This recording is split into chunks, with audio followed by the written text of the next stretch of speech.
Check, check. 1, 2.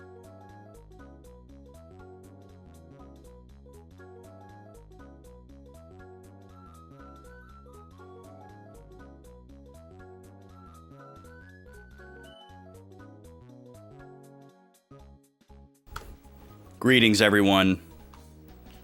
Good afternoon. If you're relatively close to my time zone. How are we doing? Mad Locust, welcome in. Furyful Fawful. That's a fun username. Do you go by Fawful? Welcome in, Fawful. Hot Dog, welcome in. Kiki, welcome in. How's everybody doing? Get your tickets to VGM Con, folks.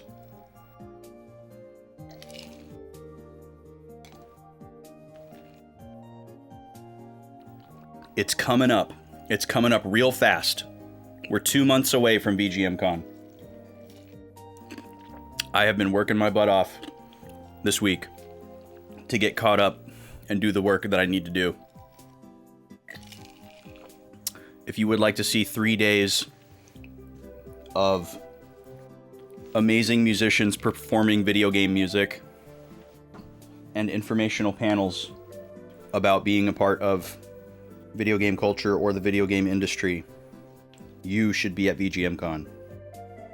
If you want to hang out with me and the lady and Vaughn, you should be at VGM Con. It's always a good time. It gets better every year. I work real hard on it. The lineup this year is really sick. Ah, my glasses are clean. There we go. Excellent. That's what I wanted. I even brought the spray. I was like, we're gonna spray these glasses and get them real, real clean. Because I need 0 distractions today. We have some very big things to accomplish today. So, let's switch over and get right into it, shall we? How does the song go?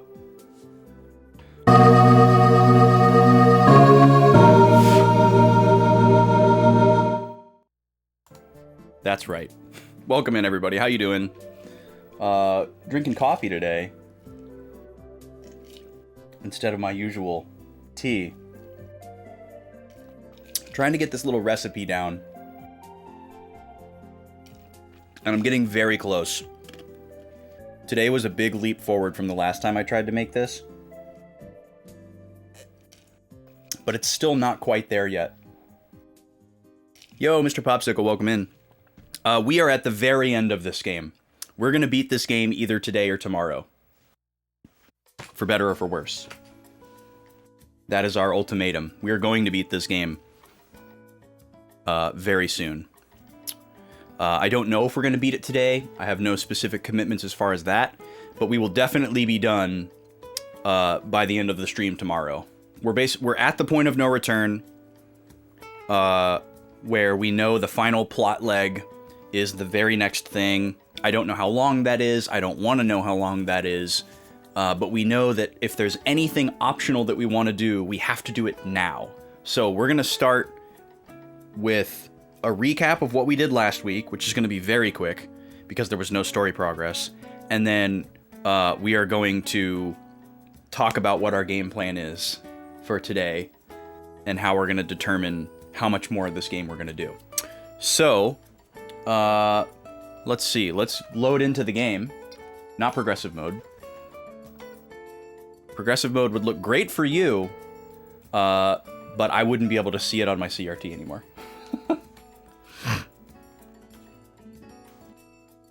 And we'll pause the Yoshi music. I'm going to need to turn my speakers up just a little bit.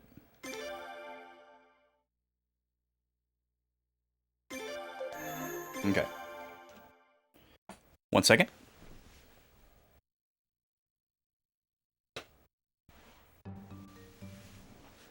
I turned it down because the Game Boy Color is so loud.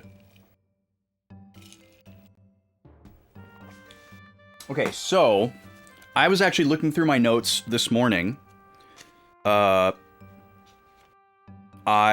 read through all of my notes since I started the game, and most of what I write down is just plot and then like rhetorical questions that I have that I want to see if they get answered later, and I want to be able to get inside my head like at each of these moments, like, oh, I was thinking this here, that's interesting because later on I didn't think that anymore, or I forgot that I had that thought, you know, and I want to be able to remind myself. It helps me digest and whatnot. But every once in a while, I'll write down something that's related to like a hint or a character. I have said all along throughout this playthrough that we have no delusions of grandeur when it comes to 100%ing the game, collecting all the characters, anything like that. However, I did go out of my way to recruit a lot of the characters because, and we've talked about this a lot, so I'll try not to relitigate it, because the game was making it fun to recruit characters, which was something that I couldn't really say about Suikoden 1 or 2. We established a hint system that would give us a lead on how to recruit a character. They pretty much always made sense, and then we would go and recruit the characters. The characters would be very clear about what conditions needed to be met in order to recruit them if they weren't immediately recruitable. So we were just kind of like making the rounds for a while. The big disappointment right now is that I would love to explore more of the map, but apparently, based on our findings and some 20 questions that I played with chat, the only way to explore the map in its entirety is just arbitrarily. There's no like NPCs in the game that tell you about optional places. There's no recruitable characters that lead you to optional places. So we're probably not going to explore this whole map. That doesn't sound fun. Like sailing back and forth in strict lines and constantly panning the camera around and fighting motion sickness or whatever to try and see everything on the horizon. That doesn't sound fun. If the map was really small, sure, maybe we'd do that for like a couple hours. But it would take me an entire stream to scrub this map. And it's still possible that we would miss things. You know, we'd go right by them and we wouldn't know it. We wouldn't know where to revisit because the map would show that we had been there. It sounds like a nightmare. So we're not going to do that. What we are going to do is we are going to talk to Deborah, who is our character who helps us recruit other characters. She gives us these little vague hints that are kind of like little riddles and puzzles about where a character might be. And they've been pretty fun to figure out. You know, they're not incredibly obtuse, but they're also not insultingly blatant. You know, there's a good balance there, and they're not like these weird gobbledygook, poorly translated lines of dialogue that make no sense whatsoever. So we're gonna go to Deborah. We're gonna see what Deborah has to say. Now, the way that Deborah's mechanics seems to work is she gets stuck on the same clue for a certain amount of time. I don't know if it's based on in-game time or based on like points traveled to, or story progress, you know, some type of flag in-game. So what we might do today is experiment a little bit to see if we can figure out what progresses Deborah's hint. Obviously, if you recruit the character that she's referring to, she'll cycle to a new hint. But if she gives us a hint that doesn't make sense and we don't know who it's referring to, she's just going to be stuck saying that same hint. And if we don't recruit that character, we've got to figure out some other way to shuffle her to the next one. And we know that that's possible, we just don't know what controls it. So that's something that we're going to mess around with today. And basically we're going to do that until I either get sick of it or recruit all the characters. That's what's going to happen. Or I guess until I get stuck. That's the third option. If we get stuck on a particular clue, I can't figure out what it's referring to, and I can't figure out a way to shuffle the clue, then we're stuck. I'm ready to finish this game. I want to give it a good honest try. I'm enjoying playing it. I'm enjoying the optional stuff, but I'm not going to do trial and error. I'm not going to do RNG. I'm not going to do just random banging my head against the wall. Or not even banging my head against the wall. It's more like busy work, like idle busy work. I'm not going to just sail around to try to figure out, you know, what I'm missing. I'm totally okay with finishing this game with less than 108 characters. We have almost 100 of them. We've done a great job. I had a great time recruiting them. None of my progress from this game transfers into any of the other ones that I'm yet to play. I'm sure there's some cool characters that aren't on my team, and maybe I missed a cool little side story, but it's more fun to play the game authentically than look up a list or a guide and have somebody else tell me how to get it, because then I'm not playing the game that I would play it. I think for me, the satisfaction that I get from playing the game however I play it outweighs the satisfaction of getting that 108 out of 108. Certain other games, that's not the case. It depends on the game.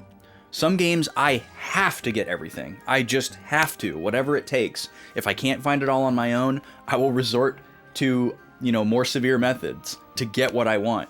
But for this game, it doesn't matter to me in that same way. So, let's get started. Let's go talk to Deborah.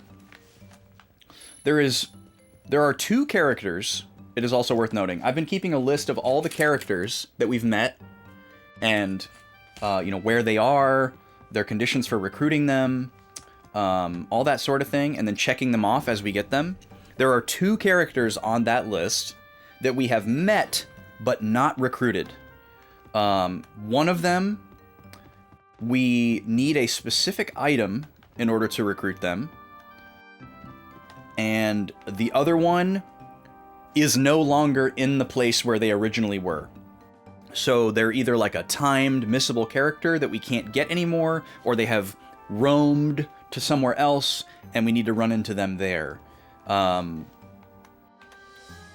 don't know if any characters are missable in this game, and I may end up asking that question today. I'm inclined to think yes, because there are missable characters in 1 and 2, but this game does a lot of things very differently than 1 and 2, so maybe the characters aren't missable. Don't answer that now, but I may ask that question later.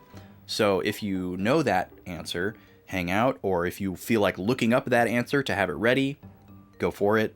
I may ask that question later on out of curiosity. Let's see what Deborah has to say. Obel sure went through a lot. This child hasn't eaten properly for quite some time now. You won't find any food, even if you look there. Okay, so Obel. A child in Obel. A hungry child in Obel. You won't find any food, even if you look there. So maybe it means a place that you might think that there is food, and you will be surprised to find there is no food? Which I guess would be like an inn or something? I don't know. But let's go to Obel and walk around. One of the characters, actually, one of those two characters I was just talking about, is in, or was originally encountered in Obel. It was one of the minigame host characters, and they were inside the palace here. They didn't seem particularly hungry, but they were a child. Noah is the name. They were hanging out right here, but they're not here anymore. So maybe you have to somehow recruit them before the big story chapter that has the attack on Obel, and they're gone after that. That could be it. But also, pretty much every minigame character that we've recruited, with the exception of maybe one or two, if I'm forgetting one, they have all roamed around to different locations. Like the dice game guy that was originally in Middleport eventually left Middleport, and then we recruited him in some other place. I think we recruited him in the elf place. Nanal? Is that the right one? Yeah. And then there was that one other girl that kind of roamed around as well. So I fully believe that Noah is probably still recruitable, and that they've just roamed around to some other location. Nobody in the cave here. The other character that's on our list that we have met but can't recruit is some guy at the Iluya ruins, and he very explicitly told us that he wants a flower seed, and he's not going to join us until we have that flower seed. So we know exactly what we need, but we have no idea where to get that. No idea where to get that flower seed. And it's very clearly like a decorative type of item, kind of like the treasure maps and the urns and paintings and all that whatnot. I really don't want to go through this place again, but this does seem like a good choice. I'm going to explore the rest of the town first, and then we'll do a walk through the ruins there and see if maybe there's a kid at the back. The problem with that dungeon is it seems to shuffle every time you enter it. So there's not like a predetermined route through the place. Or if there is, I am failing to latch onto it. But I'm pretty sure there's no recruitable characters here. We've recruited a lot of characters from this town already, so join me, chicken. All these people are pretty obviously, like basic non-recruitable NPCs.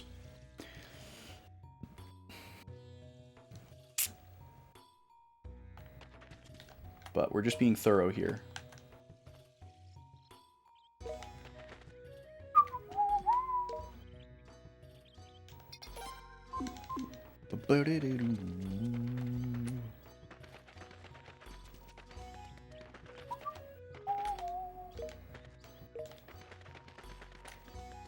I don't remember if there was a place that had a food shortage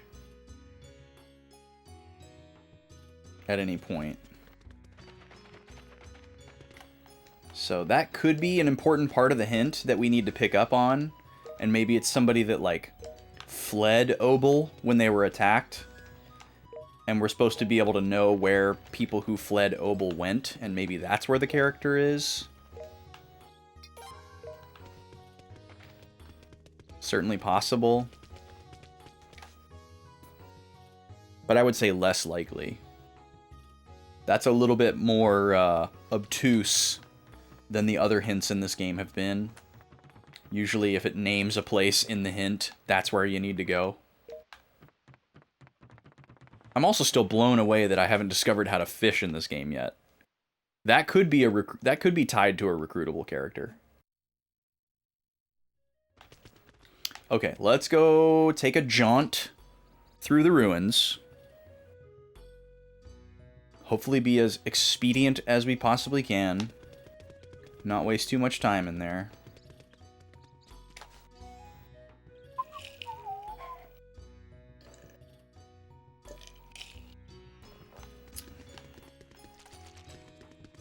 A cool feature for a remaster would be if you could reference Deborah's most recent hint, like while you were out and about somehow.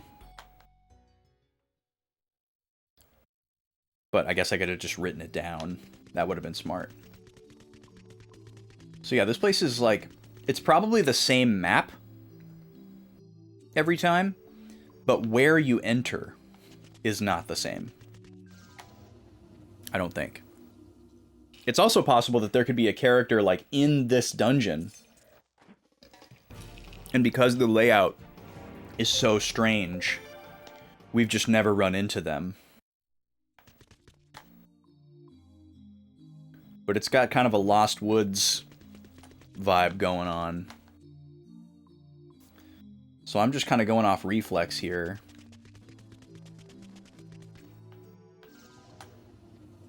There's a lot of identical looking rooms, which is also a hallmark of a Lost Woods style place. And the fact that they leveled up the monsters here is pretty devious.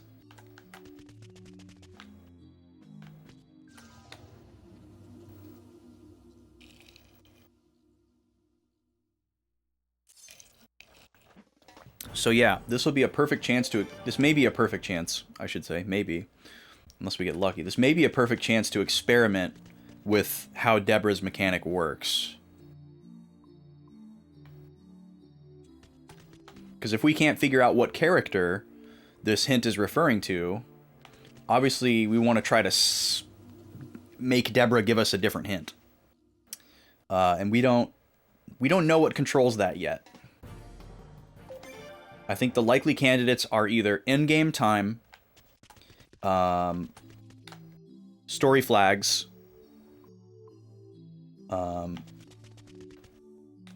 and like number of times you change locations.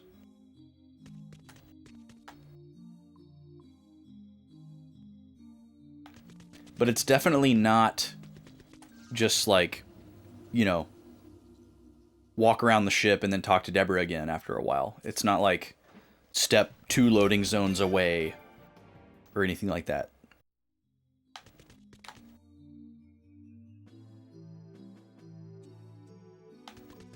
God, this place sucks, dude. I hate this place. We've gone through this place so many times.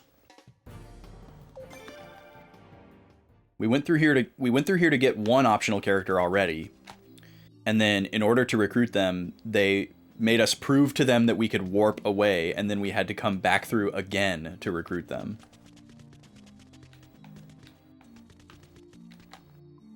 There's the save point.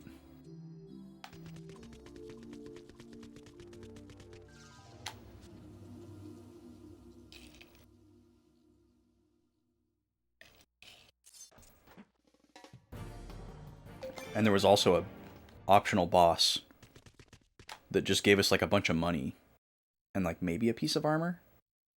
Oh, we made it. He's here again? Wait, hold on. You respawned? We already fought this thing. We whipped its butt. That's a random encounter. That's a random encounter. Yeah. Yo, what's up, Dare? How you doing? We're gonna try to have some fun today.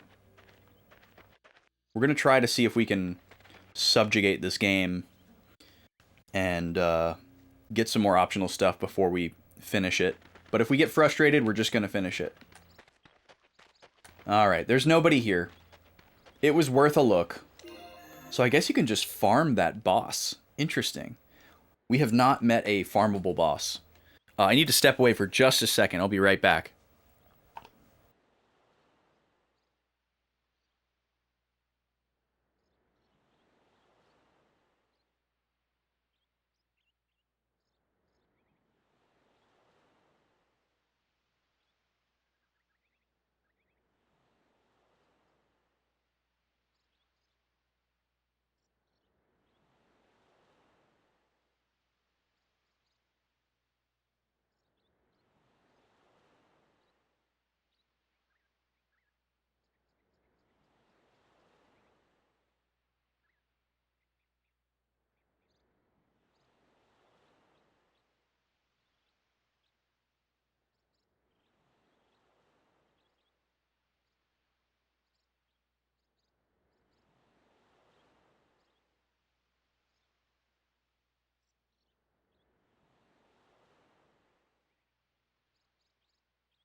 Okay, I'm back.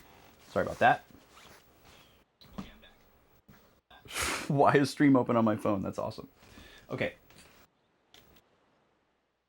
Back over here. And I didn't realize there's no music on this screen. So you're all just sitting in silence. Sorry about that. Okay, so we're gonna go back to the ship. We are going to talk to Deborah again to make sure that her hint has not cycled. And also because I want to hear it again.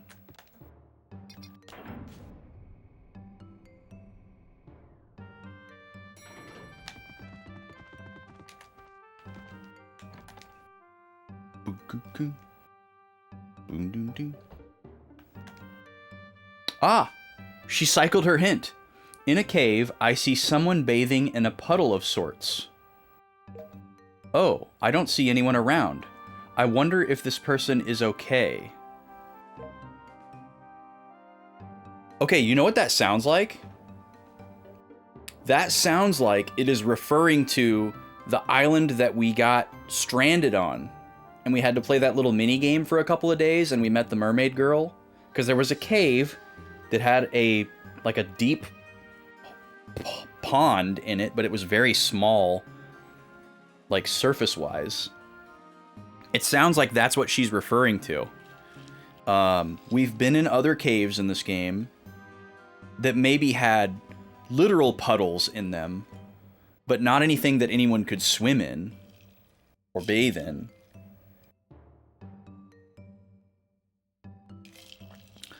So this leads me to believe, and I've been wondering about this actually kind of way in the back of my mind, is if we're able to revisit that island. So this leads me to believe that we can, and that it must be on the map somewhere. And then, especially her saying, I don't see anyone around, I wonder if this person is okay. Like, it was a deserted island. The only person there was Lilin. Okay.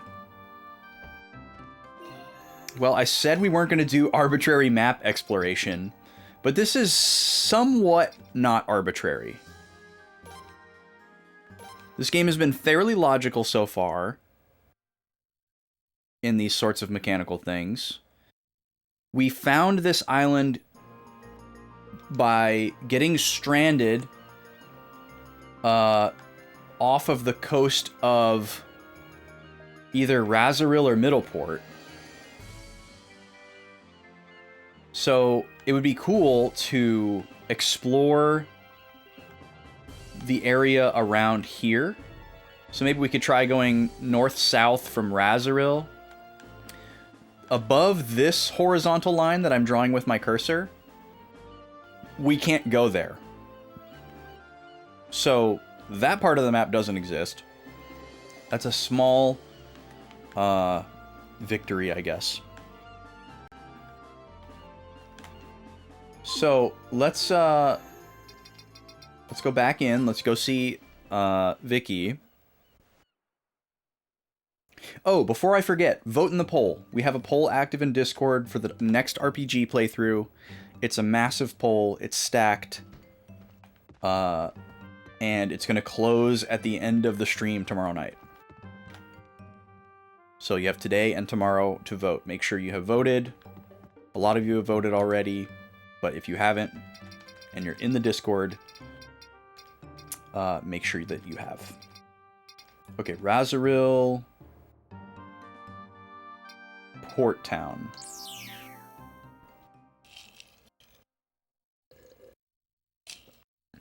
Actually, let me go back to my notes here, and I can confirm where we were when that happened. This was pretty early in the game. Here we go, there's Lilin. Okay. Razoril...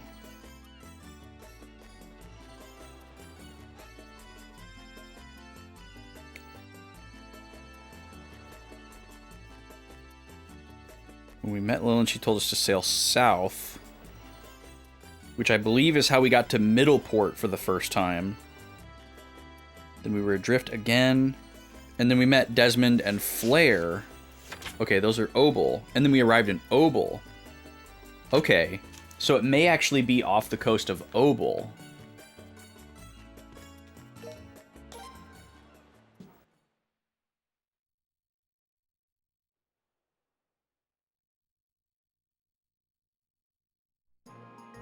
Let's take another look at the map.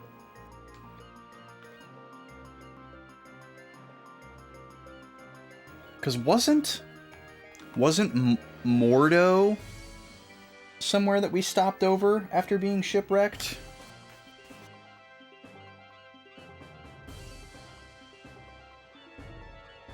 We were stranded for 3 days. Hold on. Yes, so we got stranded on this island after we were exiled from Razoril. So it's either got to be near Razoril or somewhere between Razoril and Obel, which isn't that much real estate. I can work with that. I don't think this game would put this island in some far corner of the map that doesn't make sense geographically.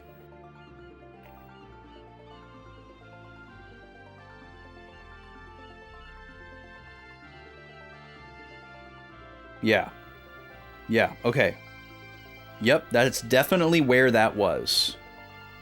We got this is why we take notes. We got exiled from Razoril on our little castaway raft. It wasn't a raft, it was a tiny boat. And then we find out that Jewel, Paula, and Chiapu stowed away with us. And then we got attacked at sea and we got stranded on this island where we had to patch up the ship and where we met the mermaid girl in the cave in a puddle. That's gotta be what Deborah is talking about. So it could take us a while to find this. But what we're gonna do is I'm gonna start sailing around in this area here between Middleport and Mordo and Obel. And we're gonna have to deal with the encounters. But I feel like we have a really good shot at finding this island. But also, it seemed like Deborah's hint cycled very quickly. Quicker than I thought.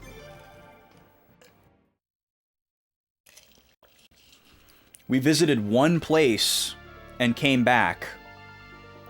And she already had a new hint, even though we didn't find the character that she was referring to in the first one. So that bodes well. That bodes well. It could just be warp one time and she cycles the hint.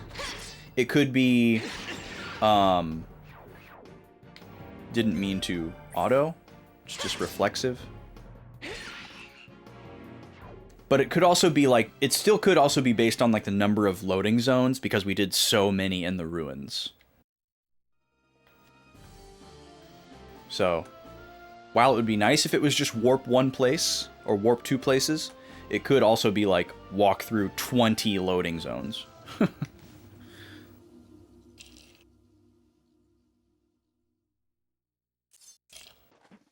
But I don't... Oh, God. This thing?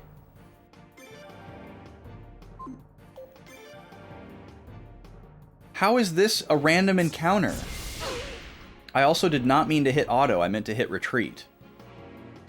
We fought this as a boss. Absolutely not. No thank you. I guess that's just a percentage encounter around Middleport. That's weird though, because we killed it. We killed that thing. Okay, where are we at now? So we've already got that straight line there. Let's follow this trajectory. Let's just do like the most kind of like logical diagonal line. We'll start there.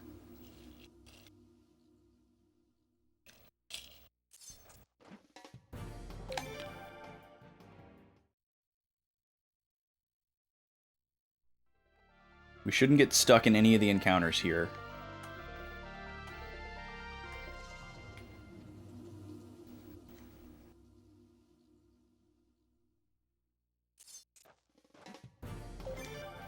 But yeah, we're just gonna cozy up and check this out here.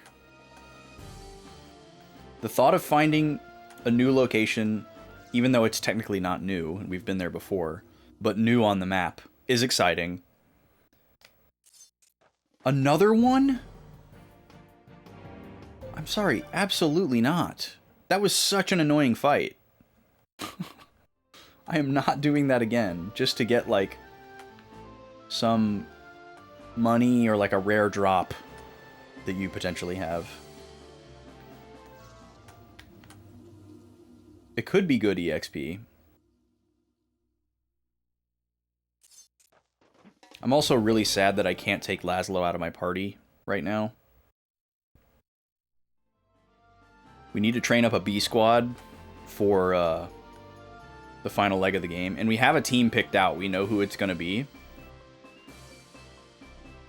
And it would be nice to level them up a little bit while we're just kind of like doing this random stuff. But I don't want to do it with Laszlo in the party, because I can only train 3 of the 4 people at a time. And then Laszlo ends up way over-leveled compared to my other 3 main characters for the A squad.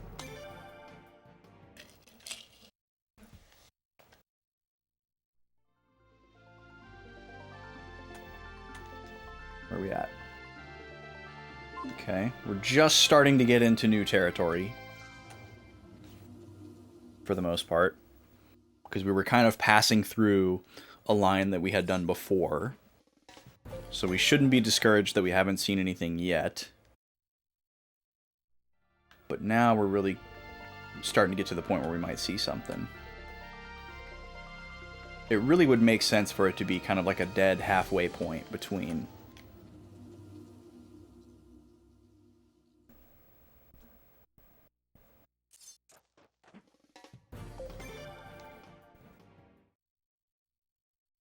And yeah, I guess I can go ahead and post some of these yes or no questions to chat. So if you know stuff about this game and you want to answer these questions, yes or no answers only are welcome. Or if you don't know this game but you don't care about knowing stuff about it and you want to look it up, feel free to do that as well.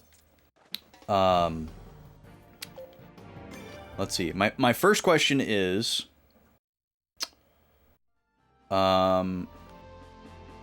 is there a character in this game? I think I know the answer to this already, but is there a character in this game that either like gives you information about places you haven't been to before, or like does something with this overworld map, like putting markers on it or revealing pieces of it? Is there a character that does anything like that, yes or no? I'm pretty sure the answer is no. I think if that character did exist, they would probably be like a required character or a very hard to avoid character, and not like a easily missable endgame roundup character. But it's certainly not out of the question. Okay, we've kind of covered that whole line now. Let's go through this little chunk right here.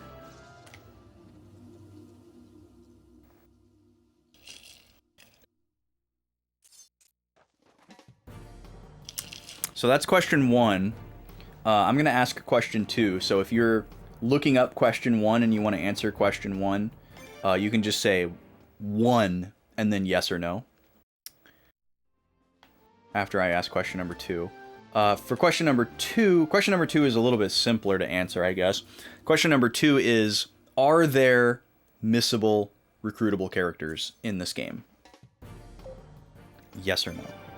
Don't elaborate. I'm sure the answer to that question could be more confusing than yes or no, but basically, you gotta boil it down. Because there either are or there aren't. You can't really yes-ant that question. The sky is like darker in this little region. That's kind of interesting. There haven't been too many spots on the map like that.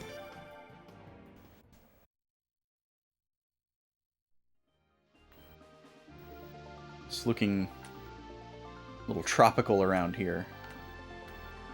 Which leads me to believe that there could be something in this area. But the fact that you could get so close to something and not see it is also kind of maddening.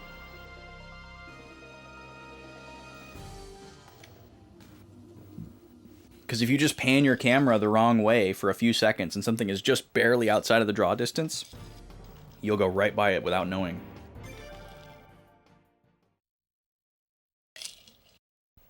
This coffee is good.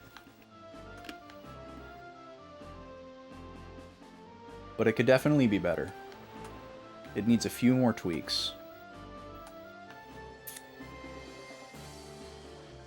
Okay, the sea is starting to go back to its normal color.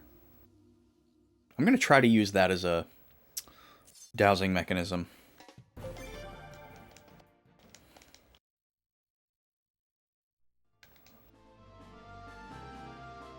Let's go right over here.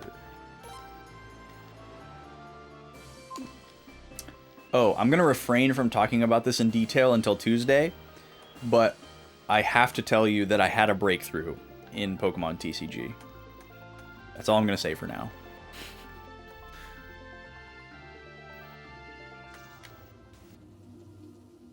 And I'm very excited about it.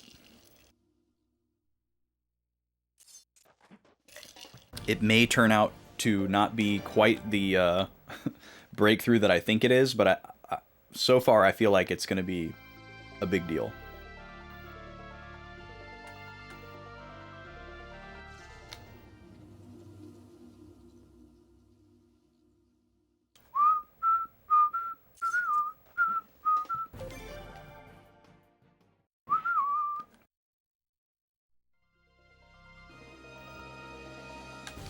Okay. Now let's go over into this kind of little triangle. I know I said I was going to go back to that bright region, but I changed my mind.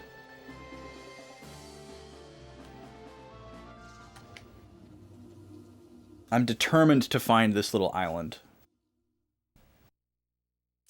Even if we find the island and it's not what Deborah's referring to, I'm sure it would be fruitful.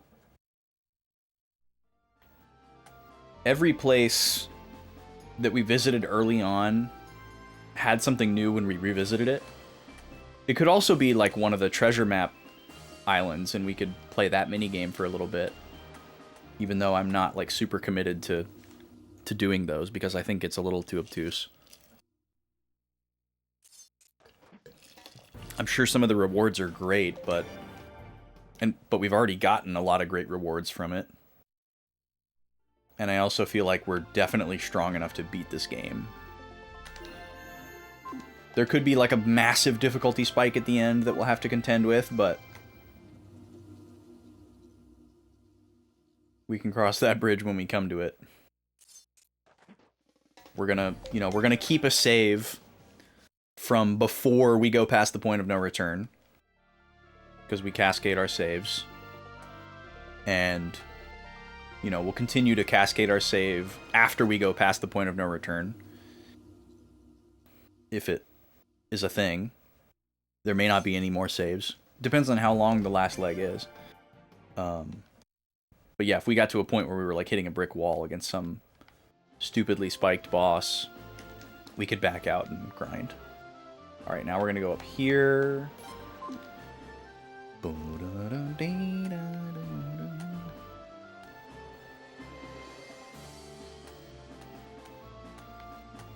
Alright, we got an ad break coming up soon. I'm going to open up a prediction for y'all. We are doing super ads bros today.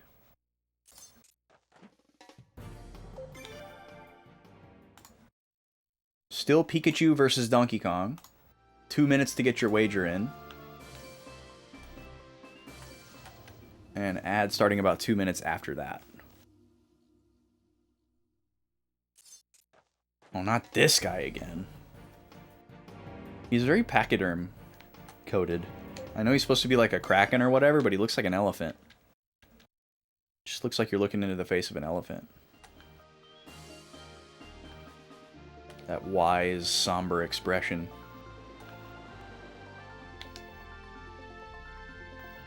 Okay. We'll try down here. I love that we can just instantly pivot by using the map, but if you want to turn around in real time, it's a nightmare. And it controls super sluggishly like a real ship.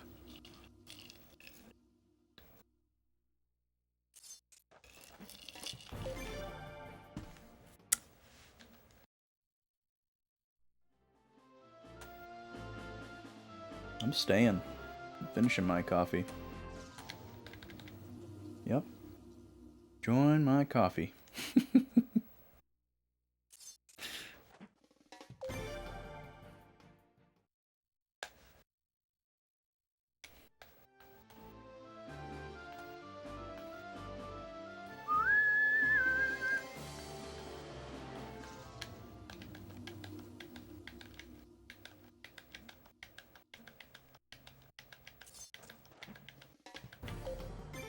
Release.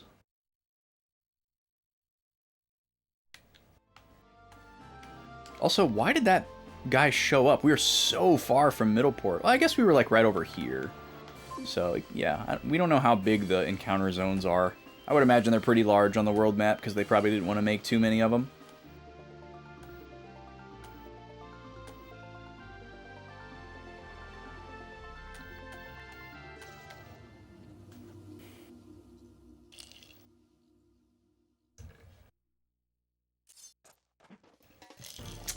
Another question I may end up asking, but I'm not asking yet, is, I guess, am I on the right track with where this island is?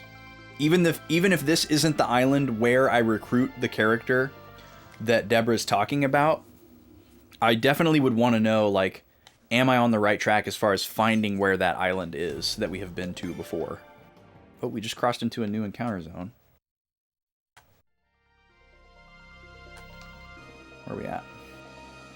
Okay, we kind of completed our little loop here. It seems unlikely that something would be right in the, like, compass rose here. You know? So we can probably... Well, I don't know. It also kind of looks like there's something right here that we just barely grazed. Let's just keep going this way. Don't you love how I said that I wasn't going to arbitrarily explore the map, and now we're exactly doing that? And that it sounded like no fun whatsoever, and all of a sudden I'm like enjoying this. But we're not going to do the whole map. We're absolutely not.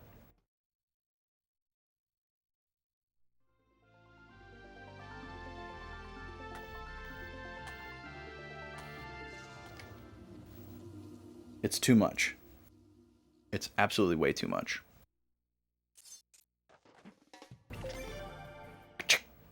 Little crab guy.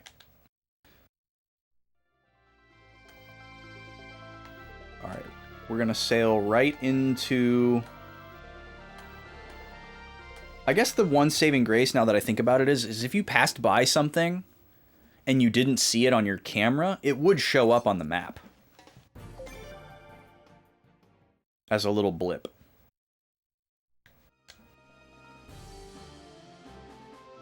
And it might not be something that you can actually land on,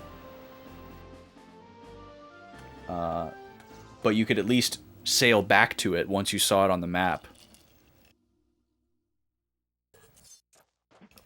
to check it out. So I guess if you, theoretically, I was thinking before that if you uncovered every little inch of the map, you still wouldn't be guaranteed to find everything. But now that I think about it more, it seems like you in fact would. Like, if you actually diligently sailed across every little line of the map, even if you didn't see it the first time, you would, in theory, find everything that is to be found, as far as land masses.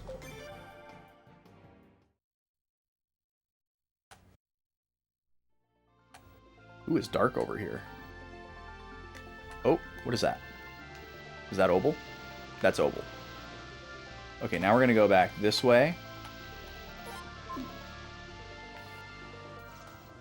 It's so cool having our little fleet here, too. Okay, ads are here. I'm gonna flip over. Good luck if you're in the prediction. Be back in about 3 minutes.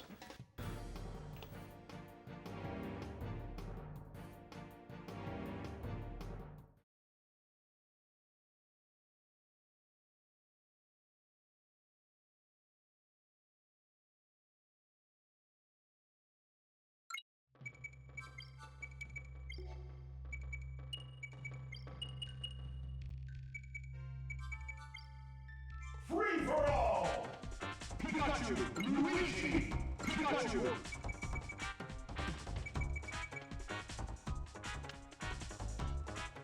Donkey Kong!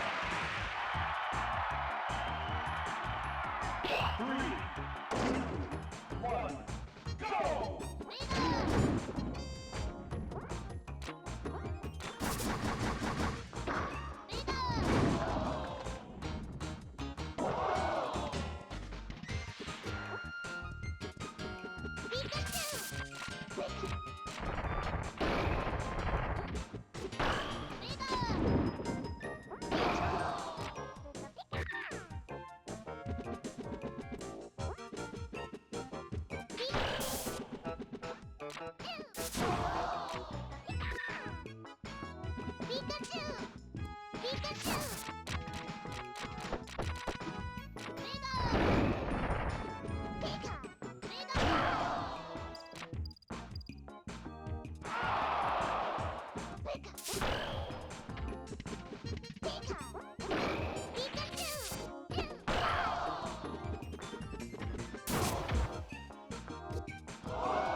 Five, four, three, two, one.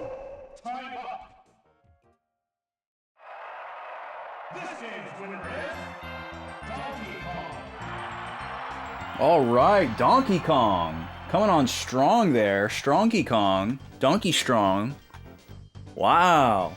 He tried to spike Pikachu and ended up KOing himself. And Pikachu had a last second save KO at the very last second, and it still wasn't enough to get him the win.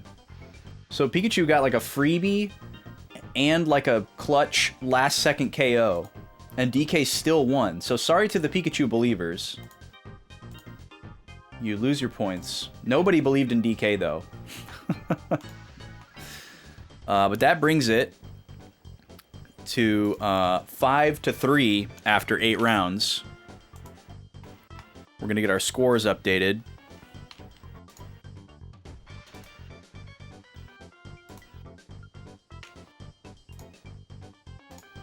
Here we go. Next matchup is going to be Luigi versus someone. We don't have an opponent for Luigi yet. 1,000 channel points. If you would like to select an opponent for Luigi, you can pick anyone except for Mario, because Luigi's already faced Mario. And don't pick Pikachu or Donkey Kong, just in the spirit of variety. Otherwise, completely wide open. Alright, 5-3. And we are back to the game now. Welcome back. I was actually continuing to explore while we were in the ad there. Usually I have something that I... Oh my god. Usually I have something that I have to do during the ad. This looks like nothing, though. But I actually didn't have anything that I had to do during the ad, so I just stood up and stretched while continuing to explore the map here. And we found a landmass, but it looks like nothing. It's just texture. It's just seasoning for the overall world map pie. Just two little mounds.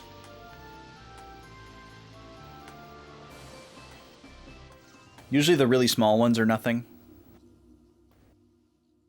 It's usually glaringly obvious when something is a landable location.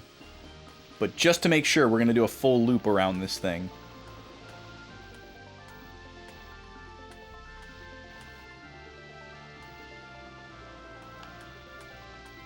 Yeah, okay. And we are actually all the way down here by the Pirate Hermitage. So we went through a lot of this area, but not all of it. So I'm gonna keep cutting swaths through these different lanes of the map. See if anything turns up.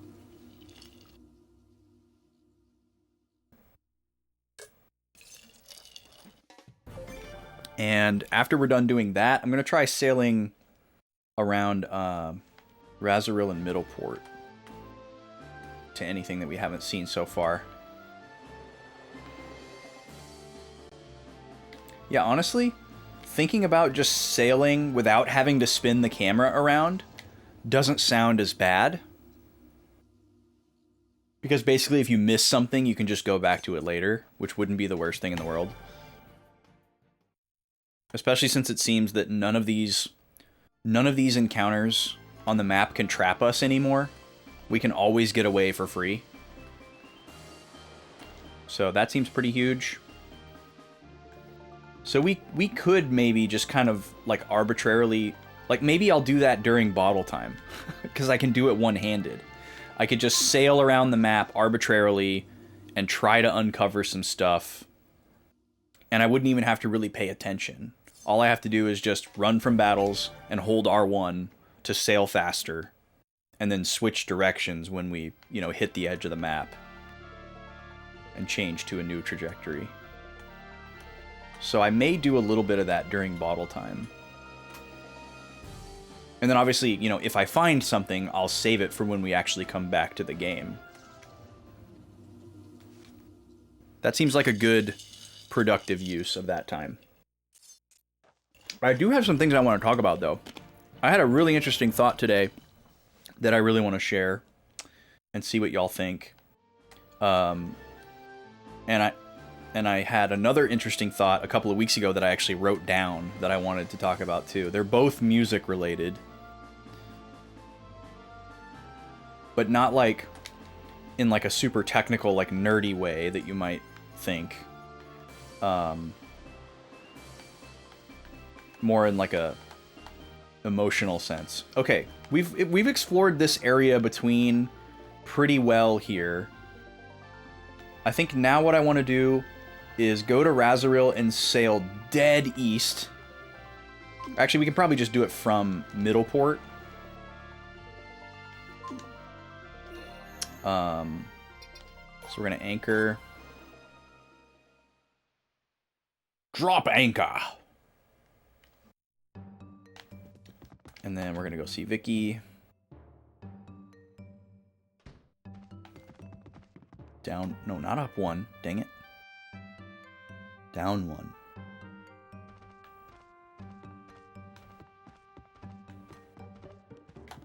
Bling, ding, dong, blung, gung. Oh, you know what? We should actually talk to Deborah again while we're here. See if her hint cycled. This would be good data, too. Because this would indicate that it's more time-related. Because we didn't actually... Well, I guess we did go to Razoril.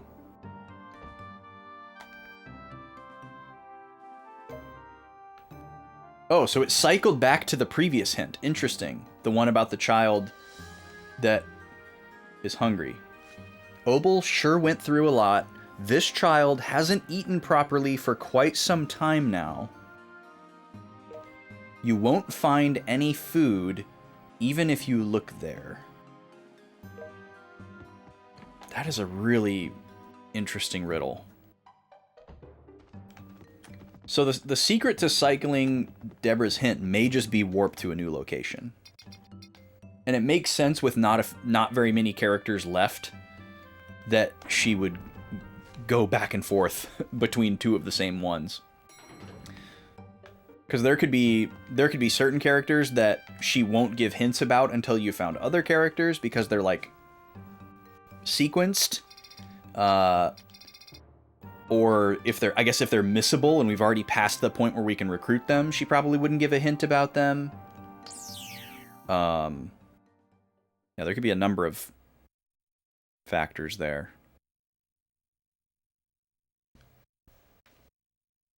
But I don't think the game is looking at anything that I'm doing or like where I am or anything like that and basing the hint off of that. There's no indication that that is the case, in my opinion. All right, we got to kind of jut out this way to get around the landmass. No, we don't. Yeah, see. It's really annoying like that. Okay, so I guess we got to go even more pronounced out and away. And now we should be able to go a little bit more upwards. There we go. Probably run into another elephant kraken at some point here. Since we're near Middleport. Yo, what's up, Smash? How you doing?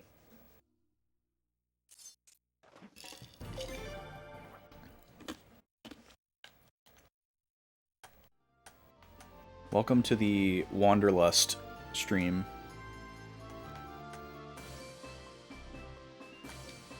Okay. So we want to go up just a little bit more. There we go. And then we're going to sail dead east. And just cut a line here. So yeah, really the only reason we would pan the camera would be to try and see things that are outside of the visible line that we're cutting on the map. Yo, Mesmer, how's it going? Is that a ship I see? Boof. That's the first time that I've seen that emote well used. The like busting in through the door Twitch emote. That's a good one. I kind of forgot about that one. It's your most used emote. Really, that's awesome. Yeah, I think it's very effective when used properly. Use it more than you use your own. I mean, that's probably good. Some people think it's cringe to use your own emotes in other people's chat. I don't really think so, but I always try to use other people's emotes if I can. Cuz I have this like self-conscious feeling that people will think I'm like self-promoing if I'm using my own emotes.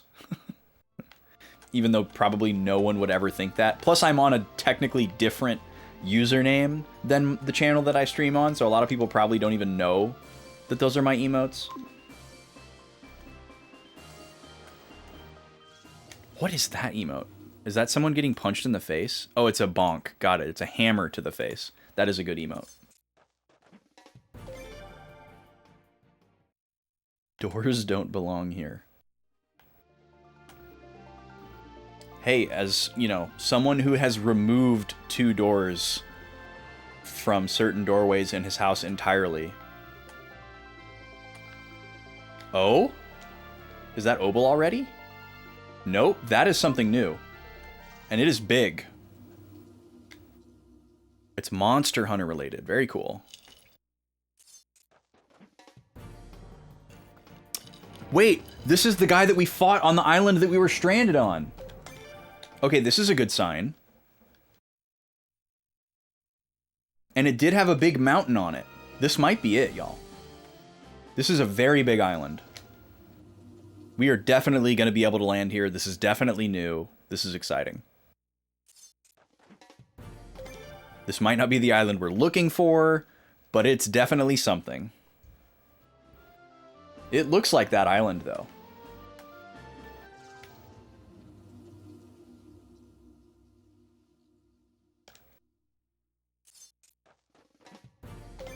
Yay, we found something. Huzzah. Oh, I guess I have to land on the other side. I thought it was going to be able to let me land on that little beach there. But I guess we got to go around to the big one. Oh, pardon me. Excuse me. Excuse me, friends. Oh my god. We're going to go like this. That way it'll just immediately reset everyone in an impossible way. Here we go. This is it. This is totally it. It looks just like it. What kind of speedboat turn was that? Yeah, the boat controls in this are interesting.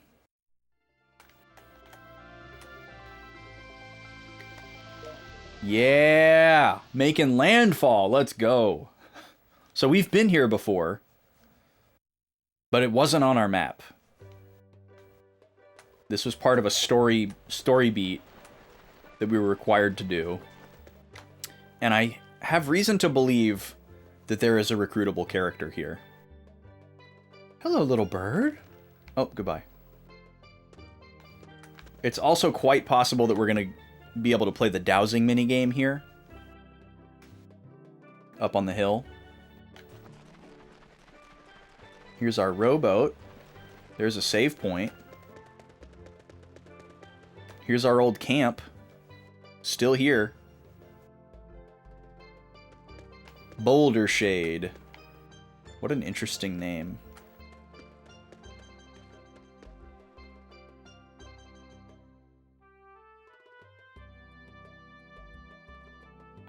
Alright, let's see if there's someone bathing in this pool in the cave. Maybe there's a third mermaid sister. Or maybe somebody else got stranded here. And they're just chilling the best way they know how. Are those new enemies too? Man, they don't look familiar at all. It's been a long time since we were here, though. There were encounters here before. Certainly. Mesmer, that seed that y'all were playing this morning was wild. I was watching Mesmer do a co-op Zooter with a friend. And those settings were something. Yeah, maybe they're just chilling. I don't know why they would need sunscreen in a cave, but, you know, maybe just for, like, vibes. There's definitely something to the smell of sunscreen. Like, in context. Like, I would never just... Oh, here we go. Here's a character. Let me finish this thought first. I would never just arbitrarily open a thing of sunscreen and, like, smell it. But, like, when you're at, like, a water park or, like, a pool party or a beach or whatever... and you, like, the smell of sunscreen is kind of in the air. It's a vibe. Like, I enjoy the, like, nostalgia associated with it, and, like, how it relates to that type of activity. I don't know.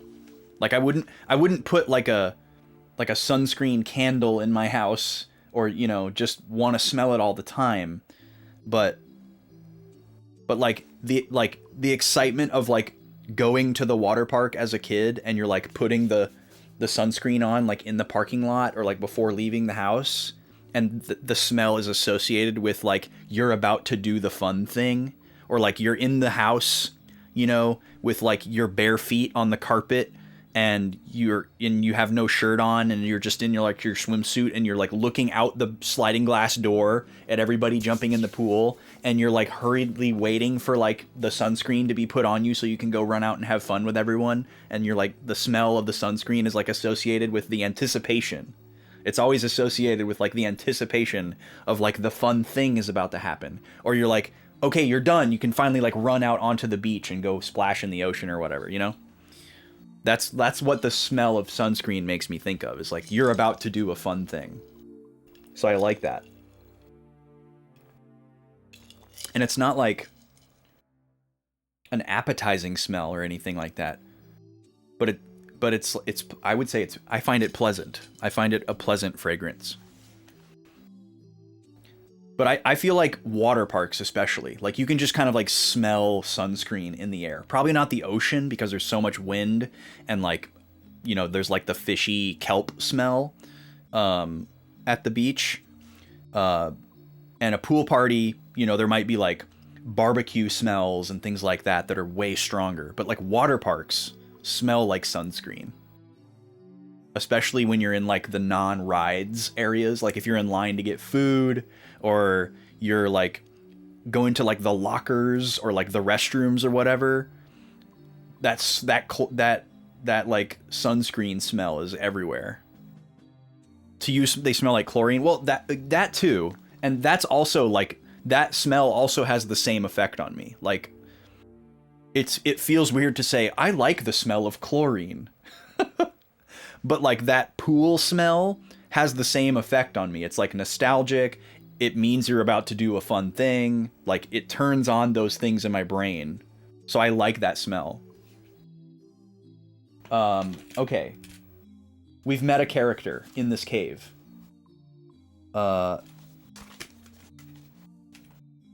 Who's there? Now's not a good time. Let me get dressed first, so stay right there. He's naked in his cave because he thought he was alone. Alright, let me get back to the current page of my notepad. I'm going to desperately try to put all the rest of the notes for this game on 2 more pages. I don't know if it's going to work, because it's the end of this notepad. And after this notepad, I'm switching to a spiral notebook for all future note-taking.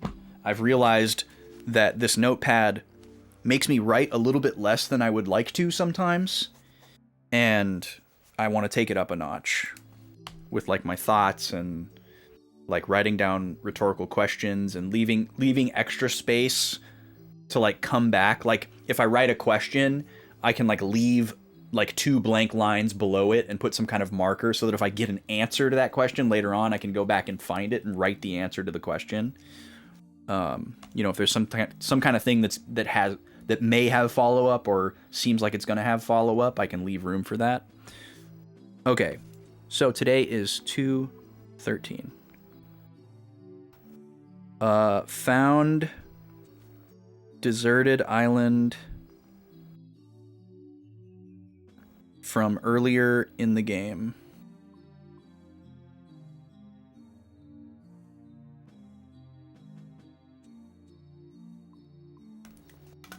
And we have now met Taisuke.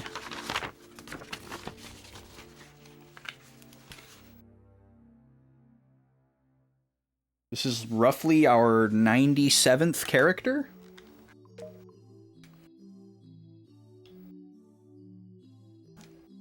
Somewhere around there. Oh. What's up, guy? I need to get dressed soon. Why don't you go outside for a bit? This is a bit embarrassing. Oh, that's what that is. So we have to leave? Wait, I forgot. My clothes are outside the cave. Can you get them for me, please? What? Now, why would you go and do that? Like, I get you think you're alone on the island, but I would still have my clothes right next to the pool of water. You're gonna get cold when you get out of the water. So you'd want to have, like, if he doesn't, I'm assuming he doesn't have, like, a robe or a towel if he's stranded here. Well, he did have a towel around his neck, which also, why would you be in the water with a towel?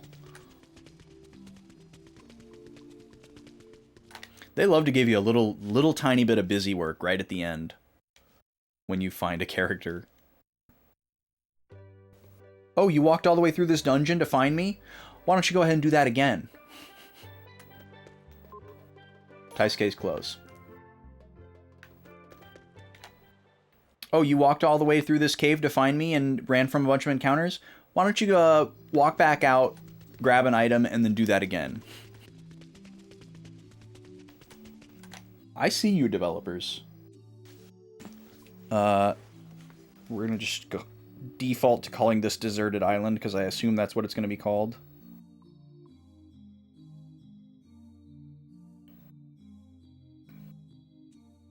What if this is the guy that gives us a bath on our ship?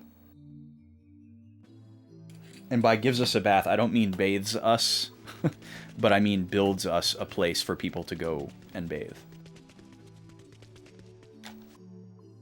Because we still don't have that yet, which is mind-blowing to me. We literally found 4 people that ran a spa. Oh, you brought my clothes for me. Thanks. Now can you go wait outside while I get dressed? I'm a little embarrassed. Sure, I'll make another lap.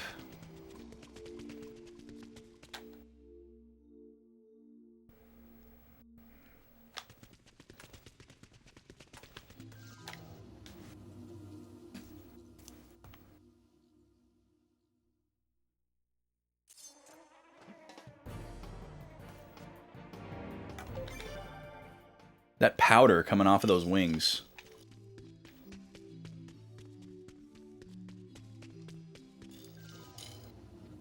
I don't like it.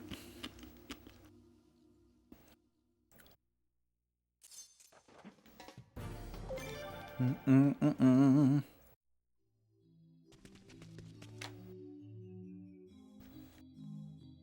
every time I look down at my Discord icon in the taskbar, my notification number is higher.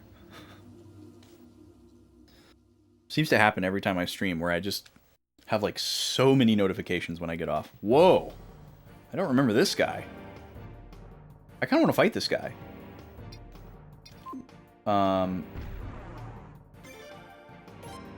Moss Behemoth.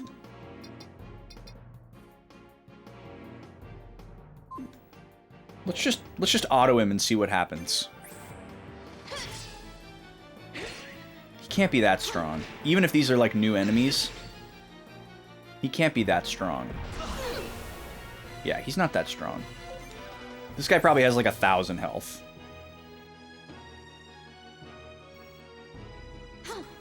Okay, you're just gonna dodge every attack? What the heck? Don't do that again, please.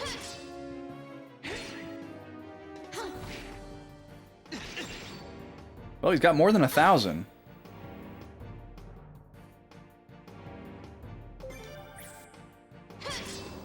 There he goes. Pretty close. Maybe 1,500. 5,400 potch, no item. Okay. Sure. We do need money. We need all kinds of money. Okay, we left. Let me save really quick.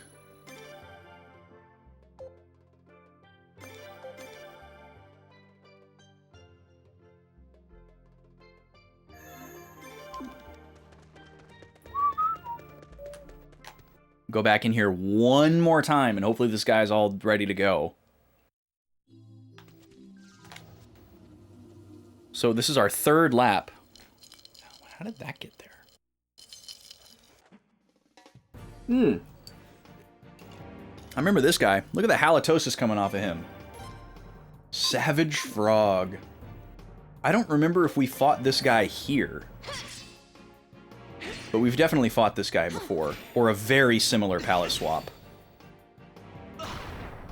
I know we fought an enemy like this on the road between Ney and Ney Kobold. God, we are doing massive damage. Absolutely massive damage. Beautiful damage.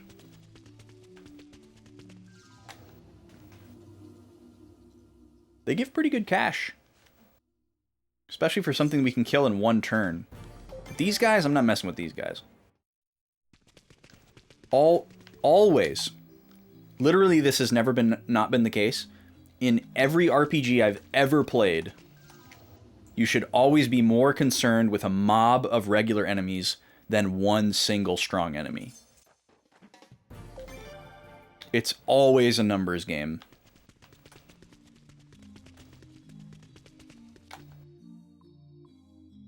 Like 4 or 5 regular enemies can devastate you versus concentrating your attacks on one, like, strong boss.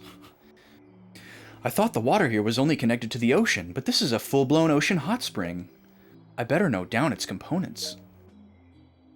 Oh yeah, sorry about my clothes earlier. I totally wasn't expecting other people to be here. My name's Taisuke. How about it? Won't you let me on your ship? I'll build a bath on board your ship! Yes, please come aboard. Yes, let's go. Oh yeah, if you'll take me to all sorts of baths, I'll make ones just like them on your ship. Oh, interesting. So, in the first 2 games, the style of your bath would level up as you recruited more characters and your castle or base leveled up. But this guy is saying that we can basically palette swap our base, or our bath, to match all the ones that we've visited. That's a cool idea. I definitely like that better. Because, you know, you might get to, like, your level 2 or 3 base in Suikoden 1 or 2 and like the design, and then when you level up to the next level, you don't like it as much. And then you're just stuck. Nice way to do a bath. What's up, Draconics? Baths done the right way with Taisuke. Call now.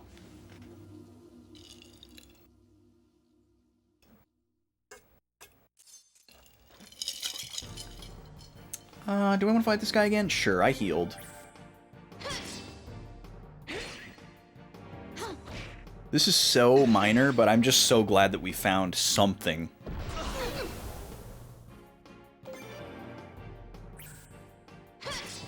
There was something especially rewarding, though, about finding this place that we had been to before, but it was not on our map. And being able to, like, sort of intuit where it kind of had to be, that was also very satisfying. Like, okay, we landed on this island when we were going from this place to this place, so it's got to be somewhere kind of between those 2 places, and it was. So I appreciated that. That was satisfying. So I wonder if we have to actually take Taisuke to these places, or if he's just already going to be able to do the ones that we have been to before. Because we have stepped into every single bath that we have run into. There is the Mordo one. There is Ne Kobold. Where are the other ones that we've seen? There wasn't one in Razoril. Is there one in Middleport? Can't remember if there's one in Middleport. There's not one at Obel. Have we seen more than 2 baths? Surely we have. I just can't think of where they were.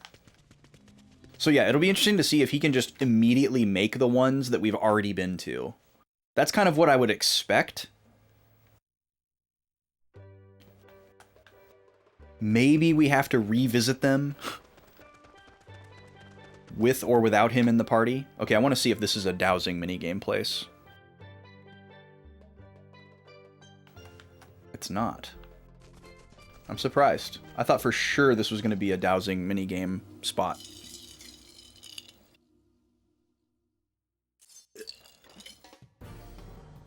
Big ol' pitcher plant. Sure, I'll kill you.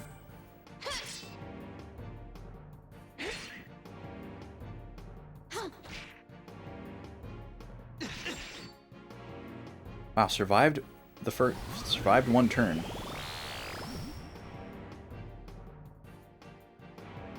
Are you like solar beaming? What the heck was that? You're like getting ready to do a big attack? This must be an upgraded enemy lineup, like what we saw in the Obel Ruins. There must just be like a list of locations in the game that get updated enemies after a certain point. I actually didn't mean to retreat, but that's fine.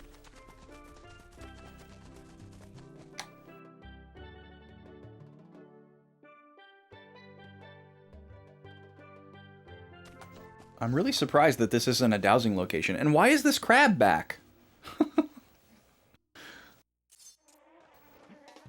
Absolutely not. Why is this crab back? Is this the same crab?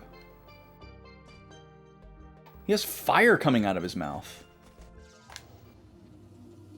Maybe it's like an upgraded version. I kind of want to fight it, but I'm also kind of scared. Yeah, this is definitely not the exact same one. It's like this. It's like a palette swap. I would have remembered if the other one had smoke and fire coming out of it. Okay, so we're gonna go back to the ship here. Oh, did the wrong thing. There we go.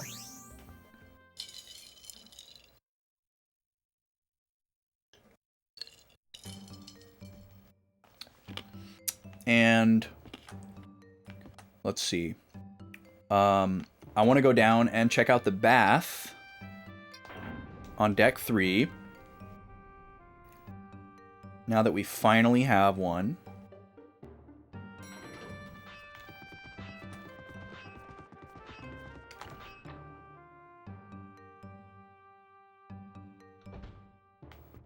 Look at these lucky cats with hot towels on their head. That's so funny. Ah, here you are, here you are. Just sit back and relax. I think it's time for a bath. Sir Laszlo, what will it be today? Change mural. Which bath would you like? Haha! Wow, look at all these. Cave on Deserted Island. Deserted Island. Middleport. Razoril Backstreet? This is more than just baths. Great Elven Tree. So this is just the beautiful red rose. Where the heck is that? Is that on Nanal? Is that the mansion where, what's his name's dad lived? This is cool, though. I mean, some of these, like, why would you want this? I don't know, but The Razoril Backstreet is kind of a vibe. Deserted Island is kind of a vibe. We'll go with this for now. I like the Mediterranean vibes. Place an object. What do we got? A voodoo doll, a pot of... Oh, a pot of Razoril seems good. Yeah. Oh, that looks like those guys' weird hats. Pot of failure. God, that's scary. Oh, the voodoo doll's more like a totem pole. Interesting. Alright, we'll do pot of Razoril. Place an object on the women's side. Do we have another pot of Razoril? Yeah, sure. And we're gonna take a bath.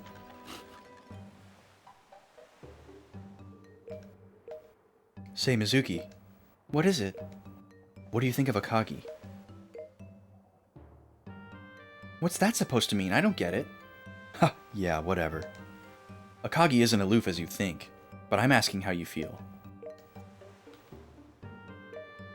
What's the matter? If you don't want to answer, it's okay. I'm not forcing you to do anything.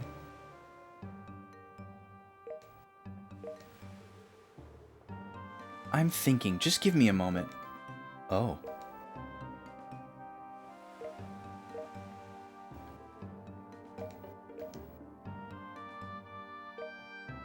Never mind then. Wow, so we got like a special scene out of that. That's surprising. You're probably more like a pot of opal. Thanks, Smash.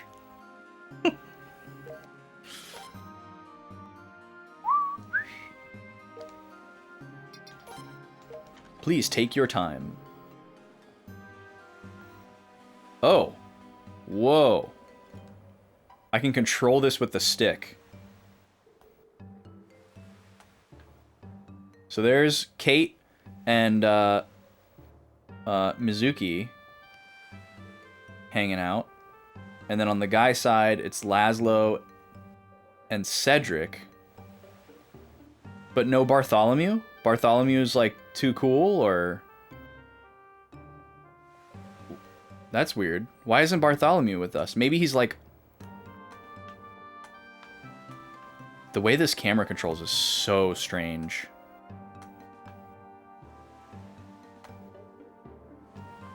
Leaving already? Yes, get out. Alright, well, we finally have a bath. Wow. Okay, now we're gonna go talk to Deborah again. See if she cycled her hint. Last we left her, she had reverted back to the one about the hungry child in Obel that we didn't know what to do with. So hopefully she doesn't give us that one again. Forest. In a forest near the ocean, there's someone there. Oh? This person. Is he human or animal? A forest near the ocean.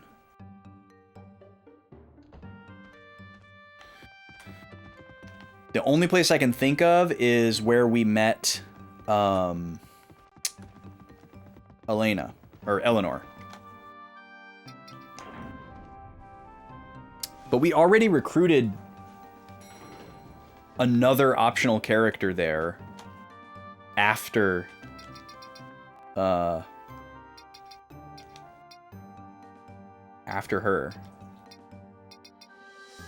But yeah, Hermitage Island is what I was thinking of. There's a forest on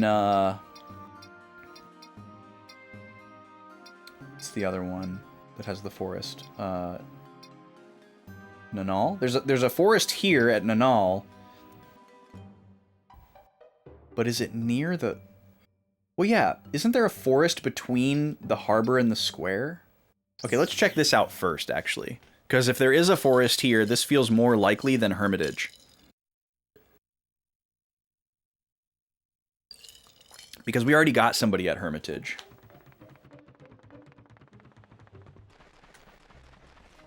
I don't think it would be referring to the Elven area, because that's too far inland. Oh no, it is the town right away. Okay, so not here. Well, I guess while we're here, let's take a quick little survey. Just in case Noah is here.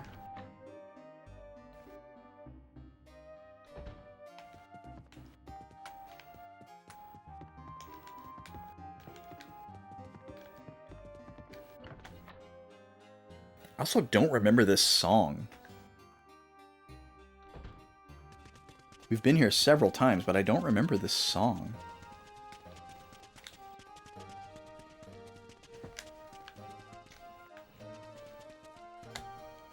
It's got that accordion musette sound that I love and was so popular in PS2 games. Pretty sure we've used this hot spring before, but maybe we haven't. There's Bartholomew. He must have just been in the corner and the camera couldn't pan over to him, which is kind of silly. But we could go and check the bath on the ship and see if that gets added as a mural.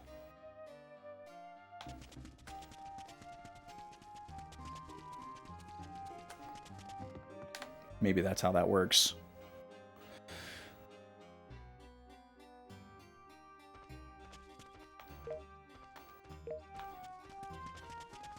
I don't think that Noah would have any reason to be in this town.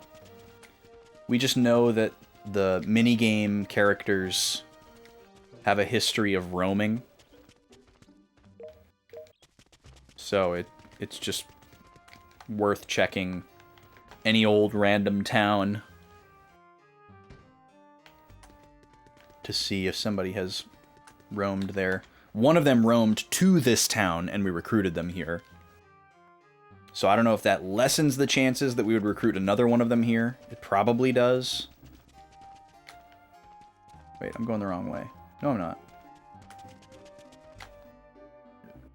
Alright, now we're going to see encounters.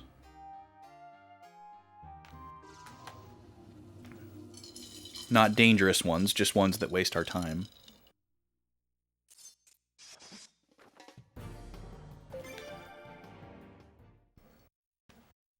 They're not free, though.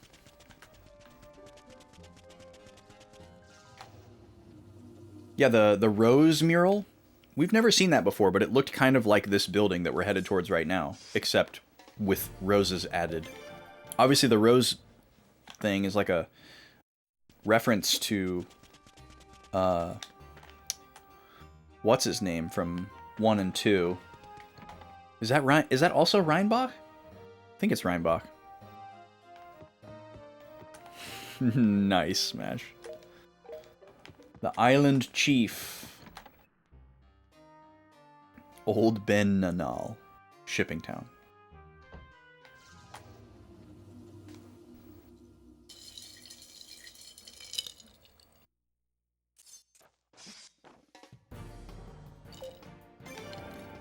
Smash, have you ever seen the deleted scenes from episode 4?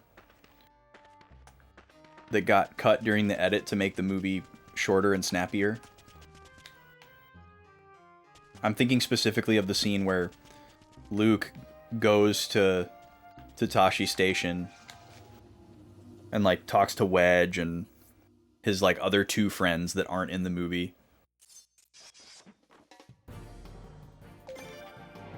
And while they're the one interesting thing about that scene is that while they're in the town, they actually like look up in the sky and they see the battle that happens at the beginning of the movie, where the Star Destroyer is chasing the consort ship that Leia's on.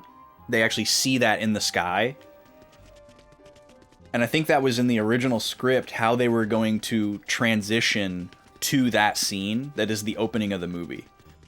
And then during the edit they're like, well, we're just gonna start the movie right here with the action instead of all this slow burn nonsense. But yeah, if there's anyone lurking that sounds interesting too, look up how Star Wars was saved in the edit. It's a pretty fascinating little documentary.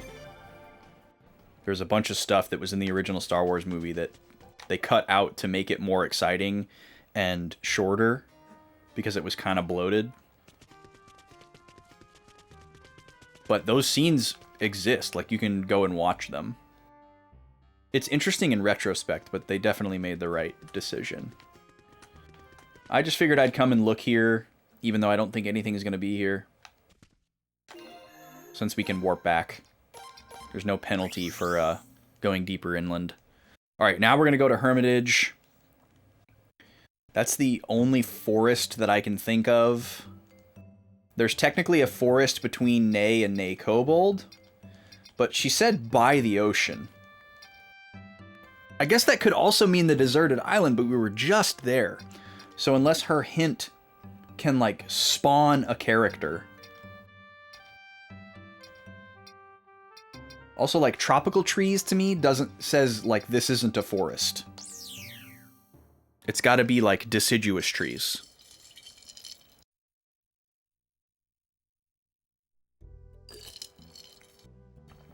So, even though we've already recruited a character in these very woods, we're gonna go look again.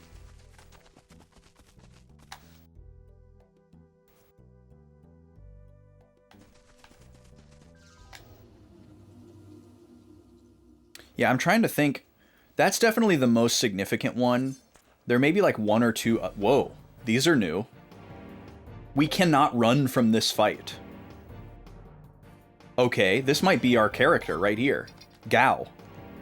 Shout out Final Fantasy VI. Let's just blow him out of the water. Let's do... Is this new? No. Let's do Scorched Earth with Kate. Or actually, no, we should do defense. We should do defense turn 1. So let's instead do Blazing Wall. We're going to do 100 to all enemies is tempting. We want to get rid of this mob as quickly as possible.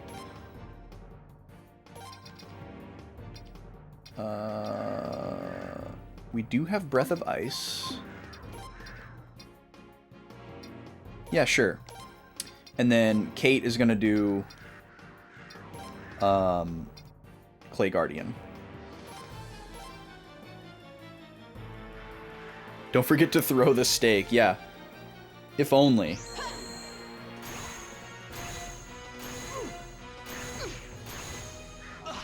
Well, it looks like my hunch was right.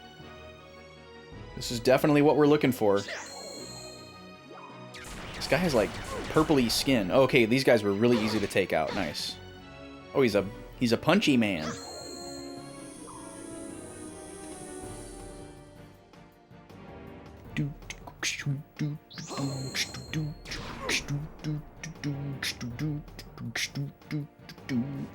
Okay, I'm going to just do regular attacks here. For the most part. We'll do Soaring Bolt. We'll do an AoE heal.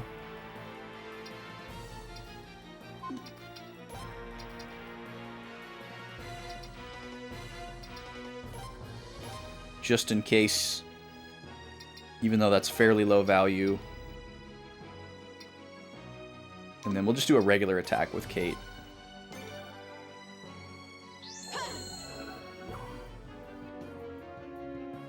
We don't really know what this guy's capable of, so...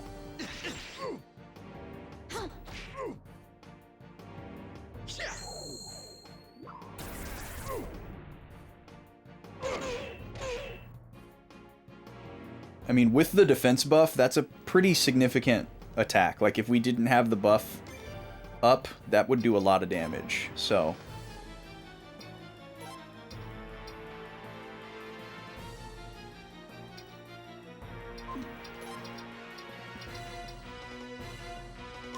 Probably better off with basic attacks on Laszlo. We'll do our Thunder Runners. That's probably more than our regular attack.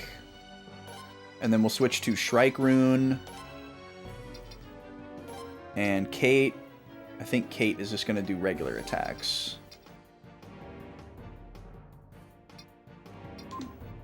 Yeah.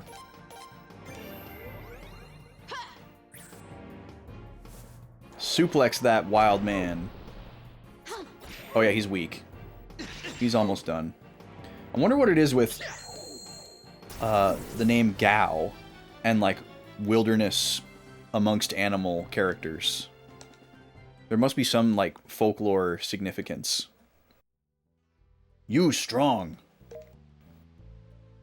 Will you come with us, Pink Man? I come. Wow. Ooga, I go on ahead. Because I don't think they're referencing Final Fantasy VI here. There's no way. I mean, maybe. But I strongly doubt it. There must be some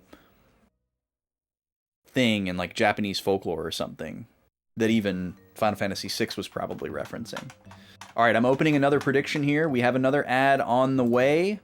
You're going to see another matchup between Pikachu and Donkey Kong. 2 minutes to get your wager in. Pikachu is up 5-3 going into round 10 out of 11. Only 2 more matchups remain. We do still need an opponent for Luigi. If you'd like to select one, if we get there and one has not been selected, I have a random number generator that will select one for us. And when we come back from the ad, it's going to be bottle time. I will be feeding Backlog Baby. The game will not be on screen, but I am planning to arbitrarily explore the map during bottle time. I think that'll be a good use of the time.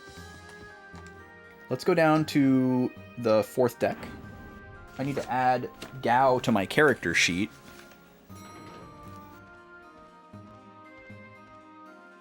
That was Hermitage.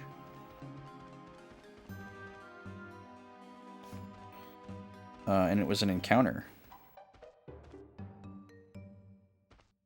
So all we had to do was just beat him up and prove to him that we were strong, and then he wanted to hang out with us. He's a simple man. You know? Alright, let's go see what Deborah says. Hopefully she doesn't give us the hungry child hint again. We don't know what to do with that one. I can see someone fishing at sea. Maybe you could get to know him better by fishing alongside him. Okay, we've had this hint before. Fishing at sea. So this probably means... I forgot about that aspect of it. This probably means that there's just, like, somebody just out in the ocean fishing that you can randomly find.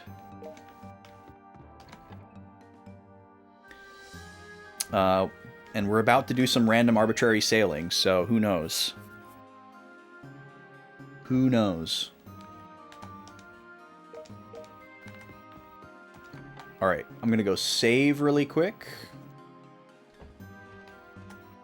Prediction has closed. Up to deck 2. Actually, I'm gonna heal. I'm gonna sleep in my room. And then save. Wait, I thought my room... I'm so confused. I thought my room was on deck 2. But I'm probably thinking that because there's a deck above deck 1 before the actual deck. Lik Gao is an equivalent to George of the Jungle or Tarzan. Okay, there we go. There it is. Thank you for looking it up. So we were right.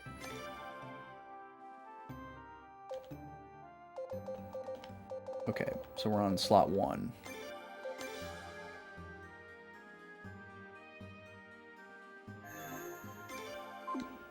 Okay, I'm going to go ahead and jump over to the ad.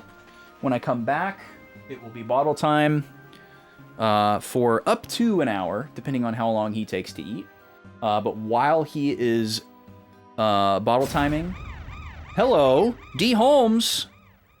Happy Suikoden! Thank you so much, dude.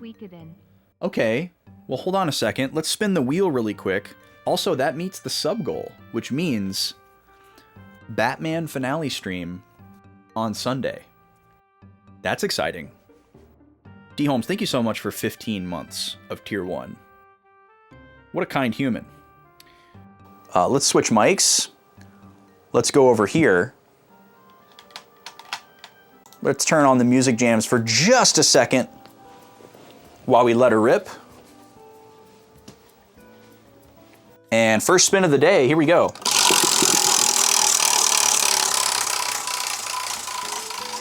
What'll it be?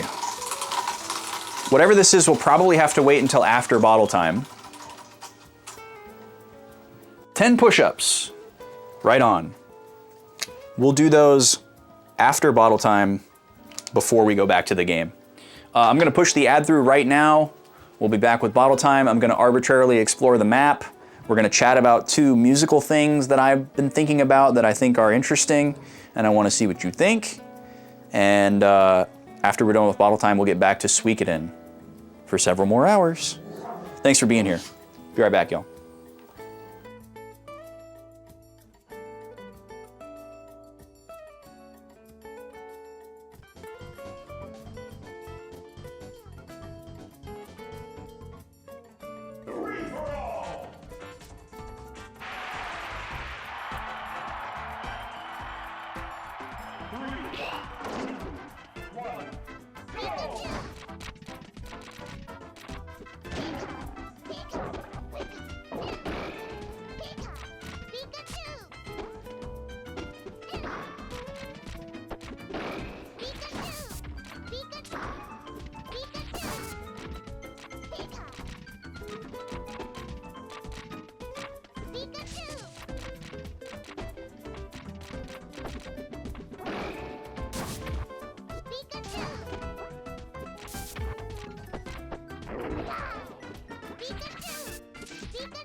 Alrighty, folks, welcome back.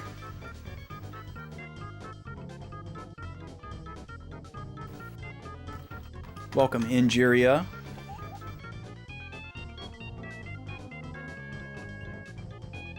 Oh, I got you, Smash. No worries. I'm not gonna out you if, you know, that ends up not being correct or something. I'm not gonna come after you. Dur is asking if we can do Melee next. I assume you mean, like, once we have completely finished Smash 64. That would be quite the undertaking. So many more characters. We would probably decrease the number of rounds. The main thing that would need to happen before Melee was the new ad break would probably be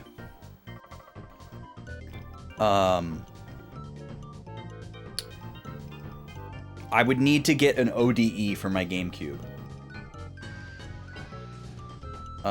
so that I could run a memory stick copy of Melee rather than the disc, because the laser on my GameCube is going out, and I wouldn't want to have to reckon with that just for ads. I am planning to do an optical drive mod for the GameCube at some point, like in probably the next year or so. That's at the top of my list before doing the PS1 one. So,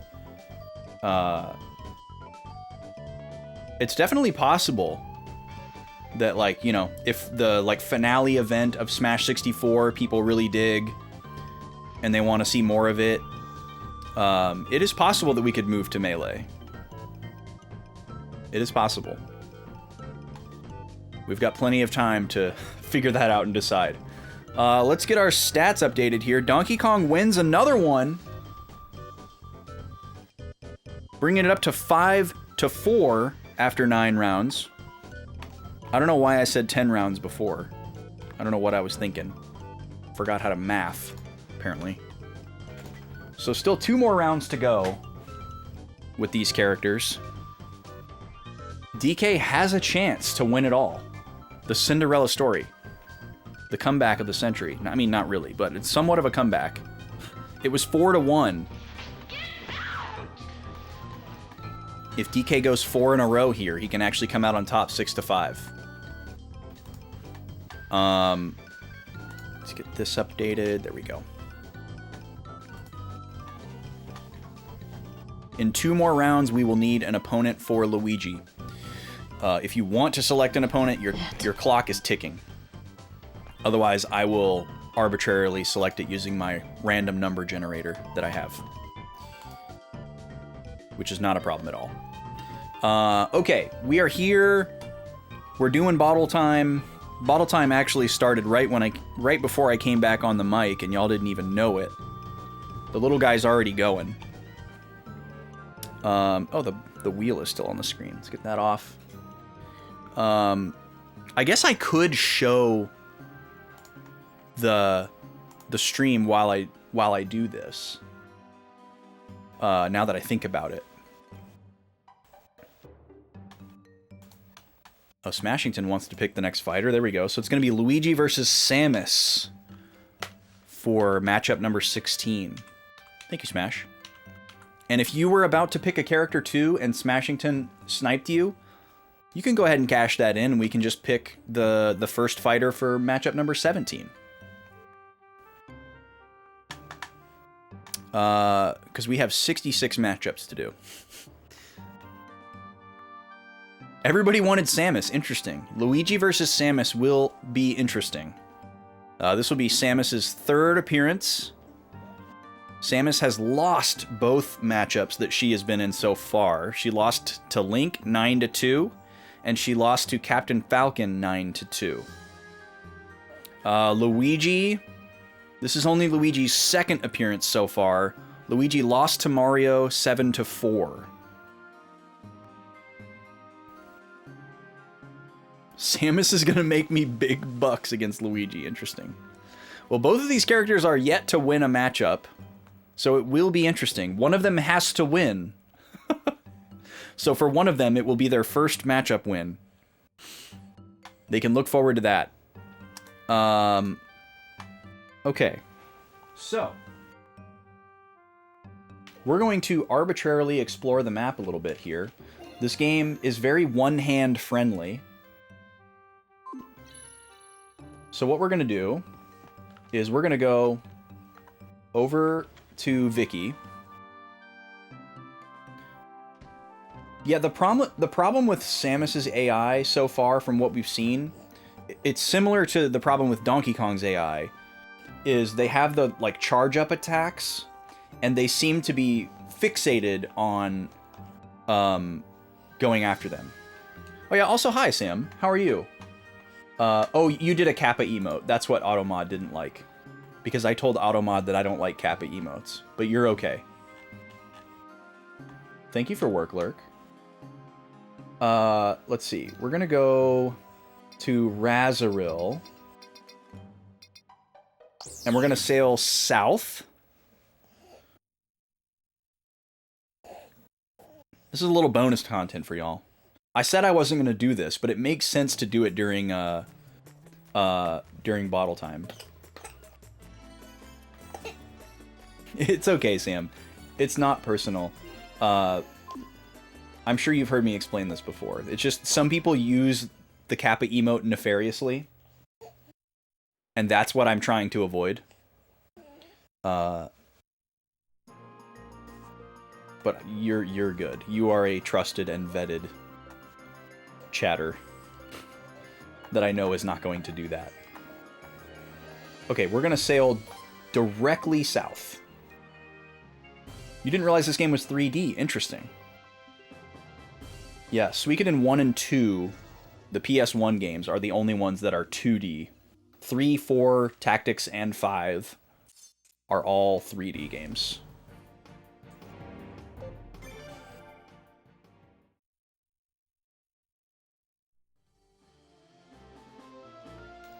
That doesn't surprise me, Codewaz.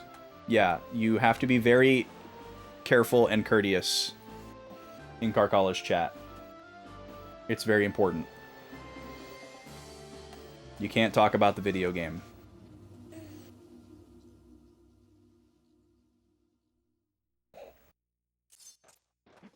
Well, you're not gonna find any support in here. I run my stream pretty similarly to how Karkala runs her stream. I might be a little less strict, but I support the way that she runs her stream, so coming in here to complain about it's not a good idea, because I'm not going to agree with you.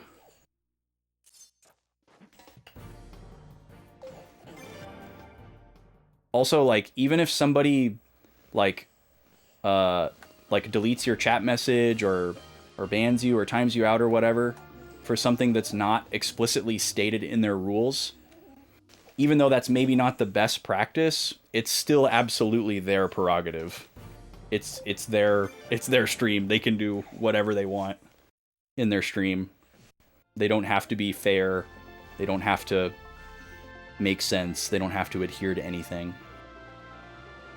Well, it doesn't matter if it was the mod or the streamer, though. Like, the mod is appointed by the streamer. The streamer trusts the mod to do what they want them to do. So, and I definitely know that Karkala's mod is somebody that she truly trusts.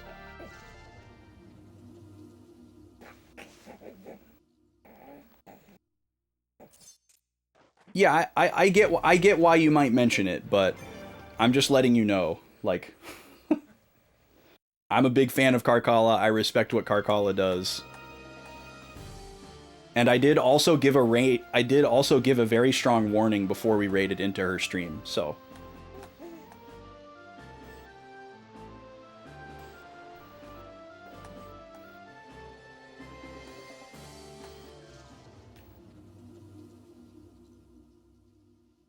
But also, yeah, like, asking what bank someone has is kind of a crazy question to ask. Like,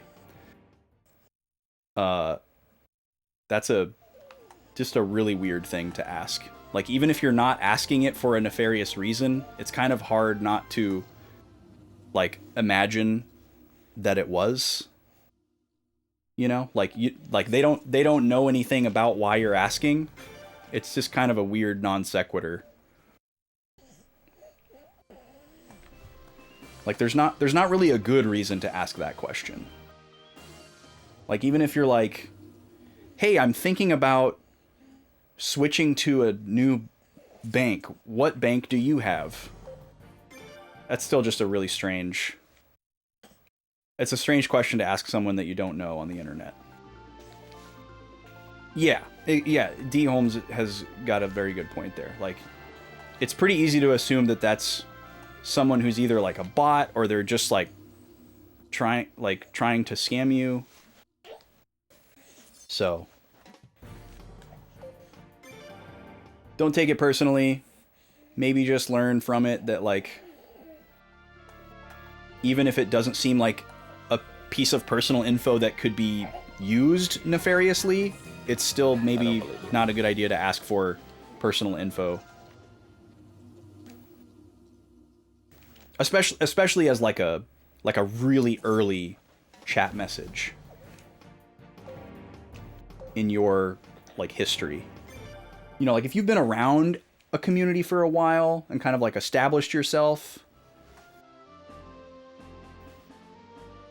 maybe you can ask something like what part of the US they're in or something like that.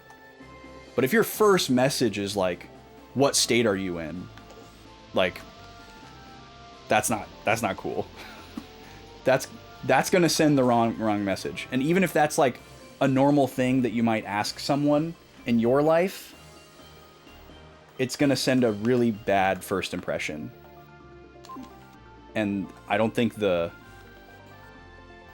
streamer is required to, like, give you the benefit of the doubt on that if they don't want to. What's the current air humidity in your area? Whoa, look at this thing. Not fighting that. Yeah, as a first message, I can totally understand why that was shut down.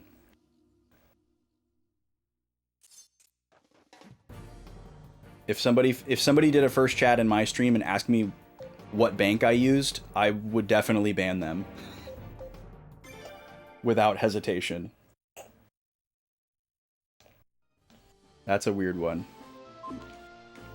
Okay, I need to set my course due directly north here. We're just doing some arbitrary sailing here during bottle time to see if we can find anything on the map. Little guy's doing a great job. Banks to get food? Yeah, if you just say bank, no one's gonna think food bank. So if food bank was what you meant, you definitely would have wanted to specify that. But also, like, what would you mean if you asked someone what food bank they use?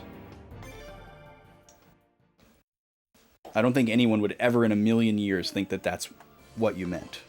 And, like, most people that are streaming on Twitch probably don't utilize food banks. I don't think you would ask somebody about a food bank unless they brought it up. Kind of a weird one.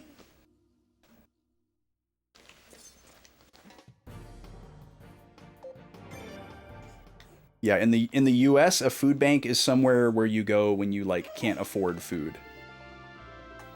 Or I guess you might go there to volunteer.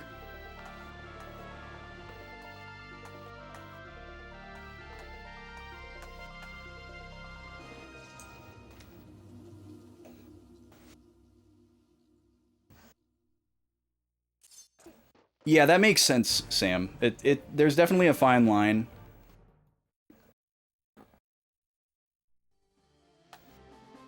I mean, if you had said that, it would have been more explicitly clear what you were referring to, but it's still a bad question. Like, there's just no reason for you to know that, you know? Like, let's take a hypothetical scenario here. Yo, what's up, Nalani? How are you? Let's take a hypothetical scenario here. Let's say you go into a streamer's chat and you ask them what bank they use, and for some reason they don't see that as a red flag, and they answer you, and they're like, "Oh, I use Bank of America," or "I use a Visa card," or whatever kind of answer you're looking for. Let's just say for the sake of argument that they answer that question as if it's a totally normal question, which I don't think it is, for the record. But let's just say they answer that question. How does that piece of information benefit you? Like, why do you want to know that? There's no like really good reason for you to want to know that. That's kind of why it's a red flag. It's not like asking somebody what their favorite color is, or like what kind of music they like. Like, it's asking somebody what bank they use is a very personal question, and it's definitely going to make people's like alarm bells go off.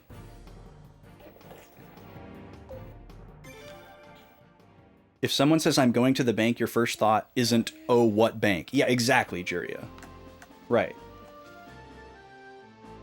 What's your SSN for science?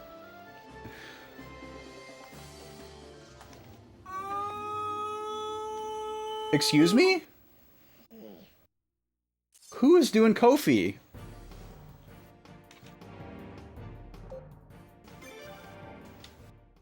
Is Nate trying to buy the election? Is that what's happening? Does Nate see that the poll's closing and it's going a way that he doesn't want it to go, and he's going to commission me to play a game that he wants me to play instead? Let's see what's going on here. What's up, Nate? How are you doing? Thank you so much for the Kofi. Let's see what you did.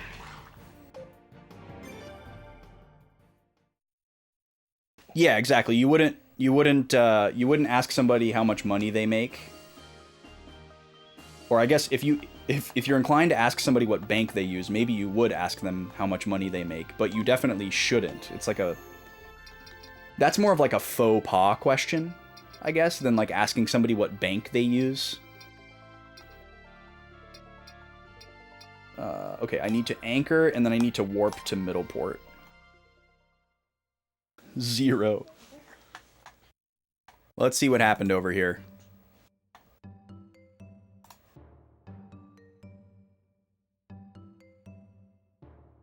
Oh, Nate, thank you for the $5. I appreciate that.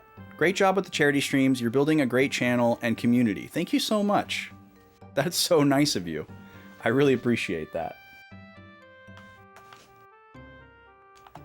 Okay, this with one hand is not as easy. But battling with one hand... Well, the problem is the one-handed controls are centered around left-handed. Your left hand on the controller. And my left hand is holding the baby bottle.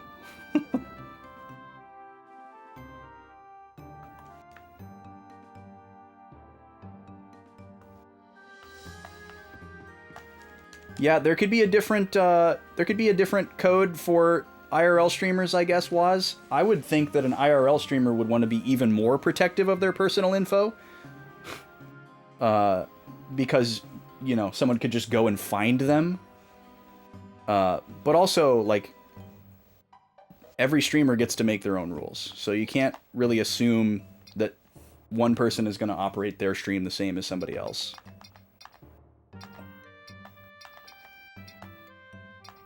Okay, we're going to middle port. Use my feet? I would love that. Ooh, electric kettles. Yeah, electric kettles are awesome.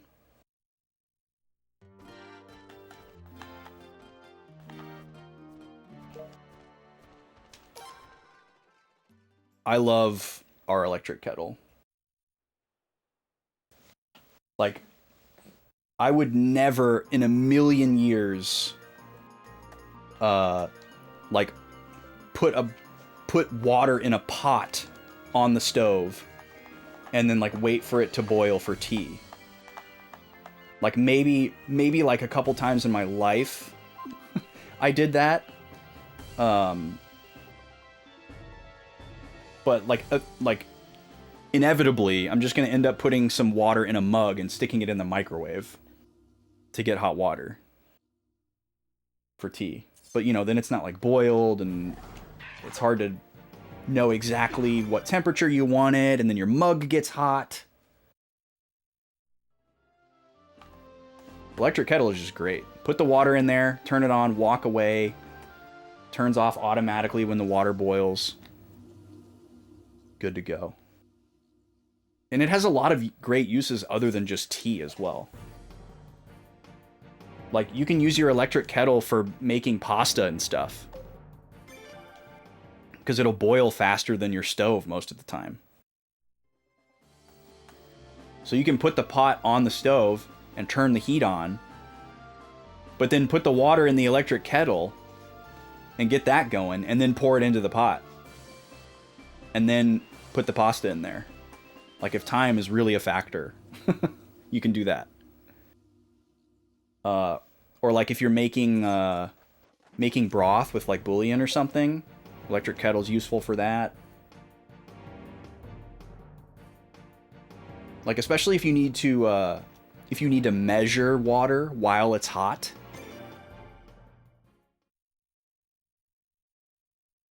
Very, very useful for that.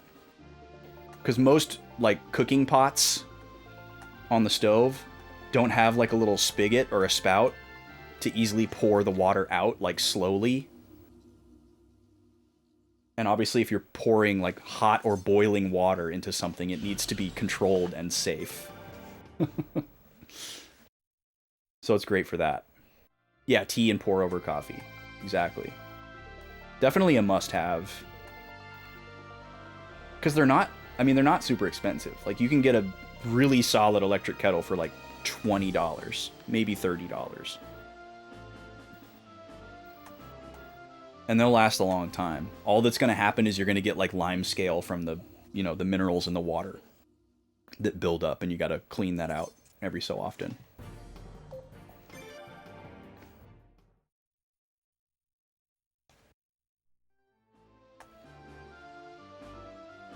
And all you need to get rid of that is like soapy vinegar and some water.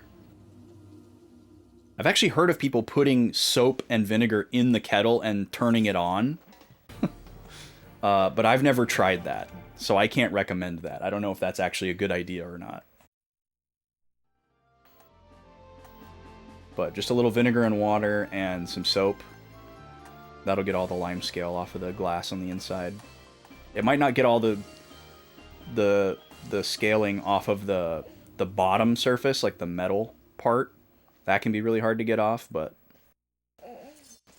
it's all good. Yours was $100, but yeah, you got a fancy one. Name brand, temperature controlled. Very, very cool. Oh yeah, it is very useful for those instant noodle cups too. Yeah, that's a good shout, Juria. All right, that's the Lime Shelf Island. All right, next we're gonna go kind of through this direction. $70 on sale. Yeah, that's a fancy one too then. We just have a really basic one. I think we paid $30 for it.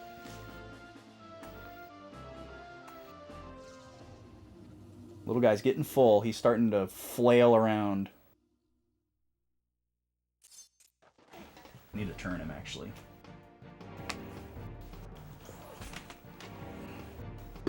He's starting to get distracted. And he's like, oh, maybe I'll look at all these bright lights and these screens instead of paying attention to my meal.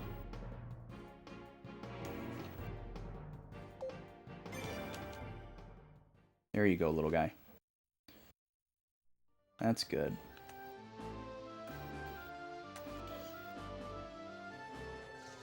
A thin nose and handle.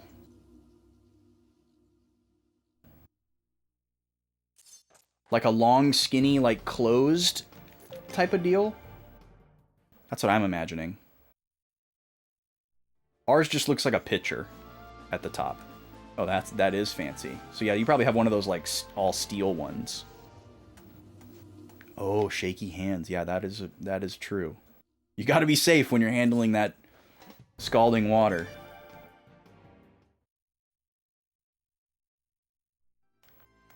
For sure. Where are we at? Okay, a little bit farther.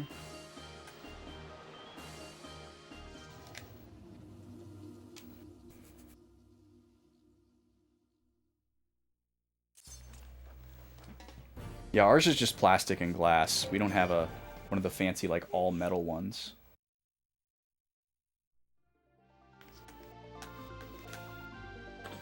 Come on, little guy, you're getting there. He has not been very hungry today. Every meal so far today, we've had to really force it on him.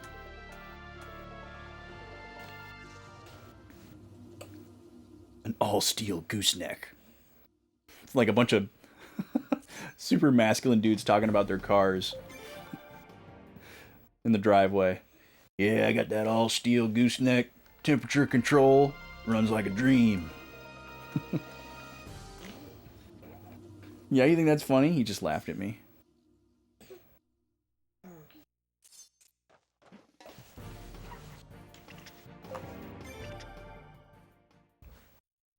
I think it's funny to imagine, like, a bunch of, like, gruff, rough and tumble dudes who have, like, really fragile masculinity that would normally be talking about, like, their cars or whatever, talking about, like, some,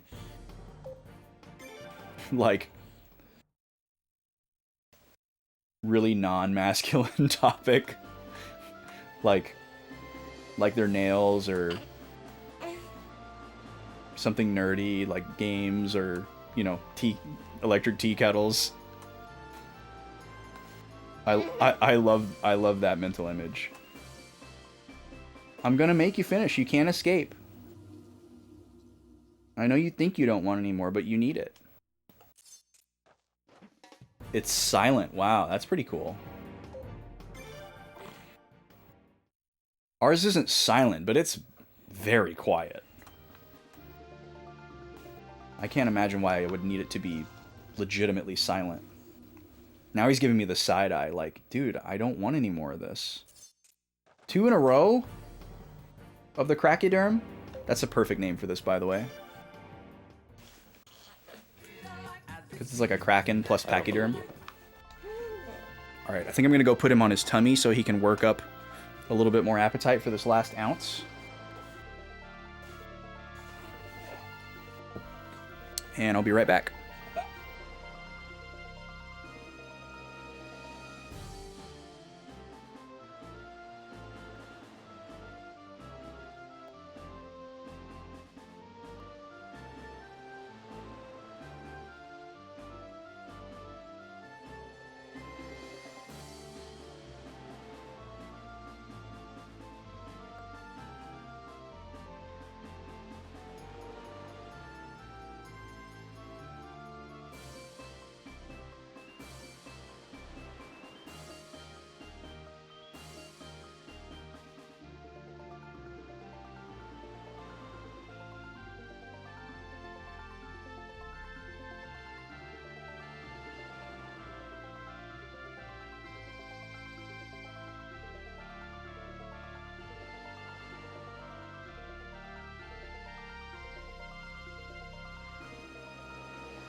All right.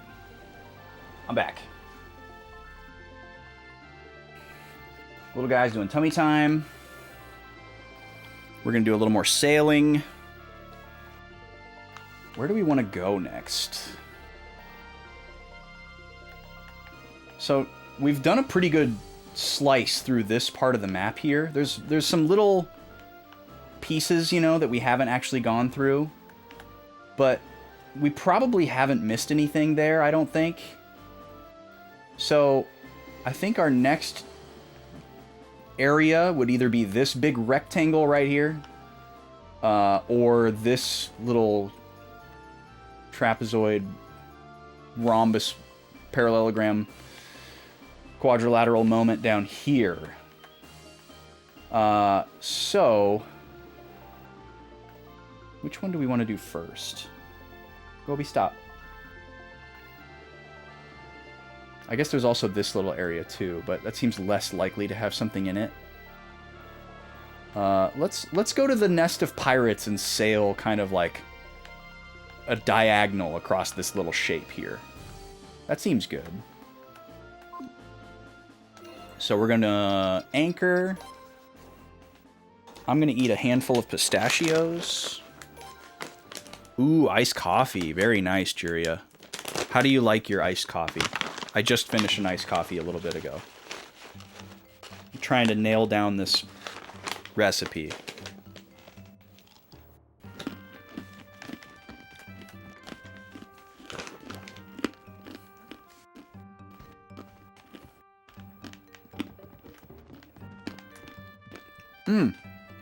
I should check in with Deborah, too. See if she cycled her hint. I'll warp first.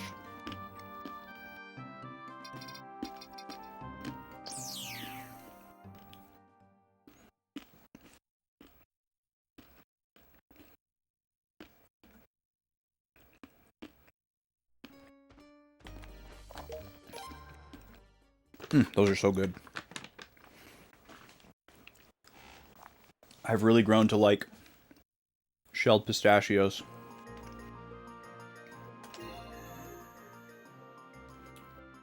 Anchor? Oh, I gotta go flip over the baby real quick. He rolled. Which is good, but not what we want right now.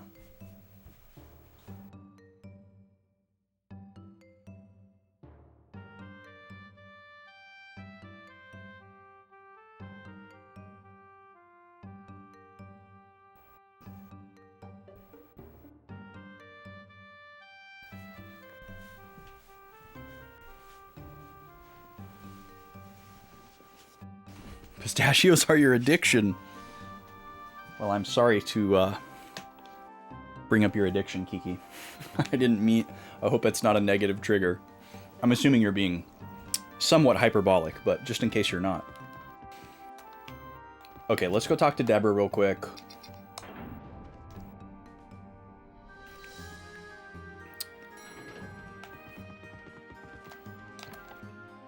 You just like them a lot. Yeah, they're really good.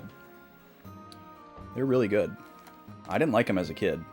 Here we go. New hint. I can see a woman investigating the Cray Trading Company. Maybe it'd be good to talk to her. Could be an equipment shop somewhere. That's all I can see right now. A woman in an equipment shop investigating the Cray Trading Company. Well, there's not very many equipment shops in this game. So I feel like we could nail that down pretty quick. I think we have had this hint before. Woman in equipment shop investigating Cray.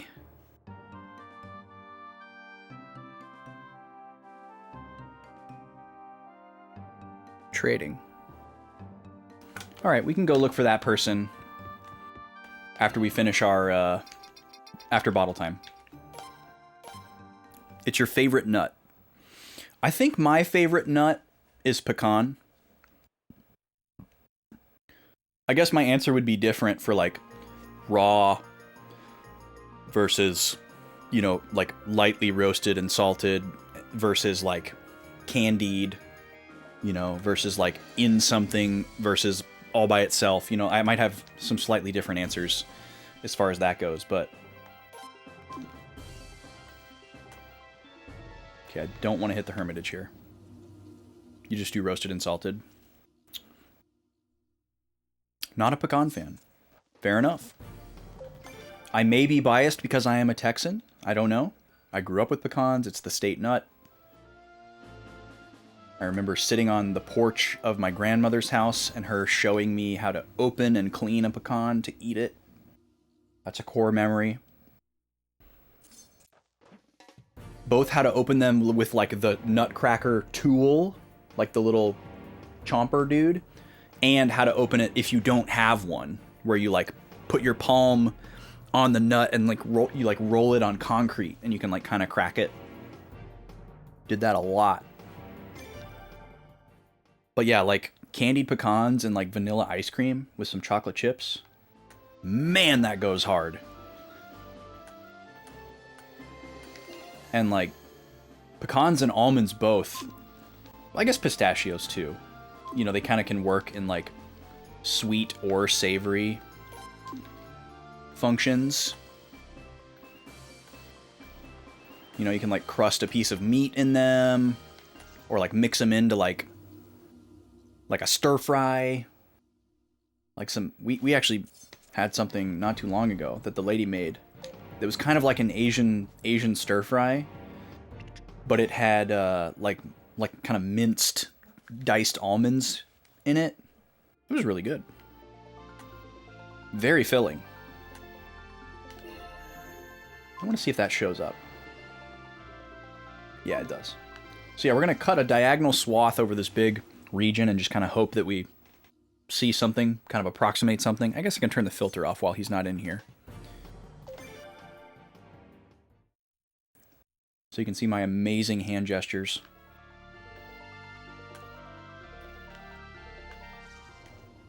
I feel like there's got to be at least, I don't know, 2 more islands in this big ol' ocean. But I don't think that there's a ton.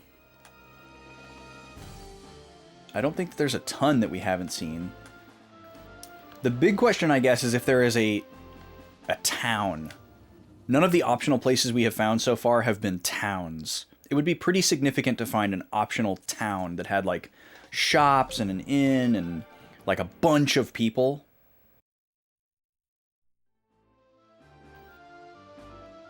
That seems a little bit unprecedented in this game. But I could see there being at least one. A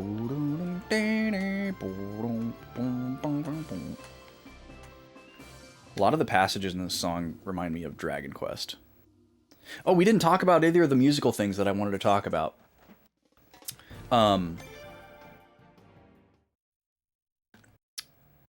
What was the one that I didn't write down? I'm trying to remember.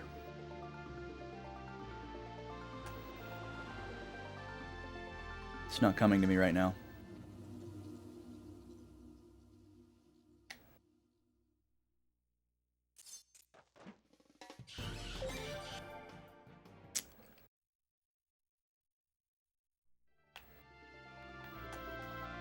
Well, I guess we can talk about the other one. So there is I guess you might call it an approach to music, or a certain role that music can play in film or a game. And this is sometimes used as a derogatory, but other times it's just used as a descriptor. And the term is wallpaper. And it's often used to describe music that is unassuming, possibly lacking strong melodies or ear-catching chords. You know, it describes music that's a little bit more ambient and kind of meant to stay out of the way.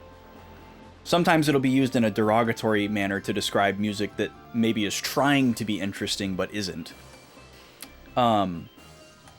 but it's a term that was often used to describe the music in Breath of the Wild.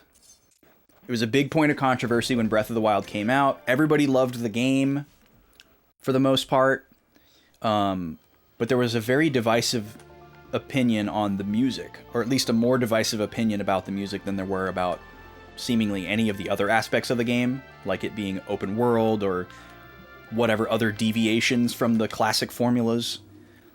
And I was included in that. I had very conflicting feelings about the music as a, music lover, music enjoyer, music analyzer, music maker. It was hard to decide how I felt about it when playing it. And it was very clear to me that the sound design in Breath of the Wild, the environmental sounds, are clearly on a much, much higher level than they were in any previous Zelda game. And they played a big role in your actual experience and like how you played the game.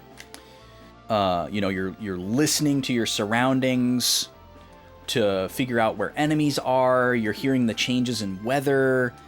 There's like a lot of information in the environmental sounds, more so than just like adding flavor to the environment. And so the music naturally needed to stay out of the way to make all that shine, And then the other aspect of it is this is common in a lot of open world games where if you're wandering around in a big open world area where all kinds of different things can happen, it's hard to predict what you might be doing moment to moment and write music that is either adaptive enough to properly convey what's going on, or to write music that's like a good companion. Because like if you have this big bombastic orchestral theme blasting in your face over and over and over and over while you're just kind of like walking around, it seems kind of weird, So having this like little sparse piano interjections and like non-melodic things make more sense. So it was a smart choice, but also as someone who loves tunes and melodies and like catchy hooks and stuff, I missed that. And you really only got it when you went to towns. And even when you were in the towns and you were hearing more of like a song versus like an underscore, it still kind of takes a back seat because of all the other sounds that are going on. Like all the other characters that are moving around on the screen are making noise, whether they're enemies or NPCs. Link is making a ton of noise when he's moving around. Like all these different little objects and parts of the environment are making noise. There's like rivers and waterfalls and water wheels and animals. So it's because the world is kind of like so alive, it's hard to just sit there and listen to the music like you might in like Ocarina of Time, where the only thing distracting you from listening to Kakariko Village is like the sound of cuckoos, and the only thing distracting you from listening to the Hyrule Field theme is like a giant pea hat that's going or whatever. Not like 13 different environmental sounds of like wind and rain and your footsteps and like some random animal and NPC driving a wagon down the road and like all this other type of stuff. But anyways, all of that said, just to paint a picture of like the quote-unquote wallpaper effect of Breath of the Wild music. But I had this kind of revelatory moment and epiphany recently where, it's been long enough since I've played Breath of the Wild, and even Tears of the Kingdom at this point, where hearing the music from it is now nostalgic because it's been long enough to where like it feels like a long time ago and it reminds me of a different time in my life because there's enough time has passed and it kind of like transports me back to these different places. And that's really nice. Musical nostalgia is very powerful. especially for me. And so it's cool to like go and listen to some of the town themes from Breath of the Wild and Tears of the Kingdom out of context of the game and just listen to the music with no distractions and hear how great and how beautiful it is or whatever. And I was thinking about the term wallpaper.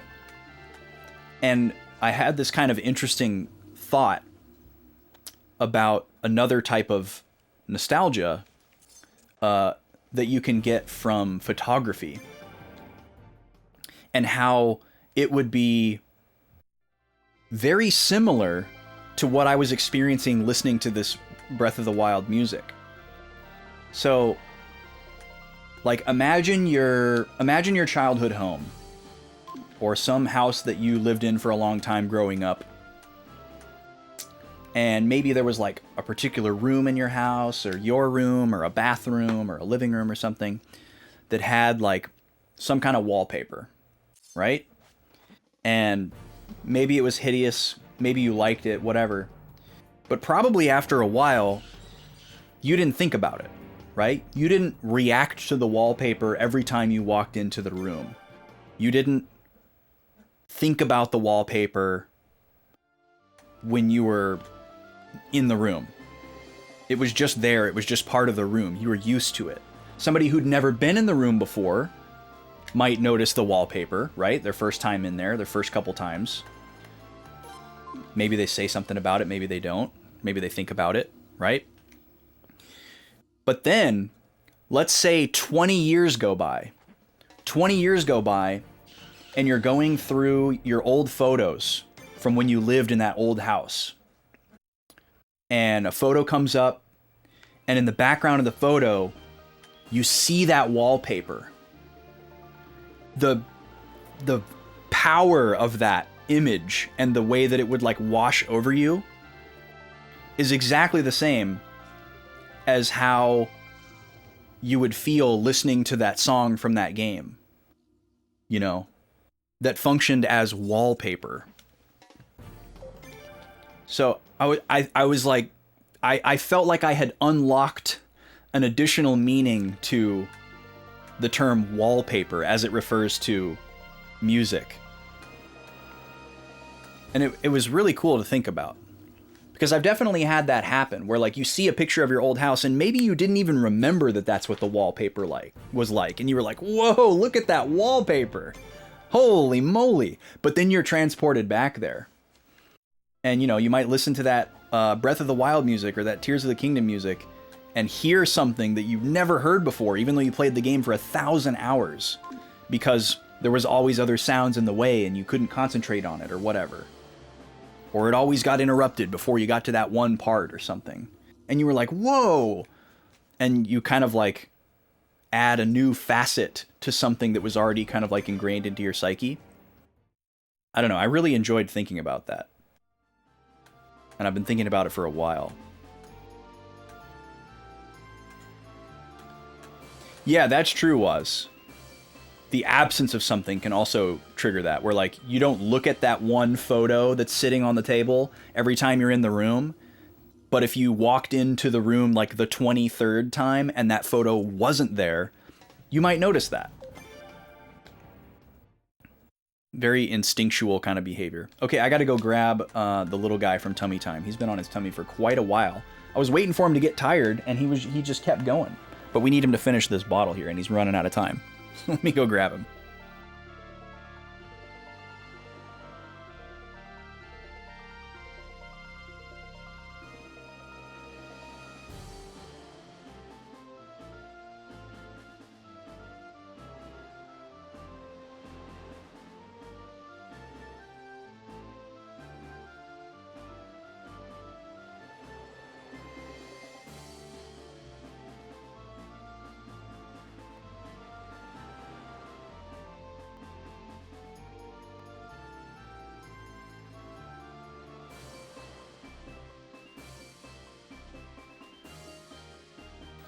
All right. Let's see if we can get this little guy to finish up.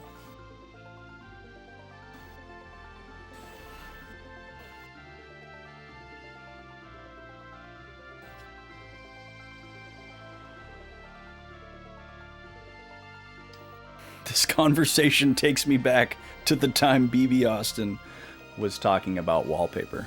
That's very silly. Come on, little guy. You can do it.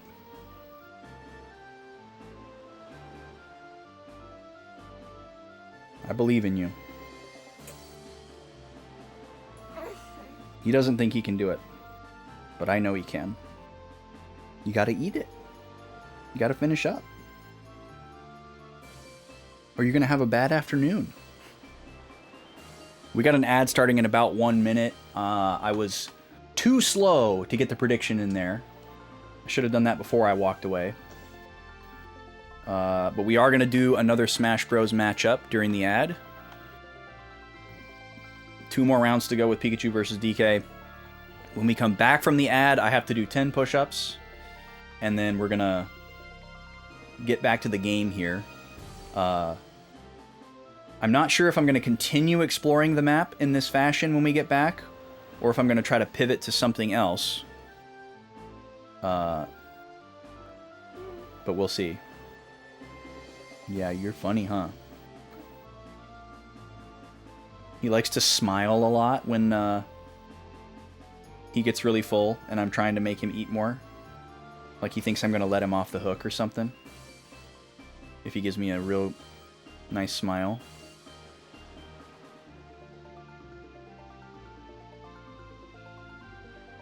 You'll have such a good nap if you finish this.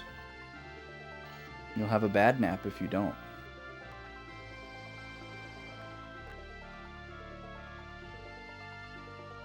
He's going. He's just going real slow. Come on, guy. Yeah, he knows when I'm talking to him and versus talking to you guys, too. It's kind of impressive. I don't know who you think I'm talking to when I'm not talking to you. Who do you think I'm talking to? You think I'm talking to the dogs?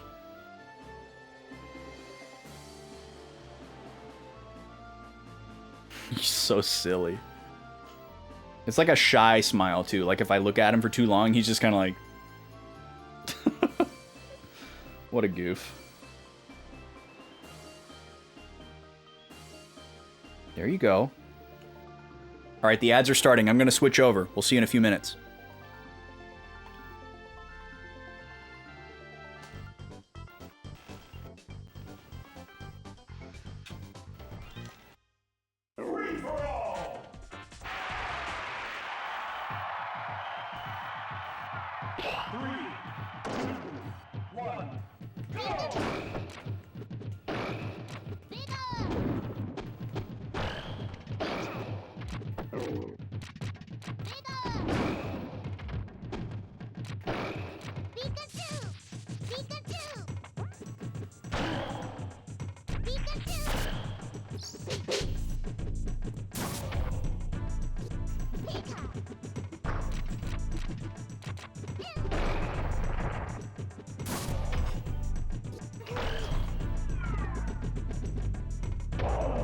Come on.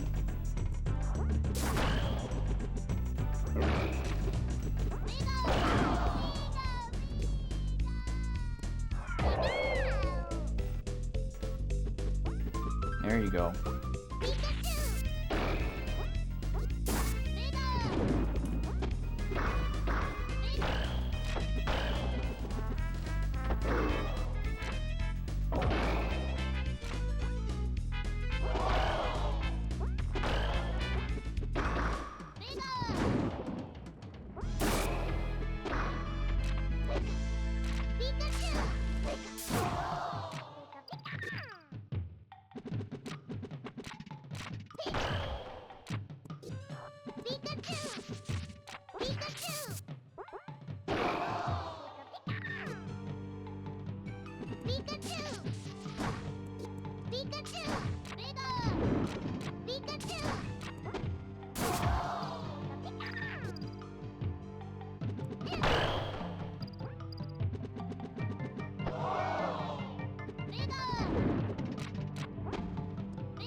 Five, four, three, two, one.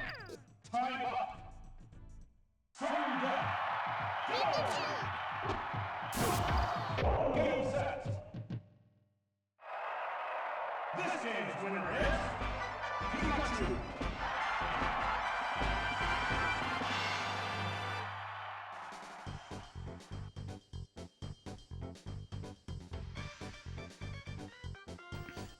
What an upset. The home field advantage wasn't enough for DK. He made it to sudden death, but he couldn't make the first strike. Pikachu takes it, which means he clinches the victory for the matchup. That makes it 6-4, but there will still be one more round before we switch characters. Get our scores updated. I was hoping the little guy would finish during that. He got so close. He's got a few more drops left to go here. Nate, if you're still here, thank you again for the $5 Ko-fi. I really appreciate that.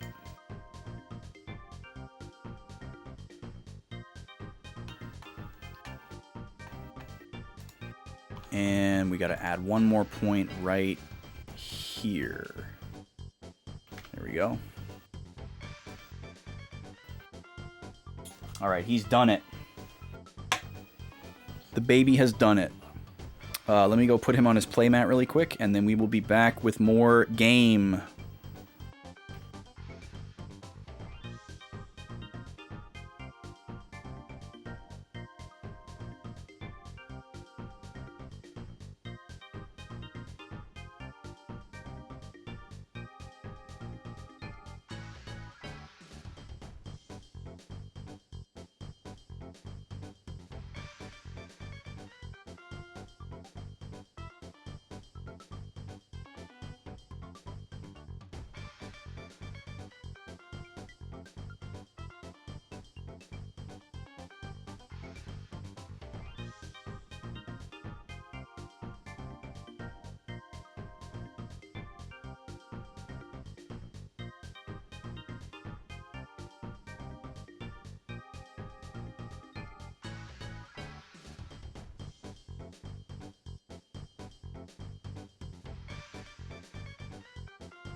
Okay. Gad, what's up, my dude?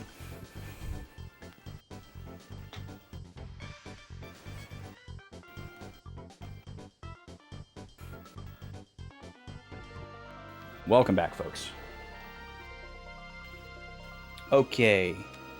So we're kind of like in the middle of a line of exploration here. We need to decide if we want to continue to explore the map arbitrarily, or if we want to just get on with it. We've been fairly successful today, and it feels like there's not a whole lot left as far as ground to cover. So I'm okay with continuing to explore for a little bit. If y'all are.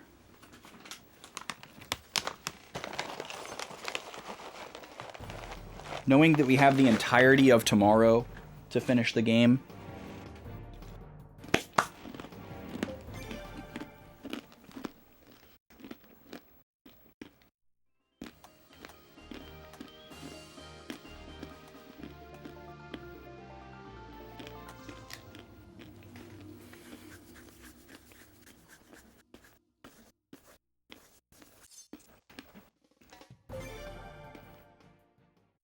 Oh, another thing we can do,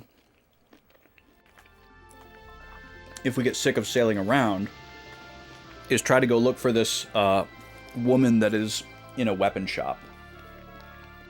There could be something right here south of Obel. And there could definitely be something in this big rectangle here. This is probably where something is. In this big square right here. I think it's unlikely that there's anything down here. But it's possible. It's much more likely that there's something up here. Because this is a very large square. This is basically half the map.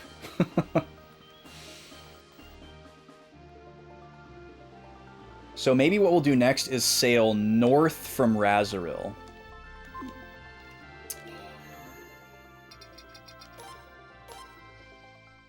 A woman in a weapon shop. Let's go take a look at all the locations we can warp to. And think about where there are weapon shops. Also, let's read the comment box.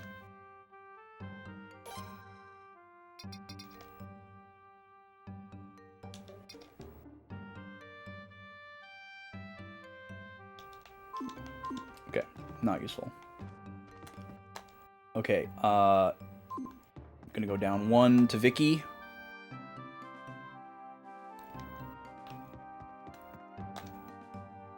So let's see.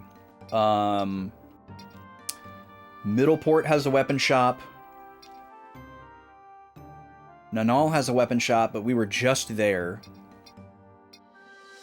Nay and Nay Kobold both have a weapon shop. If I recall correctly. Maybe not Nay Kobold.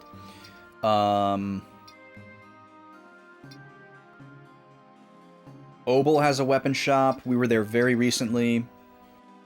Razoril has a weapon shop. And that's it. That's not that many places. The Middleport weapon shop is an outdoor stall where we already recruited a character. So that's probably not it. We were just at Nanal.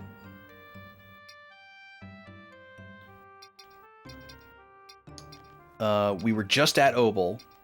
So I feel like that pretty much immediately narrows it down to probably either Razoril or Nay Kobold. I'm trying to remember if there actually is a weapon shop in Razoril. I think there is. Let's go to Razoril Port Town first. It's very easy to leave here. Although I guess we don't have to. We can just warp. It's easy to leave anywhere. But this will be very quick to check. I know there's the rune shop over here, but I actually can't remember if there's a weapon shop. That's the rune shop. Yeah, one of these is weapons. That's items. And then this is technically an armor shop.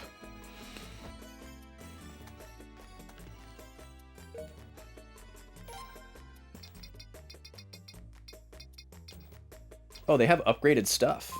That's pretty cool. The Hat of Wisdom. That's tempting. Alright, I'll buy it.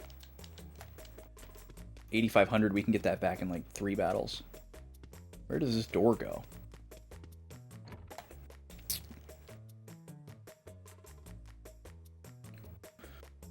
Well, there's no lady here.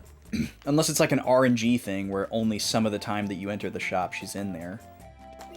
Which has been a thing in the other games, but I don't know if it's a thing in this game. I don't like that mechanic.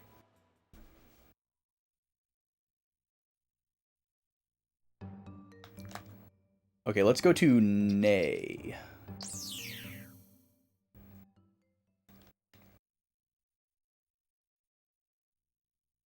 We recruited somebody inside of a shop in Nay Kobold once already. But that doesn't necessarily mean that we can't do it again. But I don't know if we've recruited anyone at Nay. But we've been here a lot. I don't think there's an indoor weapon shop here, though. Yeah, there's just this blacksmith. That's not really a weapon shop. I assume when they say weapon shop, they mean the armor place.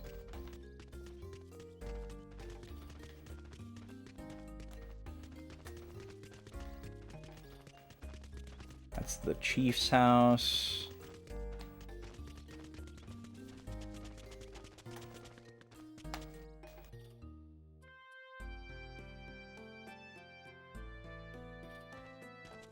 This is the inn.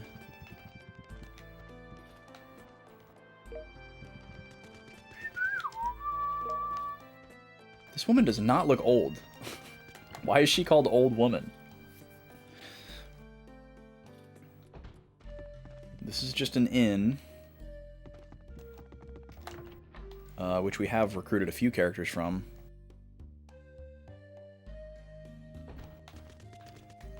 Yeah, I don't think there's a weapon shop here. I think there's just the blacksmith. Which maybe is what they mean. It's kind of confusing. There are no places in this game that are called weapon shop. They're either armor shops or they're blacksmiths. So it's weird that she said weapon shop.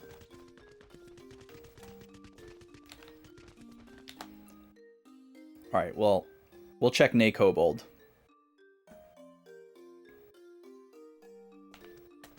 Because there's probably an armor shop in Nay Kobold if there's not one here, and there's a blacksmith here, so...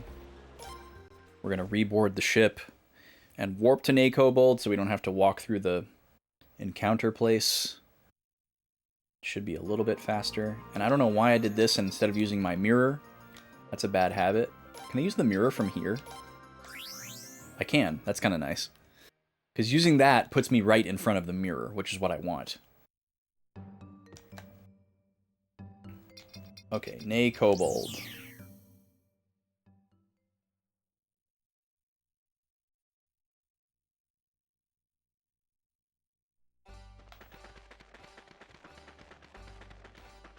This an armor shop? No, it's a trading post. And this is the warehouse that we still can't go in. Very suspicious. This guy is a lottery shop, right? Oh, he's an appraiser. Yeah, maybe there's not an armor shop here either. Because, yeah, it's just a spa up here. Long walk to a spa.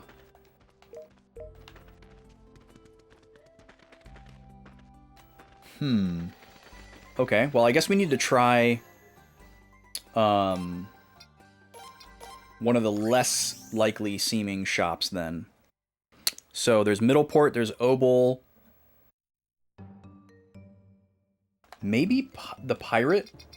There's an armor smith at the pirate settlement. Maybe we missed somebody there. Yeah, that's an interesting idea, Waz.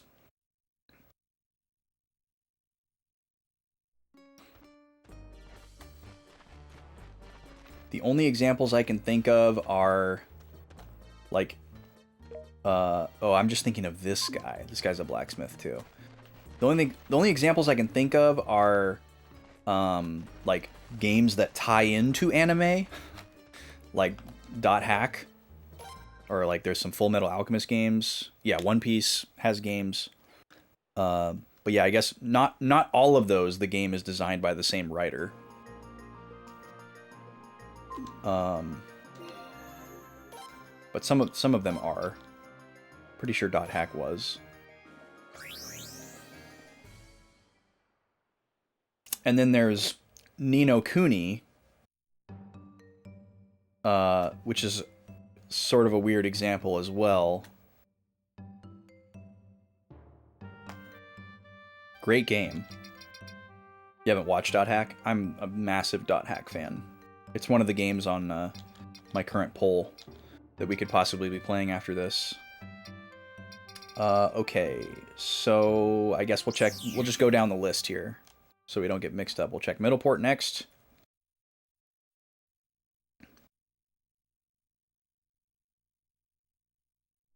This one seems the most unlikely to me.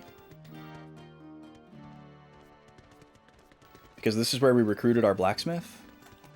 So it seems strange that we would recruit another character from the same weapon shop. Again, it's weird that they're calling it that.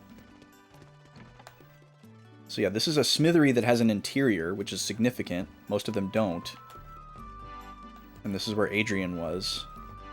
But there's nobody in here now.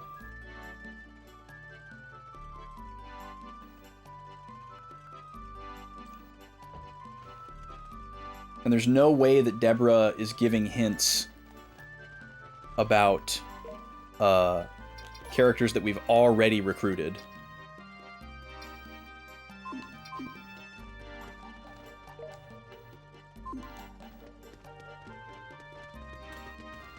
But there's definitely... Okay, there's definitely no other areas in this town that could be considered a weapon shop.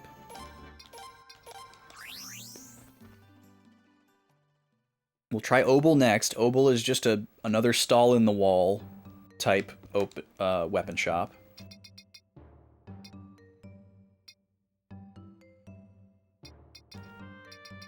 Well, I guess we can check Nanal again, even though we were just there. But it doesn't take that much time to check.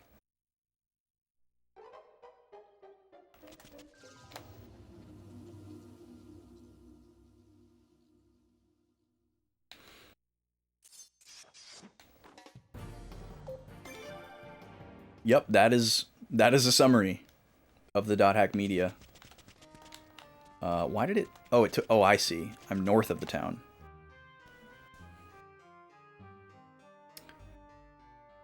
Yeah, I've never watched Roots, but I would watch Roots before playing GU.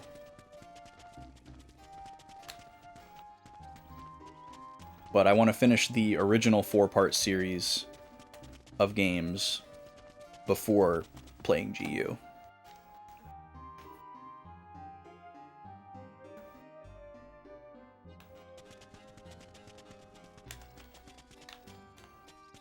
But yeah, I've seen all of .hack Sign, and I've played the first 2 games from the first game series. Part 3 is what's on the poll. Very good stuff. I super like it.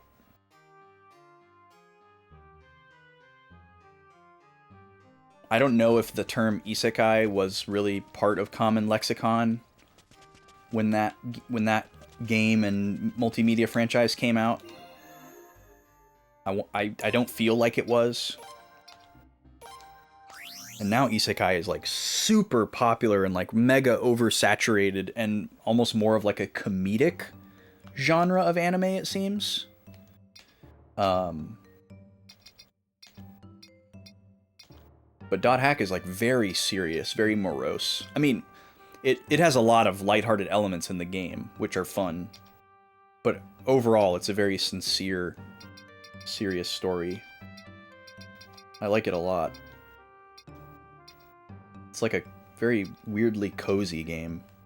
Alright, we're going to... where are we going? We checked Nanal.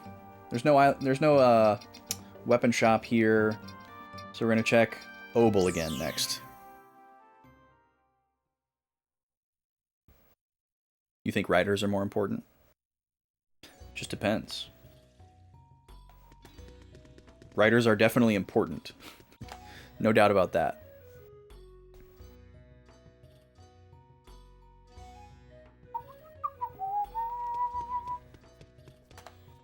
Let's see. Which one of these is the weapon shop? In... Item, rune... Go down a level.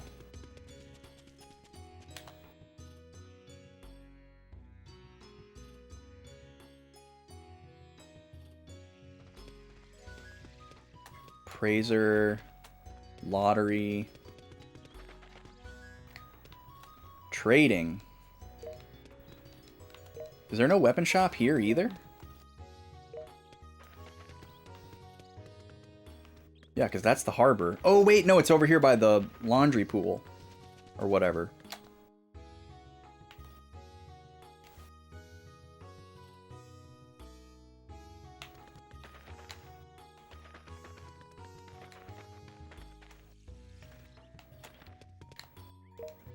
Well, there's no,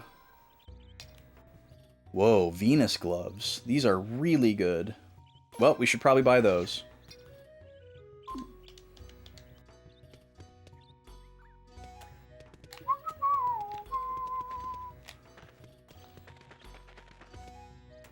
And then this guy's a blacksmith.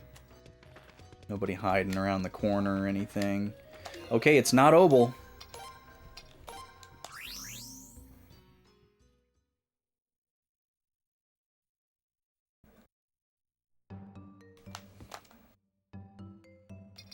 So that leaves... nowhere. So either this character shuffles around and we have to be at the right place at the right time, or there is a weapon shop that we have not discovered yet, or it's possible for Deborah to give us stale hints for characters that we've already recruited. All of those answers seem really unlikely. Let's see if her hint shuffled. Oh, now it's the fishing at sea hint again. Alright, well, let's take that as a cue and go back out into the water, shall we? We have a big rectangle to explore. Where am I even? Over here. So let's... how do we want to do this?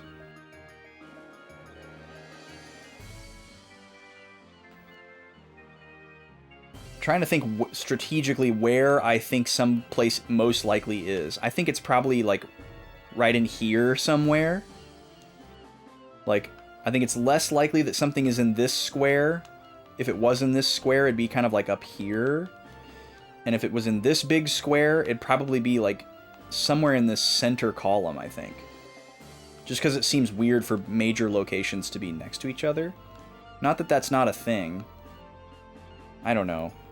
I'm just trying to apply some level of reasoning to it. Let's go back to what we said we were going to do before. We're going to go to Razoril and sail directly north, and then go from there.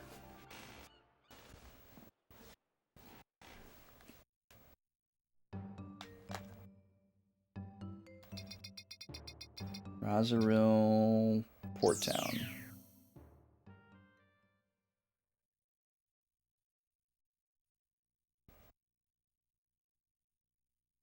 Nima. What a good poochie. Nima's been hanging out all day, just being quiet, being good.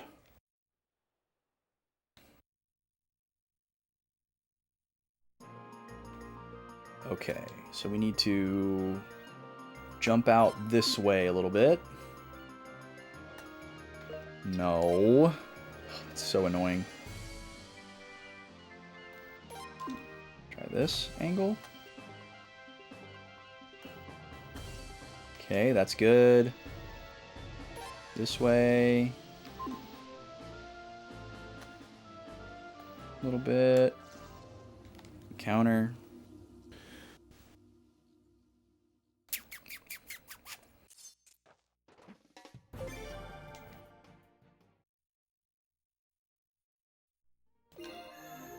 Oop. And then should be able to go north now.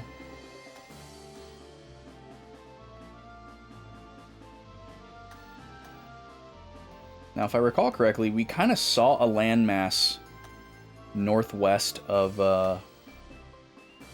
Razoril, and we tried to sail towards it, and we like got invisible walled and bounced off of it, even though it wasn't at the edge of the map.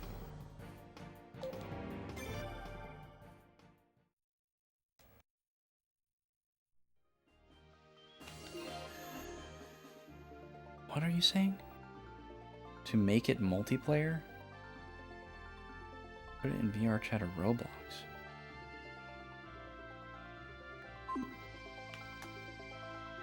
Yeah, I think it's... That would be such a strange choice. Of all the games you could choose to remake in VR chat or Roblox, Suikoden IV is probably about the absolute last game I could possibly imagine. I don't think anybody would ever even consider doing that.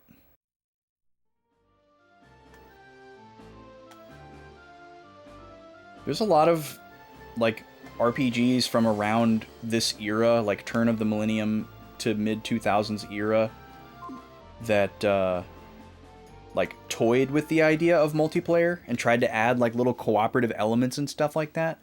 And none of them, ever really caught on or were, like, big hits. There are, like, you know, small niches of people that loved playing Final Fantasy IX multiplayer battles co-op or something, you know, but it was not like a smash hit or anything. It was a neat feature to consider, and it didn't get in the way of the single player experience, which is very important.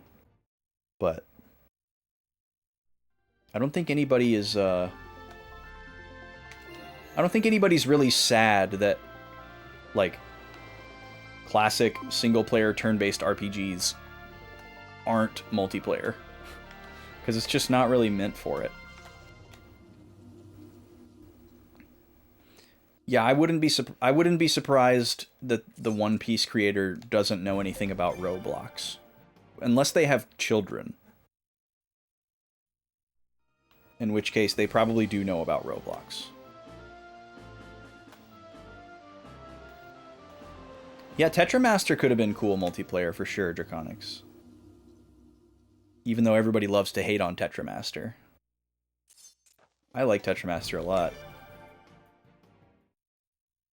I like it a lot more than Triple Triad.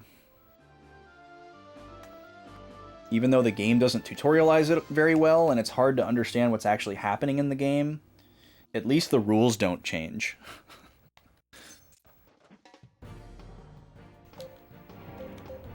Like, people complain about the RNG of Tetramaster, which is valid, but there's just a different kind of RNG in Triple Triad.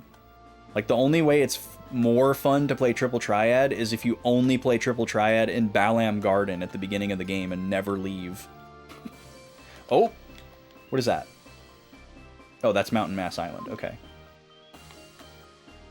Got it. We've been here before. So now, let's try sailing to Iluya.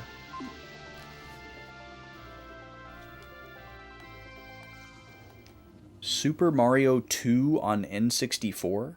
Huh? What are you talking about? That's not a real game. You talking about something that was, like, rumored? Like the Luigi rumor? Ella's real? Type of thing? Charity stream. What? I played Super Mario 2 on stream, and I played Super Mario 64 on stream. Are you talking about one of those games?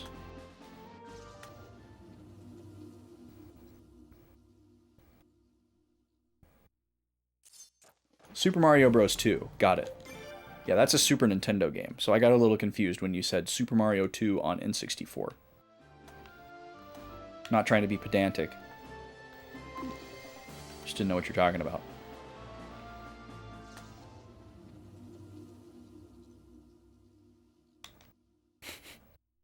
Thank you for consistently copy-pasting, like, Wikipedia blurbs in chat.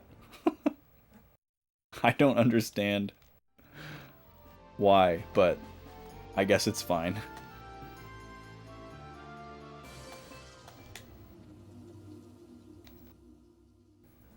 As long as you're not fun-facting a game that I'm playing, I guess I don't care.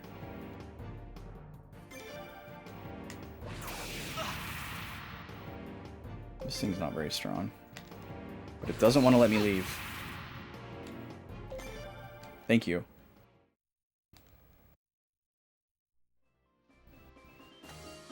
It was originally an original Nintendo game. It was an NES game.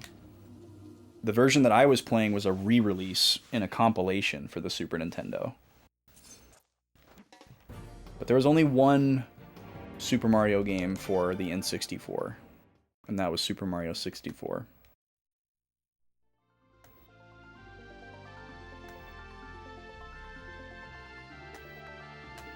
Well, I'm very flattered that you're able to learn something from me yapping. Where are we at here? All right. Almost halfway. Change in color of the biome. That seems to be a fairly reliable sign.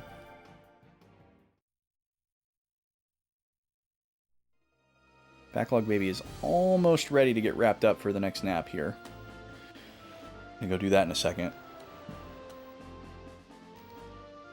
If you don't wrap him up at just the right time, he gets a little cranky and then he doesn't want to go down because he took too long. Yeah, I'm gonna go do that right now.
All right, we're back.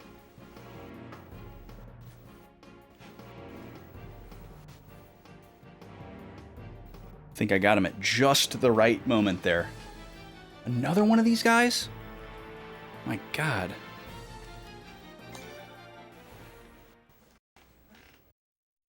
Woz, what are you doing?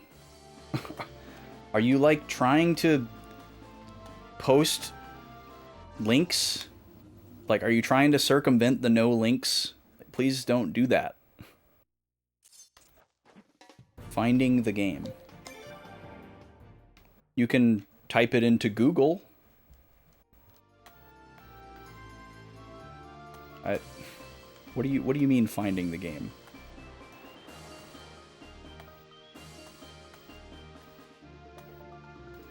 And you get wiki. Okay. Well, you don't have to share, like, if you're trying to find the game, you can just go find the game. You don't have to share your Google results in the chat.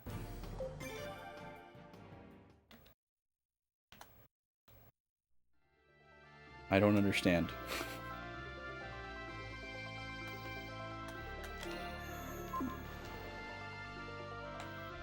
Okay, we're still only about halfway. I don't know, Draconics.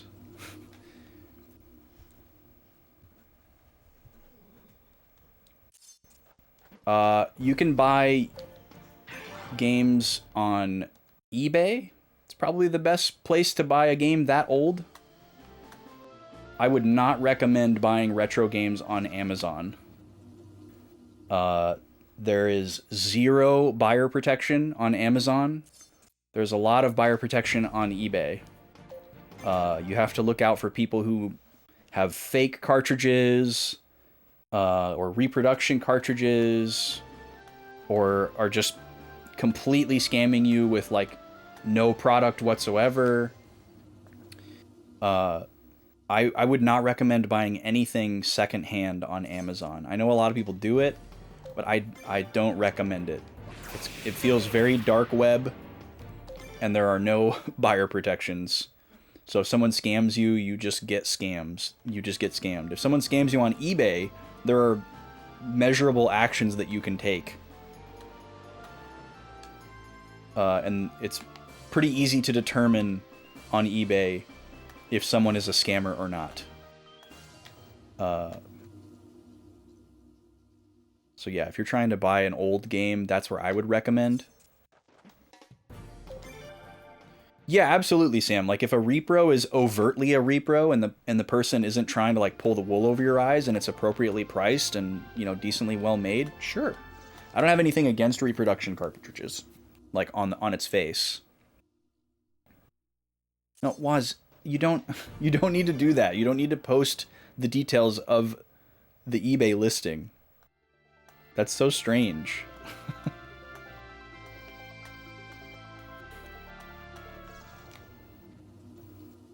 I mean, happy shopping, but that's just such a strange thing to post into the chat. All right, we're getting close to Iluya. It is raining. I think we can probably safely change directions. We'll go like this, kind of cut this line. This could be good. There's got to be something out here. It may not be anything exciting, but there's got to be something. Apparently there's a fisherman out here somewhere. I don't know if he's going to be in a boat or if he's going to be in a small island. See more. You don't buy... Wait. No, I already read that. Yeah. Yeah, there's certainly a fine line and a balance with repros. The idea of a reproduction cartridge is great. Just don't try to swindle people. You know, like if you're making... Although with flashcards being more available, it's definitely... I think it's less attractive to buy a reproduction cartridge. Unless you're just a really big fan of that one particular game. But like, for example, like if you wanted to buy some Super Nintendo reproduction cartridges of like the better patched versions of the Final Fantasies or like, you know, Secret of Mana 2 or something like that, by the time you buy like 2 or 3 of those reproduction cartridges, you could just buy an EverDrive for Super Nintendo and put all of that stuff on there. You know, it's not like the dedicated single game reproduction cartridges are supporting the original creator or like gonna run any better than a different type of hardware emulation. So you might as well just, you know, get the EverDrive.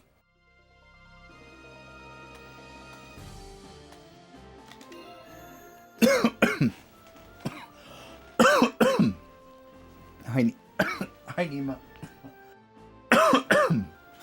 I got a little piece of pistachio in my windpipe. How are you?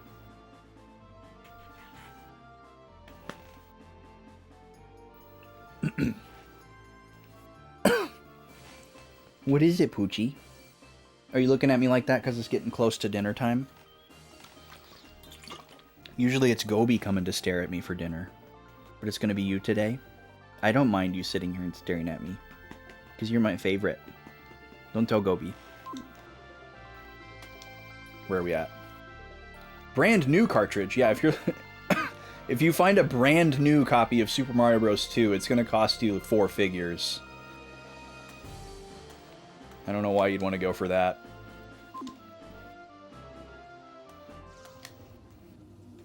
The only dedicated reproduction cartridge I have is a GBA copy of Mother 3 with the tomato translation.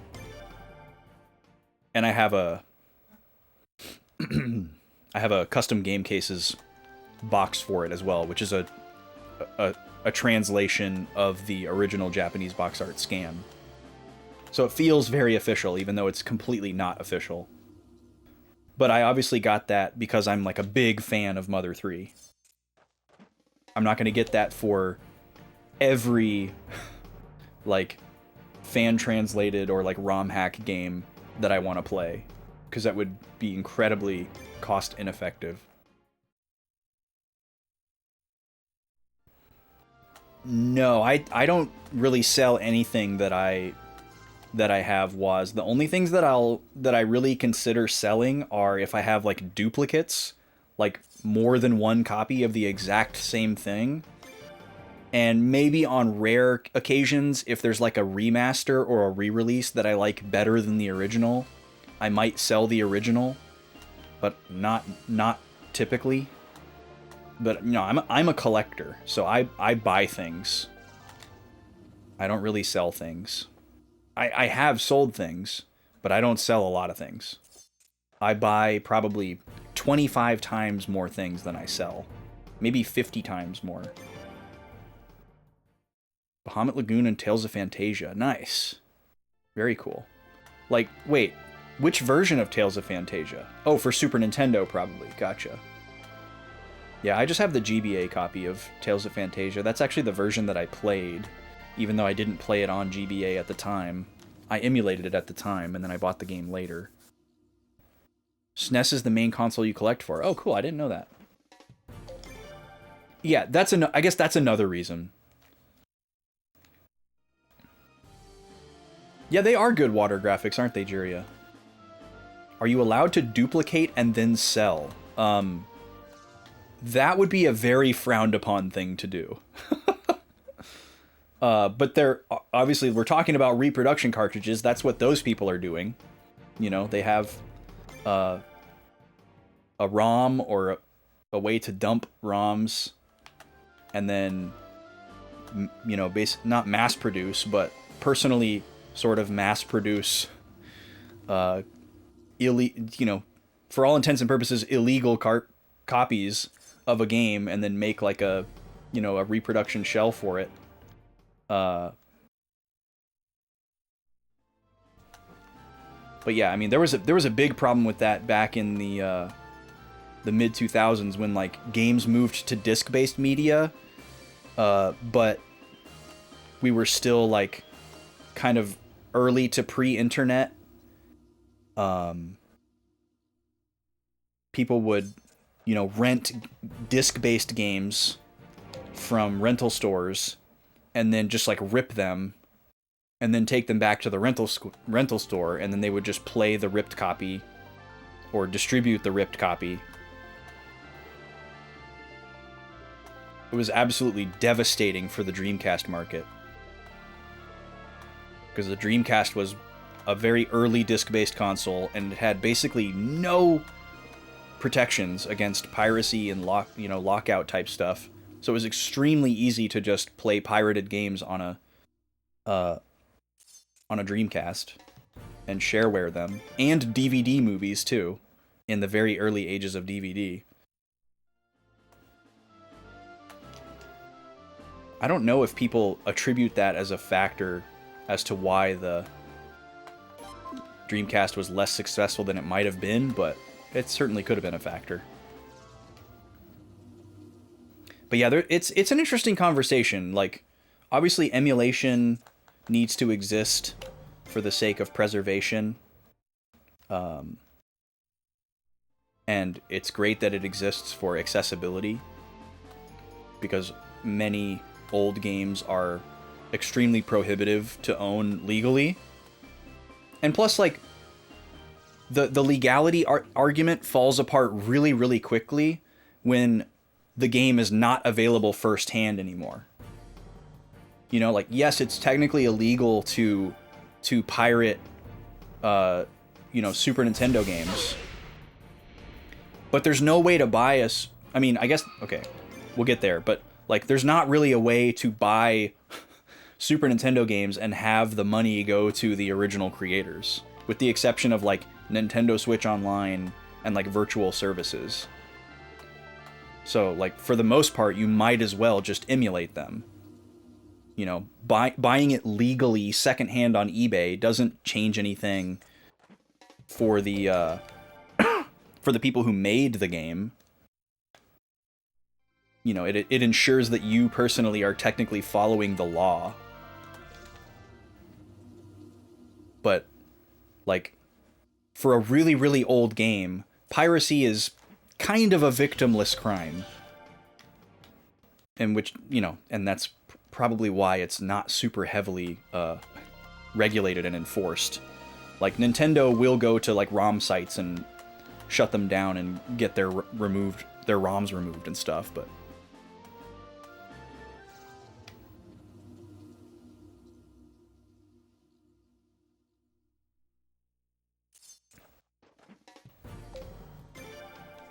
You want to pick up Star Ocean.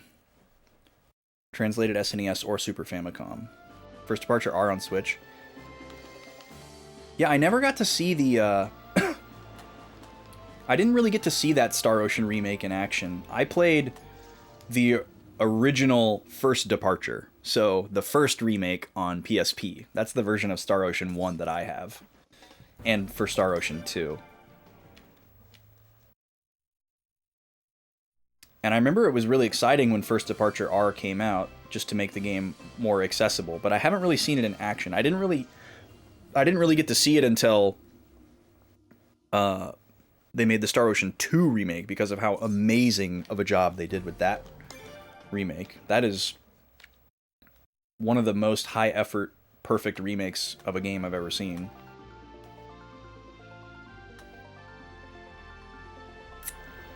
What if the game was put out there for sale again at $500? Would the availability then counter practicality?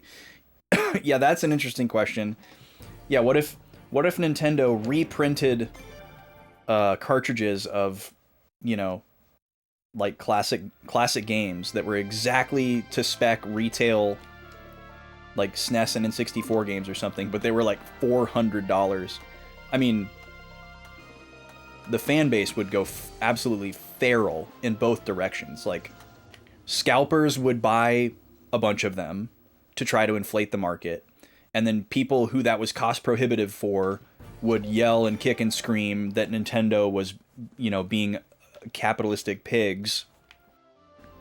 I have no idea what their stock would do. It would either soar from the scalpers or it would plummet from the fan reception. I can't really decide what I think is more likely.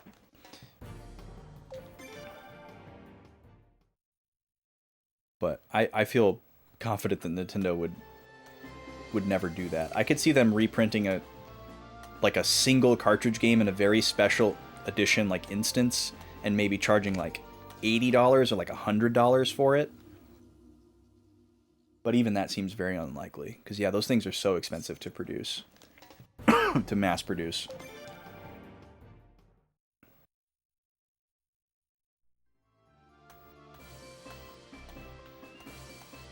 They still have the IP. Yeah, and that is where the illegality lies, is in the IP.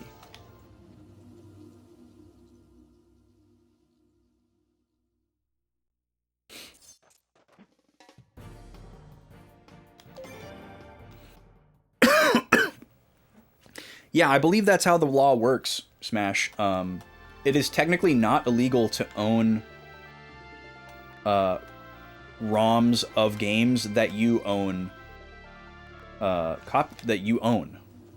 Like, you'll see people on the internet use the phrase legally obtained backups as like a meme or as like a dog whistle for ROMs.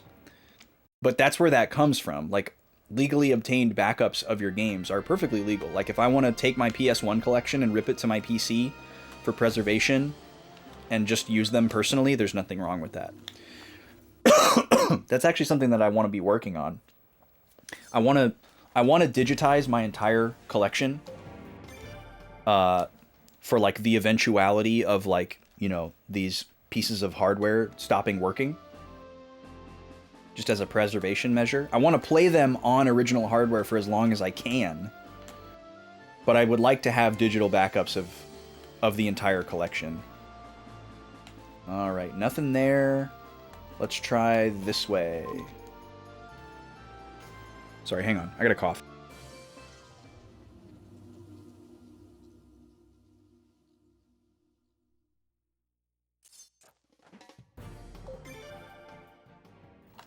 Okay, I think I got it.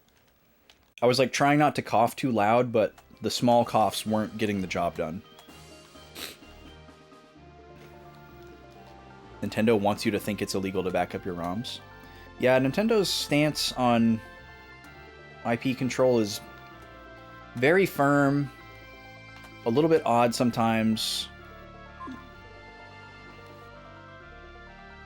Yeah, Sam, with a Super Nintendo collection, yeah, that would be super cool. I would recommend getting a Retroed. I love mine. And you don't need any adapters for the SNES stuff. I have a Retroed 2. It's a very, very simple USB device that allows you to rip ROMs and saves from a variety of cartridge games.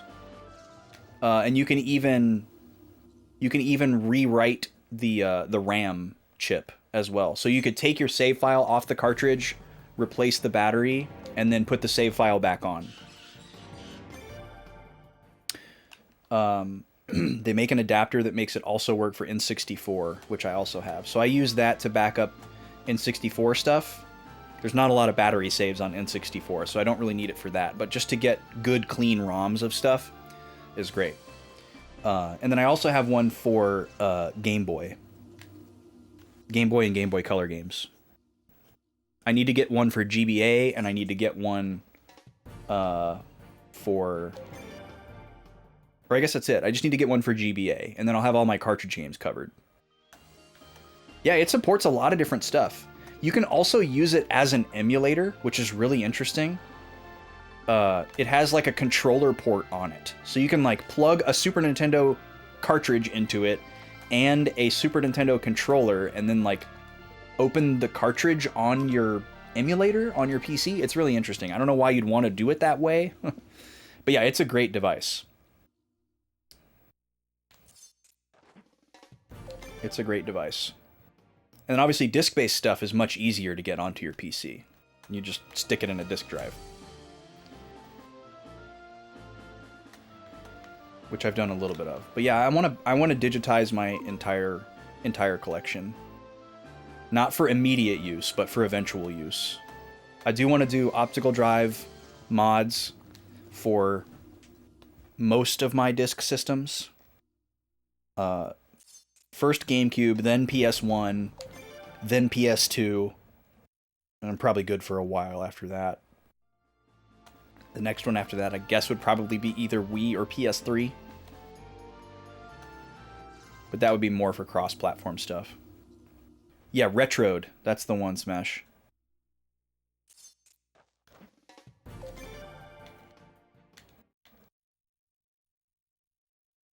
I know they were out of stock a lot during the pandemic. Hopefully they're easier to find now.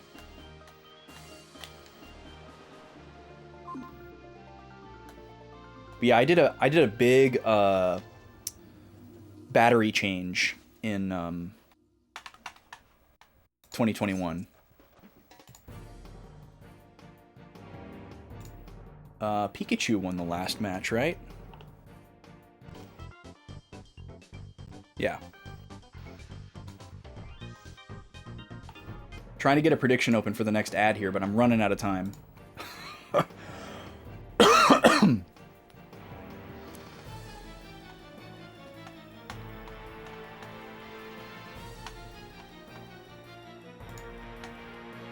Okay. Another ad coming up here, last one of the stream. 2 minutes to get your points in. Pikachu versus Donkey Kong. This is the last round.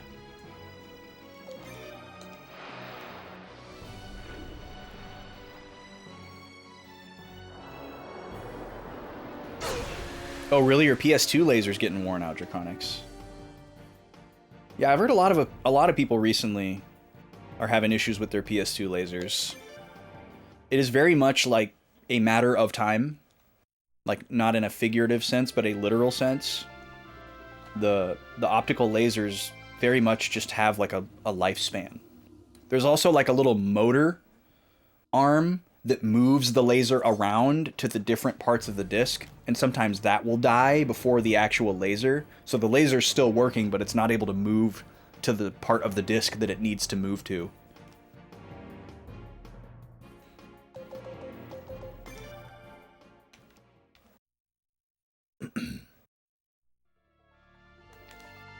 I'm gonna hit one snooze on this ad so we can get our prediction in.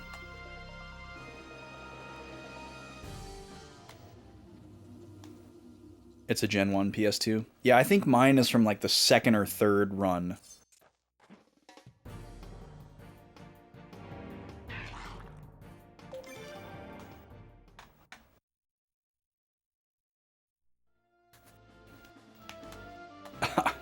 You got...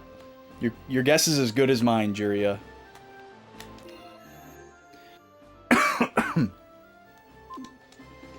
Let's see here.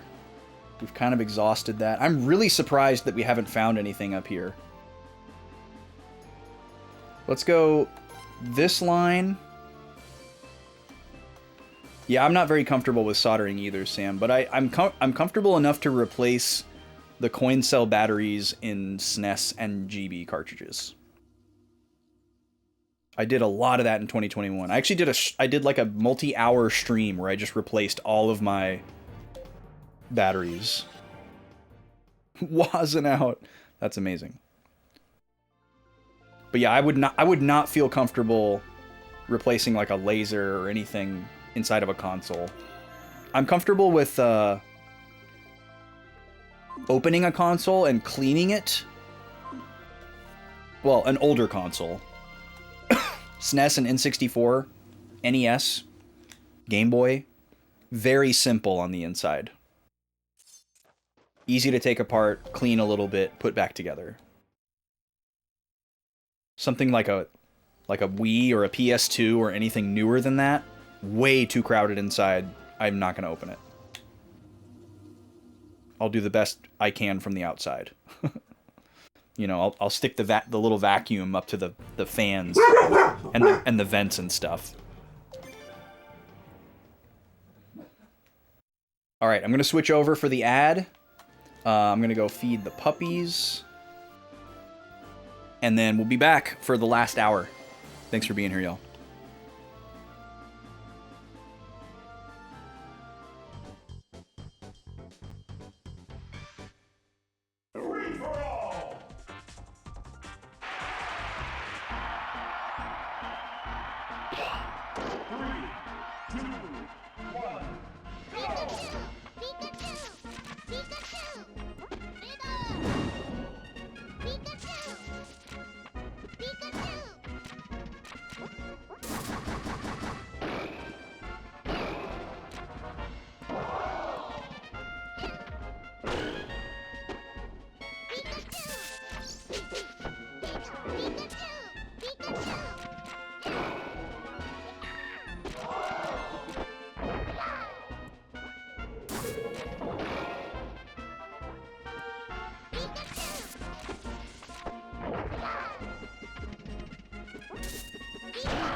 2, 1.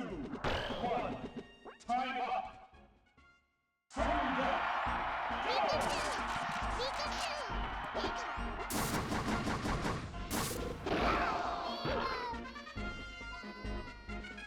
Game set. This game's winner is Donkey Kong.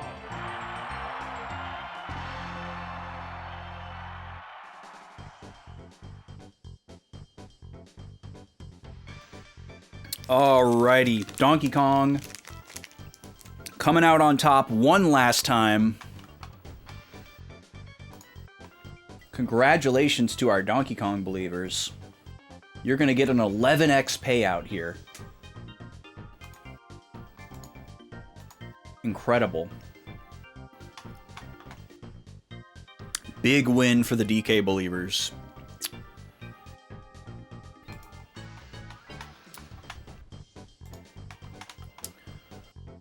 So we're gonna reset our character matchup here.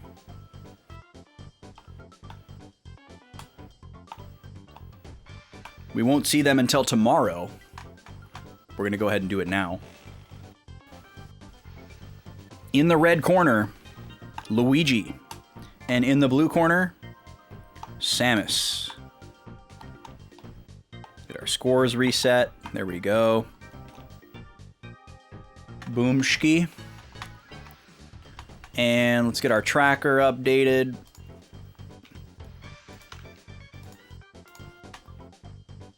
Nice job, DK. 6-5. That's as close as a matchup can be. A lot of those went to sudden death, though. I'm very interested to see when we get to the final tournament to determine which character is the best. I'm gonna have to make some kind of special rule clause for sudden death. Did I watch State of... Yes, I actually did watch State of Play yesterday in B's Discord. It was as I expected it to be. I was really only hanging out and watching it because I wanted to hang out with those people. Usually for State of Play, I don't watch it live and I just, you know, look for the headlines afterwards. But a lot of my friends and some cool people are in B's Discord, so I was like, I'll hang out with people while we watch it. And be silly in the chat. And that was nice. There was like maybe one thing where I was like, this looks cool, I would play this. But I've already forgotten what it was. It was some upcoming PS5 game. It wasn't like, oh my god, I need a PS5 now. But it was like, oh, that looks interesting, I would play that.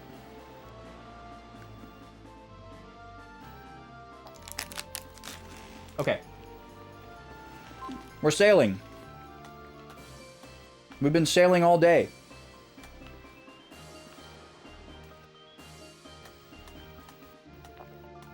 We're at such a precarious crossroads here. I have to finish this game tomorrow. I mean, I don't have to, but I really, really want to. I'm ready to finish this game. I'm ready to see how the story wraps up and all that. And I want to make sure I give myself a lot of time in case the, you know, the last story leg is really, really long. So I don't really want to spend any time tomorrow going for optional stuff. Which makes me feel like, you know, by consequence, I have to be done with all the optional stuff today. How close to the end am I? I mean, we're at the end. We have confirmed that the next story beat, we know exactly where it is and what to do and where to go. That next story beat is the point of no return. We just don't know how long afterwards, you know, how long that last chapter or whatever you want to call it is going to be. And I don't want to know that. So don't tell me if you know.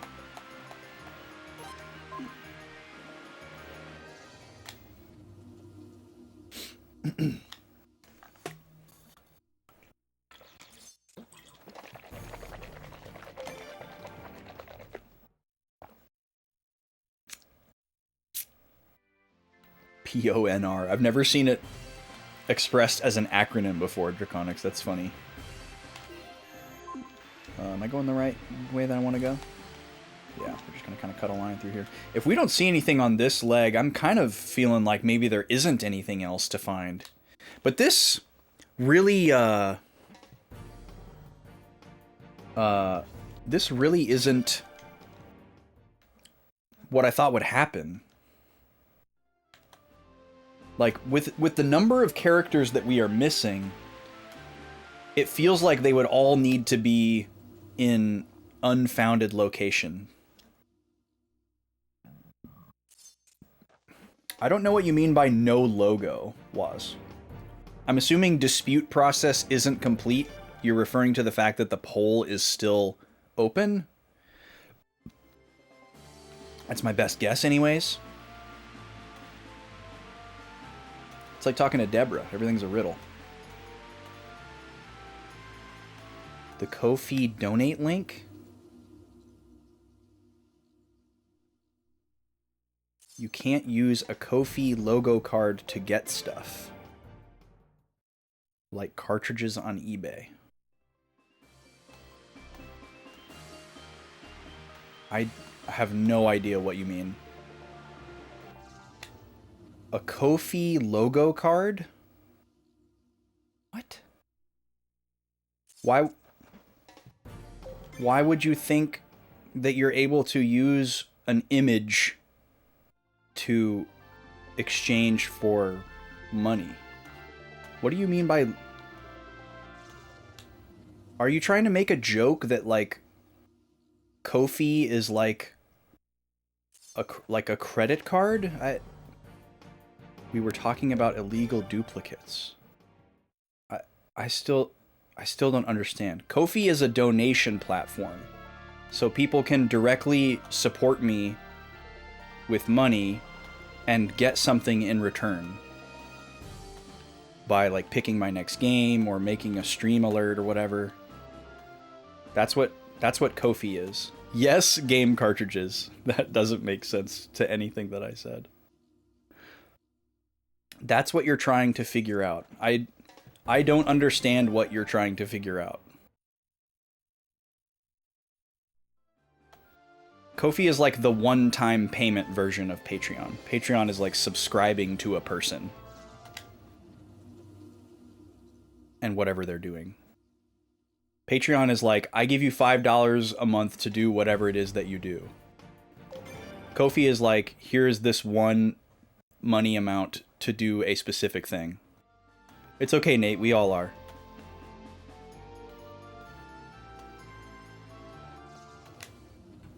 With the MasterCard logo. We are not on the same plane of existence, Godewaz.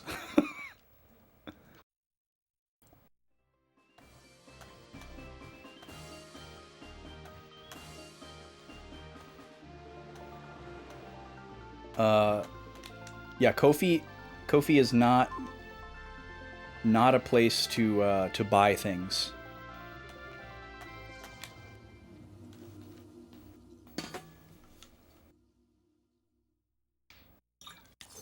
Loud noises. It's an old reference, but it checks out. Okay, I think I want to change my angle ever so slightly here and just kind of go like this. Maybe we should sail south from Nanal. Or north from Nanal. I don't think there's anything in this little triangle right here or over here. It's too close to the deserted island. There could be something up here, too. We could check that out. This is... You don't understand. That's funny on more levels than you probably imagine, Draconics. Yeah, we are the panel of the 4 judges on ABC's America's Next Greatest Inventor, and Codewaz is Mark Griffin. Telling us about Bullet Ball. And we're just not getting it. And he's like, I'm spitting facts over here. Why don't y'all get it? And we're all like the huh cat. I said nay, right? Yeah, nay. We're gonna try sailing directly south from here.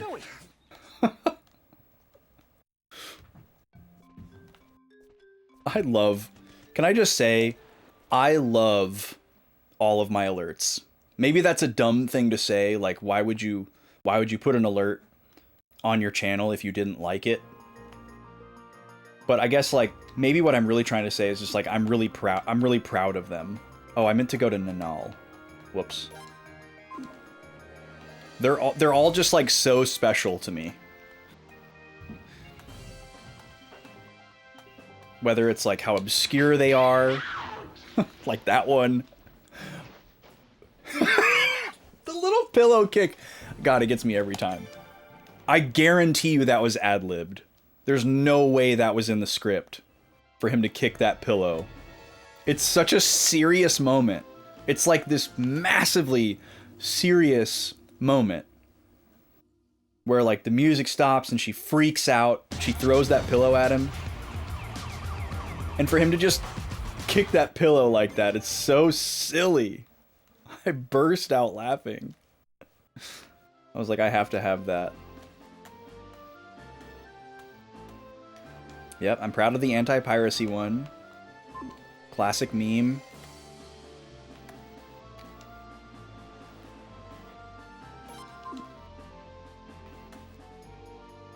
I had fun editing that. Wait, what is that? That must be Nanal. Yeah, that's what's funny about that in retrospect. People are like, you wouldn't download a car or whatever. And people now are like, don't tell me what I would not download. I would download a car if it took 6 weeks. Wait, what is that? That's east of here? What is that? That's new. Okay, this is new. It's quite large. Doesn't look like we can make landfall, but... Yeah, I would download a house so fast. Exactly. Exactly.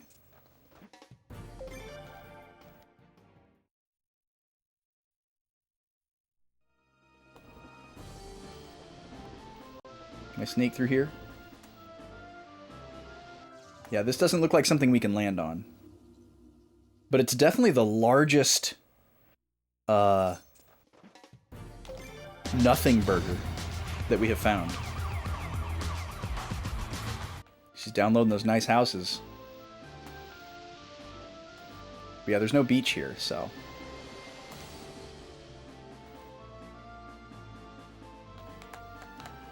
Alright, let's keep going south.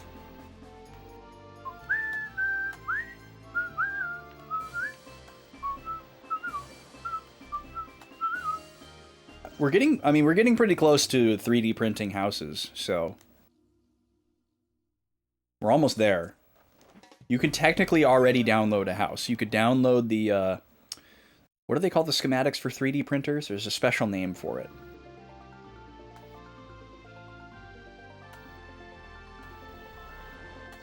But yeah, there's already somebody, I think, that built a house out of nothing but 3D printed materials.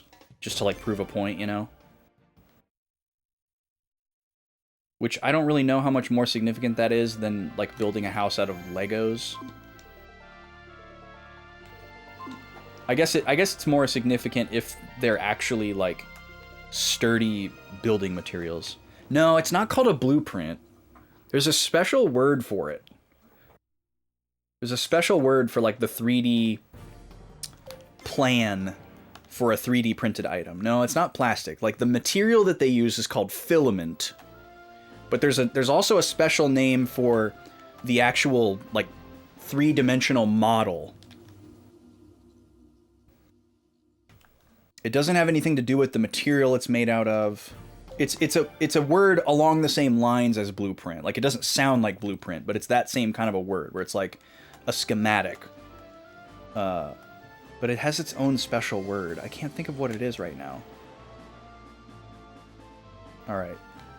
Nothing out here. I guess we'll try north from Nanal now. Printable? No. 3D printed homes. Yeah, I don't think there's very many of them, but I think somebody did, like, kind of go out of their way to, like, prove that it was possible.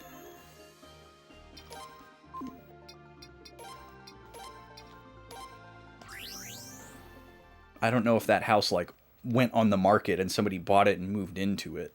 I think it was just, like, an experiment, but I don't remember. Okay, we're going to Nanal.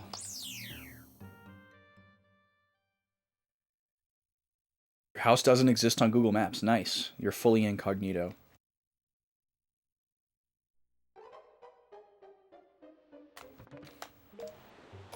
That was the case with my house for a while. Because it was not built yet.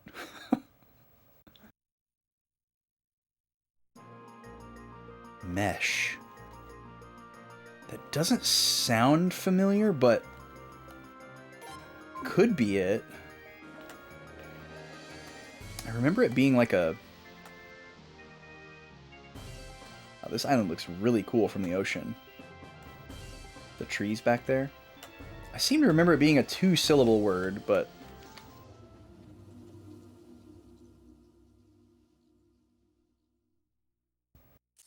It could be mesh. That's starting to sound right. Yeah, I don't know if it's like a slang term or like a lingo term, but I've seen it a lot. A stereolithography, that's definitely not it. Mesh was the first 3D printer lingo that you saw. That could be it. That might be it. That might be the one I'm thinking of.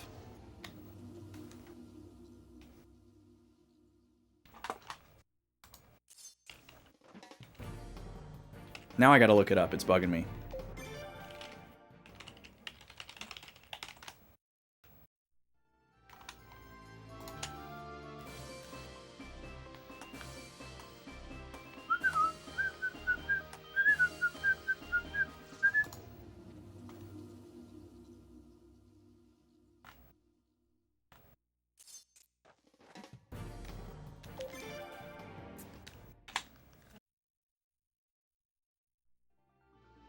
Oh, clay is so cool.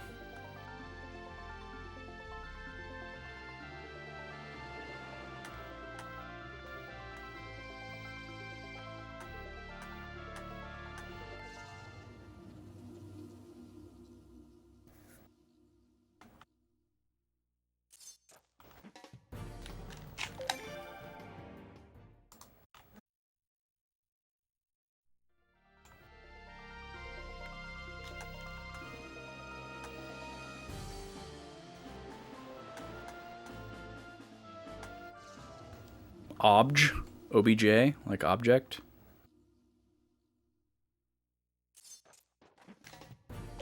I think it is mesh.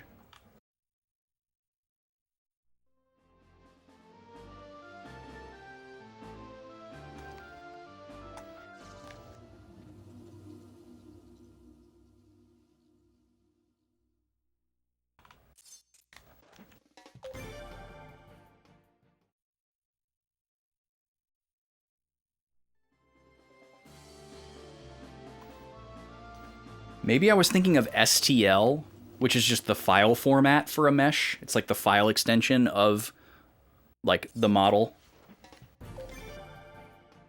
Maybe that was the multi-syllable thing I was thinking of. I was thinking of the letter S. But yeah, mesh is described as what I was referring to. So that must have been it. All right, let me see if it... What we'll do is we'll go up until we hit the barrier, and then we're going to go west. Oh, that's the stereolithography. Nice.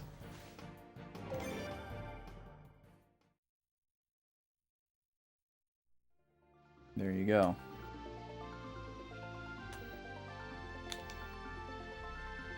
A little bit further north.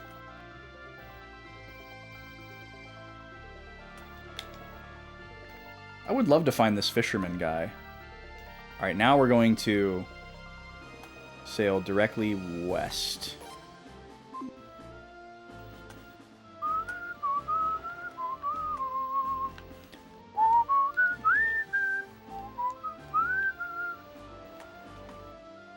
Alright, get this off my screen.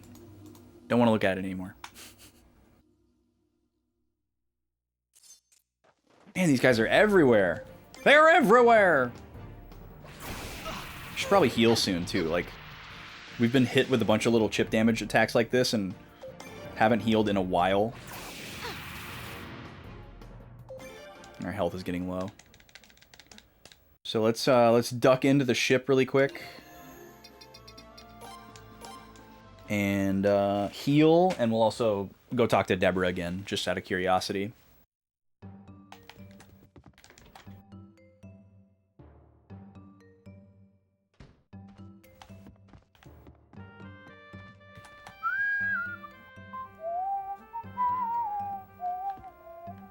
I don't know why I came down here manually. I can just do this.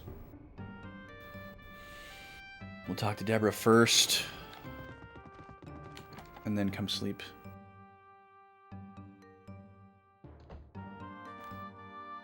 A cave somewhere. There's a mermaid. She's swimming comfortably. Really? I mean, that sounds like we're going straight back to the deserted island. It just seems really unlikely that there would be another mermaid character in the same spot where we met the first mermaid character and another character. So I'm gonna immediately investigate this, because if we find out that Deborah is giving us hints for characters that we already have, it is very important for us to know that. Oh, that's funny, Jiria.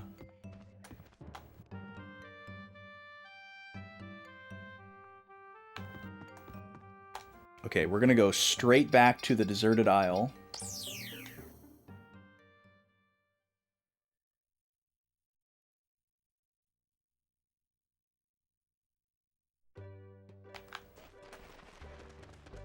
Save real quick. We haven't saved in a little bit.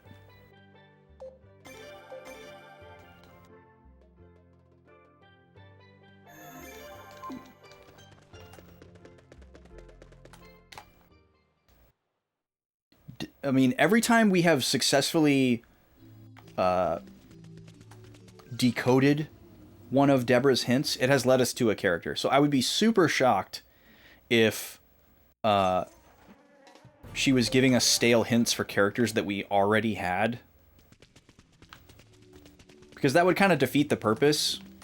You would have such low odds towards the end of the game to, like, utilize her to get the remaining characters. So I don't think they would do it that way. But it just seems so weird that there'd be another character in here. But there's literally no other cave where somebody could be swimming. Oh. Hello. It's Lillen. Almost the same name. Who are you? A friend of Lillen. Lillen? Lillen is all right? All right, I want to go where Lillen is too. Okay. So this is very interesting because that is a very unexpected recruit for so many reasons. But this also could mean this actually strengthens the idea that we have found all of the locations in the game. Because some of these last couple recruits could be, like, cascaded and scaled behind each other. And so we're only getting, like, a couple of different hints because those are the only ones available, and we need to find one of them because it's going to lead us to another one. Like, we couldn't have found this character if we hadn't found Taisuke first. Right? They wouldn't have both been in here at the same time.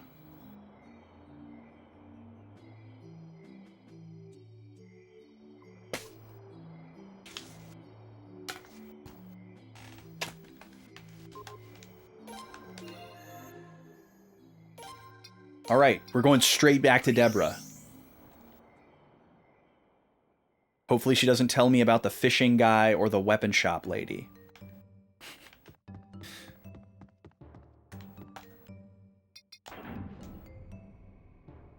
It would also be nice if she gave us a hint about the two characters that we know about. She hasn't given us a hint about Noah or whatever the guy on Ilya's name is. Okay, this is the hungry child one again. So that's, what is that, 3 hints now? That we don't know who they refer to? Obel sure went through a lot. This child hasn't eaten properly for quite some time now. You won't find any food even if you look there. What is she talking about? If that doesn't just mean go look around in Obel, then I have no idea.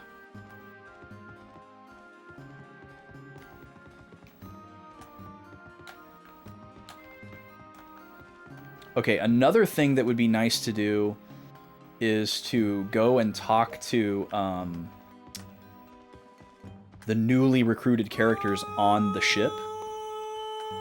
Excuse me? Who is going off on Ko-fi now? Thank you so much for the contribution. Who was that? Ooh, Juria with a new stream alert commission. Interesting. I wanted to try. That's very sweet of you. All right, I see a YouTube link here. Ooh, and it looks like it's a Pokemon Stadium quote. Very cool. Awesome. I will work on this tonight. Probably have it ready for tomorrow. Thank you so much, Juria. That's very nice of you. I think that's the first time anybody's ever utilized that one.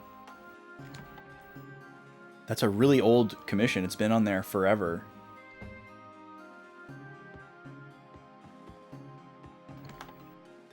You wanted to commemorate the charity stream. Oh, cool. That's a fun idea.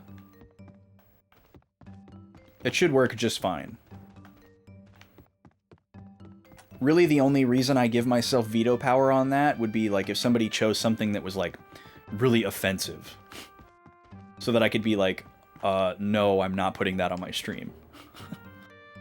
Or like controversial, or like props up another like creator or something, or makes fun of another creator. You know, I wouldn't want anything like that. That's really the only reason that's there. I'm sure most people would pick wholesome, funny memes.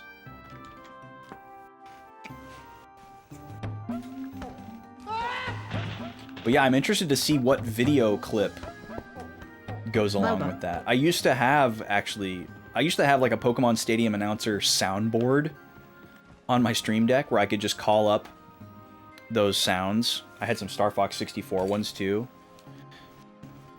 But I don't think of specific visual elements. Oh, here's Gao. God, he's ripped. Ooga? Wow, insightful. Okay. Who are our other new characters today? We have Lilin, who's probably in the mermaid room. And then we have Taisuke, who's in the bath. We already talked to him. So let's see if we can find Lilin. She's probably in here. Ooga indeed. No, it shouldn't be an issue at all. Wow, they are in here all together. So what are there, 5 of them? Don't they all have the same stuff? I think all these girls have the same stuff.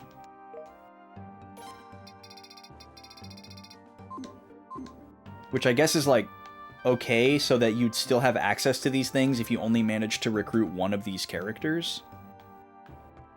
So, yeah, this makes it look like there's 2 more of them that go over here.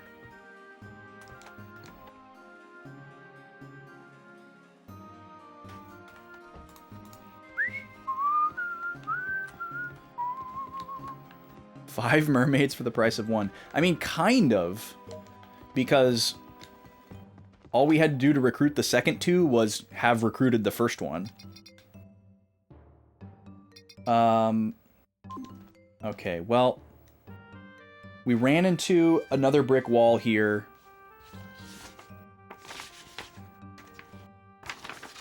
this might be the end of the road for us as far as recruiting characters. I feel pretty confident about the level of exploration we've done on the ocean. I don't really want to look up the last remaining recruits, even though there's not that many of them. I'm very tempted to look up where this flower seed is. Well, actually, let's circle back to the rhetorical questions that, or the yes or no questions that I asked earlier, because I never got an answer on those. So let's circle back to those. What's up, Silent Knight? How are you? Okay, my first question was... I think my first question is kind of irrelevant now, but I'll ask it again anyways. Is there a recruitable character that does anything with the overworld map to, like, show you other locations or help you find things on the world map? Yes or no only. And then question number 2 is, are there missable recruitable characters in the game? Yes or no? Draconic says no to the first question. That's what I thought. That's what I would have thought for the first question. Draconic says yes to the second question, which is also what I would have thought.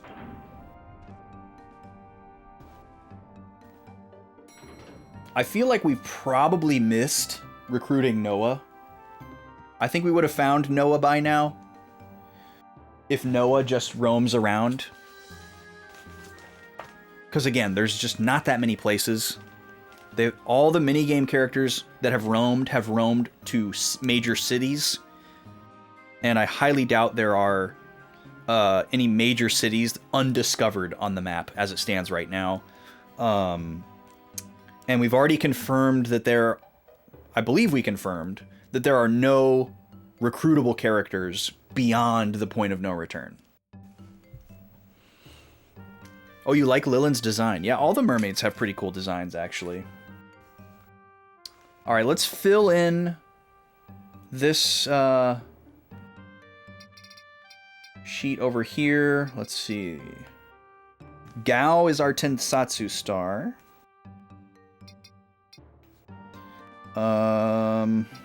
Tenhei. Nope. Chisa and Chiyu. Okay, Lilin is the Chiyu star. And Chikyu, nope. And then Chikaku Chitan, nope. Chiku, nope. Chi, nope. And then last column Chiretsu is Taisuke. Alright. That's our second fully completed vertical column. Yay.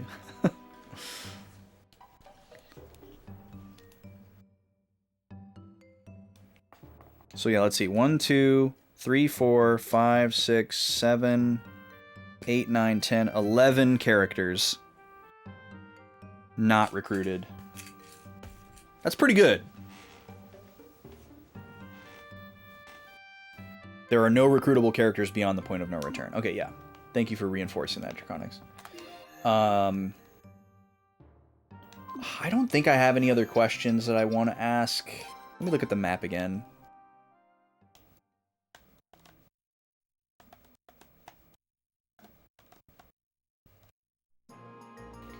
I don't really want to spend more time trying to recruit like more characters that I'm not going to use.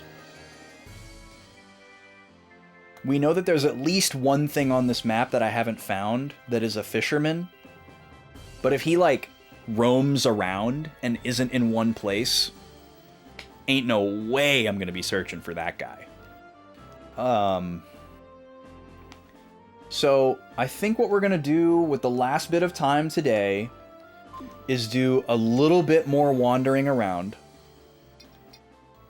And then tomorrow, we're just going to go straight into the story progress and beat the game. We're not going to do any wandering, no optional stuff whatsoever tomorrow. It's just going to be like inventory management, shopping, and then go. That's what we're going to do. So let's go back to Iluya. I want to look at my inventory one more time.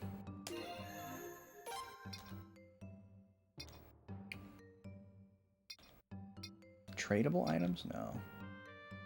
It's probably something that shows up in this menu, other. We need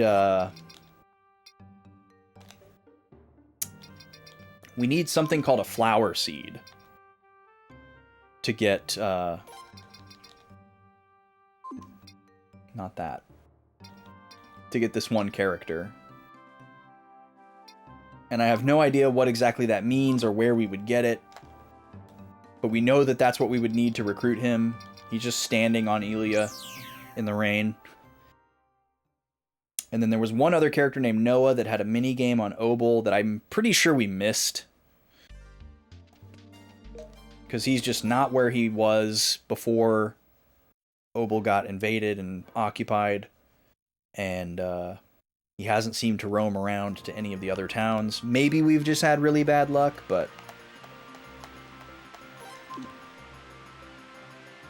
So we'll cut a few more swaths, arbitrary swaths across the map here. See if anything turns up. And we may talk to Deborah another time or two to see if maybe she cycles away from her current hint. Deborah has given us 3 hints about characters that we don't understand. Or not necessarily that we don't understand, but that we can't figure out who she's talking about. One about a hungry child from Obel. Don't know what that means. One about the fisherman, who we haven't been able to find. And then the third one... Who's that third one about? Can't remember.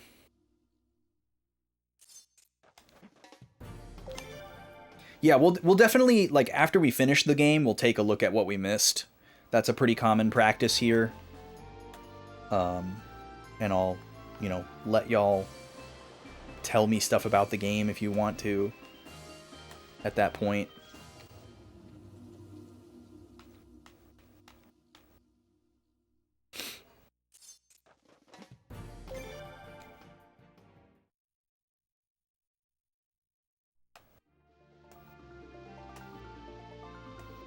There's so many mirages out on this ocean. Okay, nothing there. I don't really know if there's anywhere else I want to try.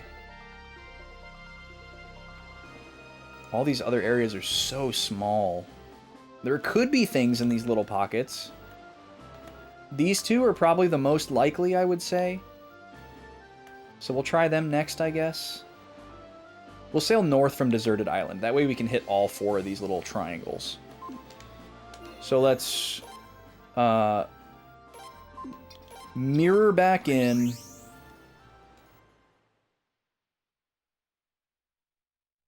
And let's mirror to the Deserted Island.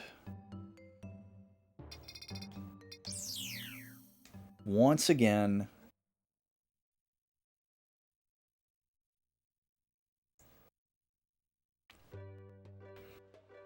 I wonder if some of the recruitable characters left are tied to optional bosses.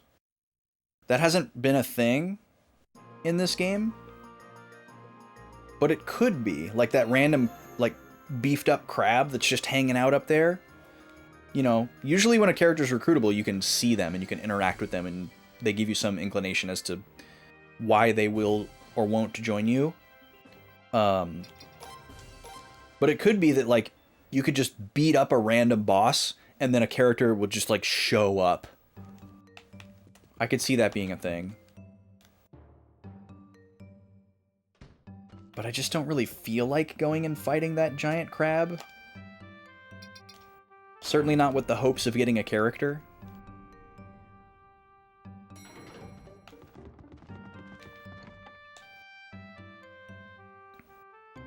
If I had more time, maybe.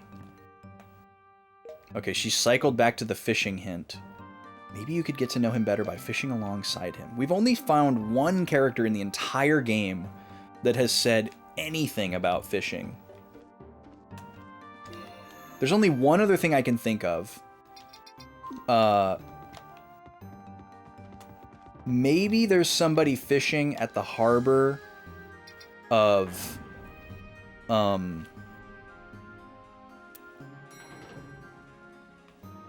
Razoril? We haven't looked there in a while. Like up here. Because there's a couple little, like, giant piers that usually have nothing on them, like this one. But maybe there's a fisherman here somewhere?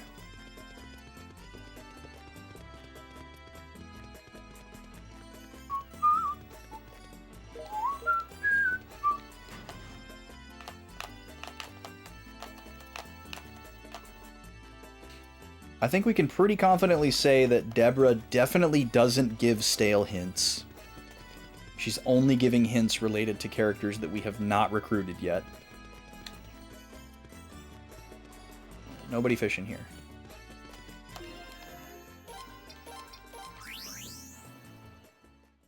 Okay, let's go back to our sailing. We're going to go back to Deserted Island and sail kind of a northern-ish zigzag.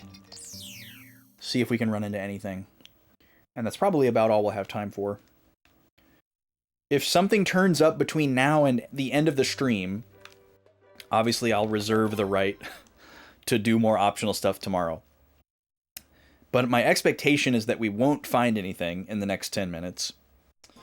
And that first thing tomorrow, we're going to go right into, you know, prepping our inventory, doing some shopping, spending all of our money, dropping a save before and after, and then just going into the story and finishing the game. That is the plan. I don't care if I don't get all the characters. I don't care if my ending isn't as good.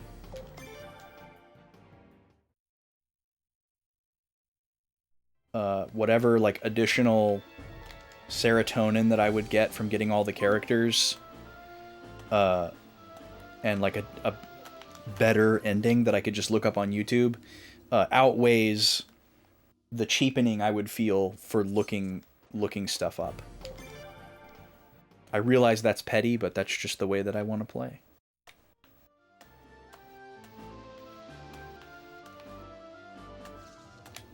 So, that is what we will do.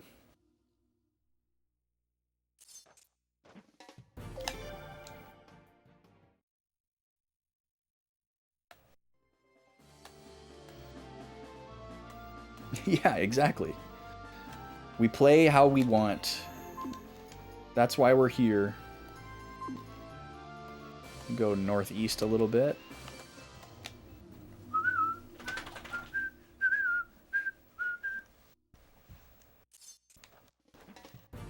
Little guy went down nicely for his nap. That's good. This one is always a kind of a toss-up. Sometimes he does not want to take this nap, even though he needs to. And on the days where he doesn't take it, he's like cranky the whole rest of the night. So it's always a great day when he takes this nap. He usually does. But sometimes he like fusses through the nap. Oh, I didn't go at a steep enough angle. Oh, yes, you asked this question earlier, Smash, when I walked away, and I forgot to answer it when I came back. It's a little bit of a mystery. I have the Twitch dashboard open for my ad timer, because sometimes it shows up in the OBS instance of chat, and sometimes it doesn't. Sometimes it doesn't show up in either. But snoozes are really weird. Sometimes it'll say that I have no snoozes left, even though I haven't used any. And sometimes I will use all 3 snoozes, and then it will just immediately give me another 3, even though it's not supposed to. It's definitely a little bit bugged in my experience, and it's not perfect.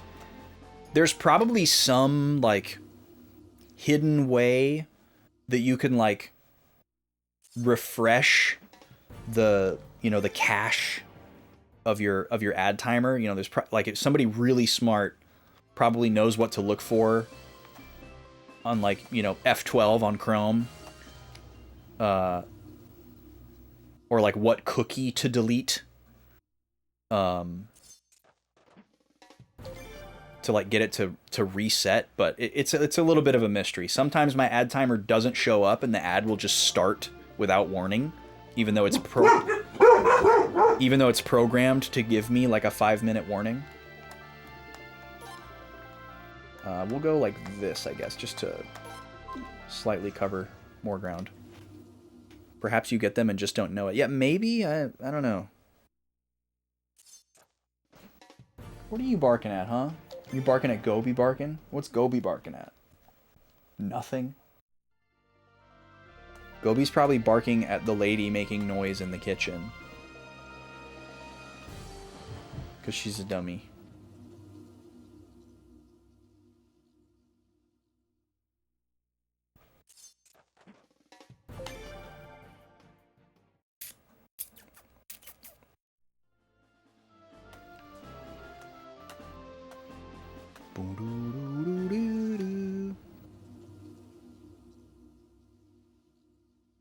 So yeah, we got like 96 characters or something like that. 97. Old 97s.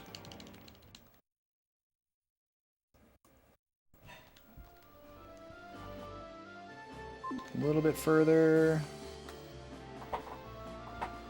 And then we'll change angles to go this way. This is such a weird way to, like, approximate the exploration of this map. Yeah, this is not a 120-star run, exactly.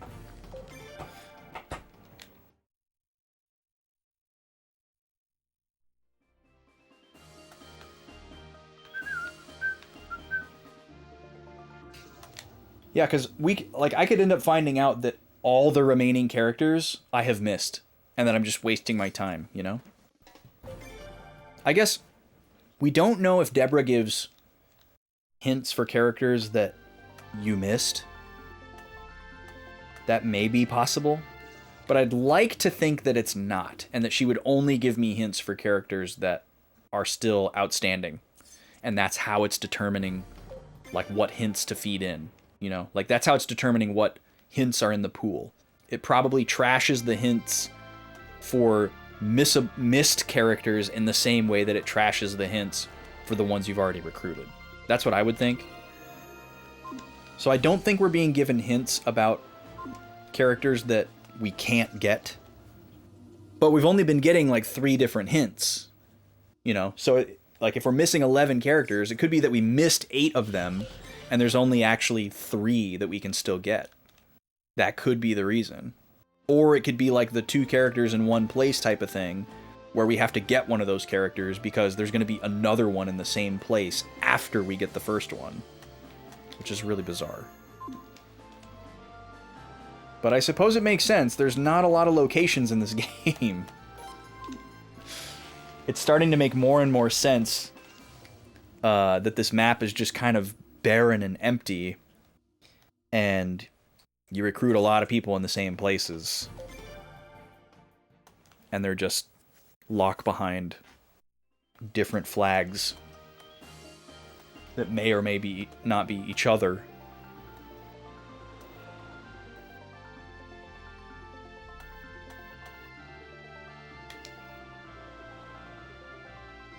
Okay, we'll go this way now. Almost done exploring. I'm gonna start looking for a raid target.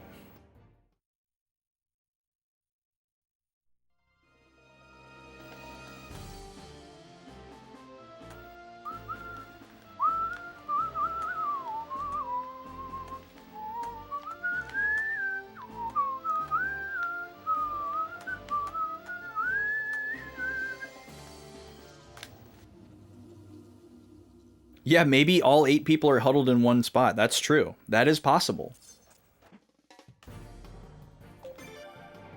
No, we did not finish most of the treasure maps. We finished, like, maybe 4 or 5 of them. I think we got, like, 3 or 4 on the mountain island. We got, like, 1 or 2 on the donut island.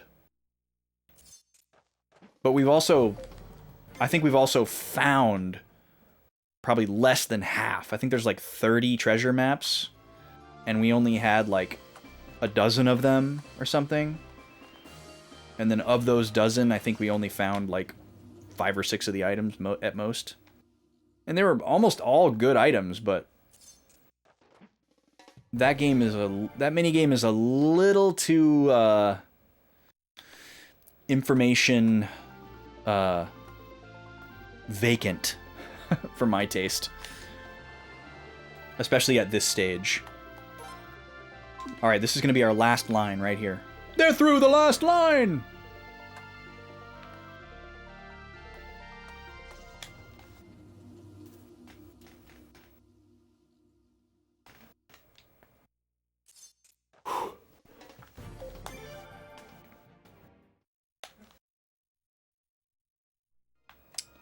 But yeah, I guess I can go ahead and start my spiel and my sign-off.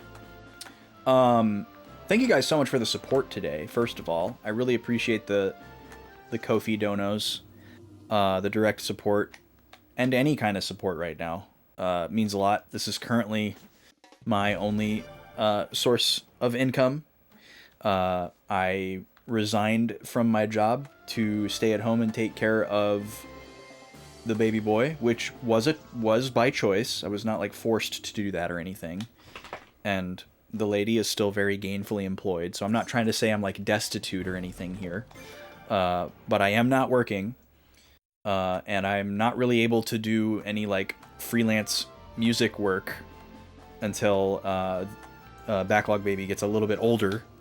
So Twitch is kind of the main thing for a while. So we would not be eligible for anything like that, because we just went from being a dual income household to a single income household.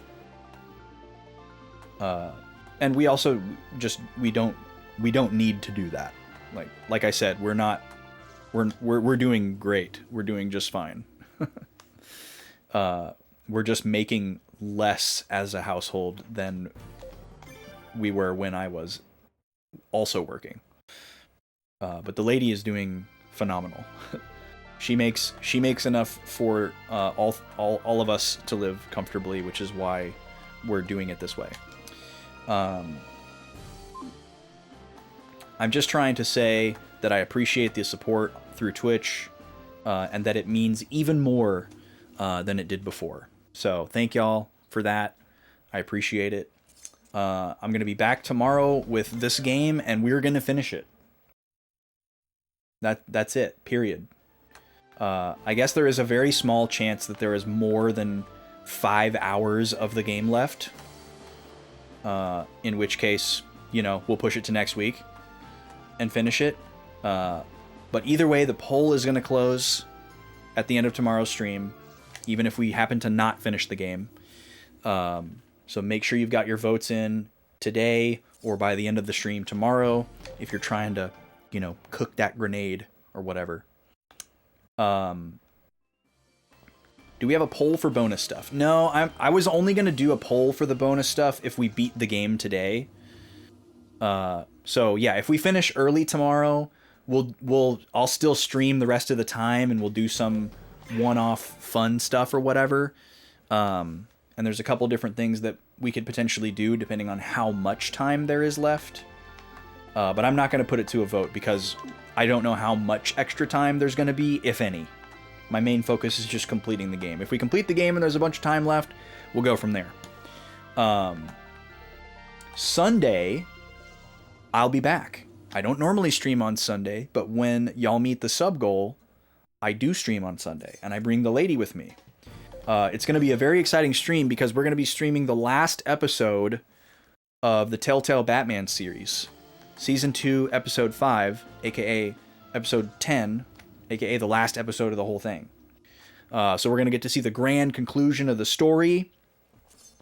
That's very exciting. And then you all will see another poll open up in Discord, and you'll get to choose the next cozy point-and-click game that we play together for all the future Sunday streams until we beat that one. And then the process repeats itself. It's a beautiful thing. Let's see who's online here.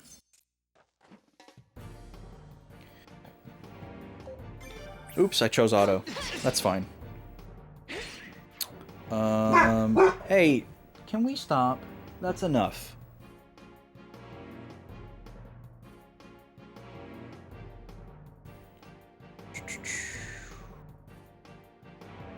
A lot of cool people online here.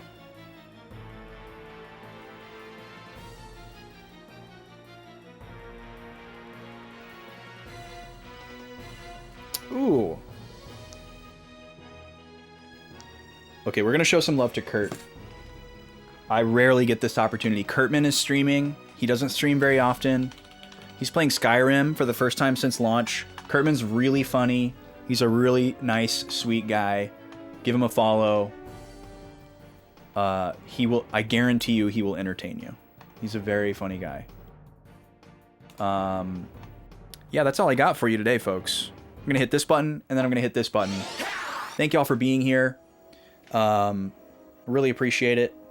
We'll see you Sunday. Well, sorry, getting ahead of myself. We'll see you tomorrow for the finale of Suikoden IV.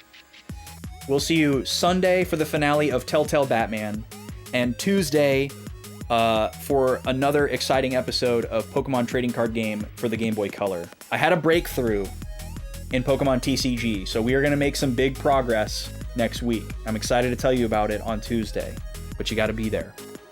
And yeah, get your votes in for the next RPG game. That's going to close tomorrow night when the stream ends, and we'll find out what we're playing next.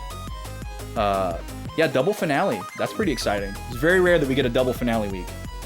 Anyways, y'all be good. Thank you for the support today. We'll see you tomorrow, or Sunday, or Tuesday, or whenever. Stay well.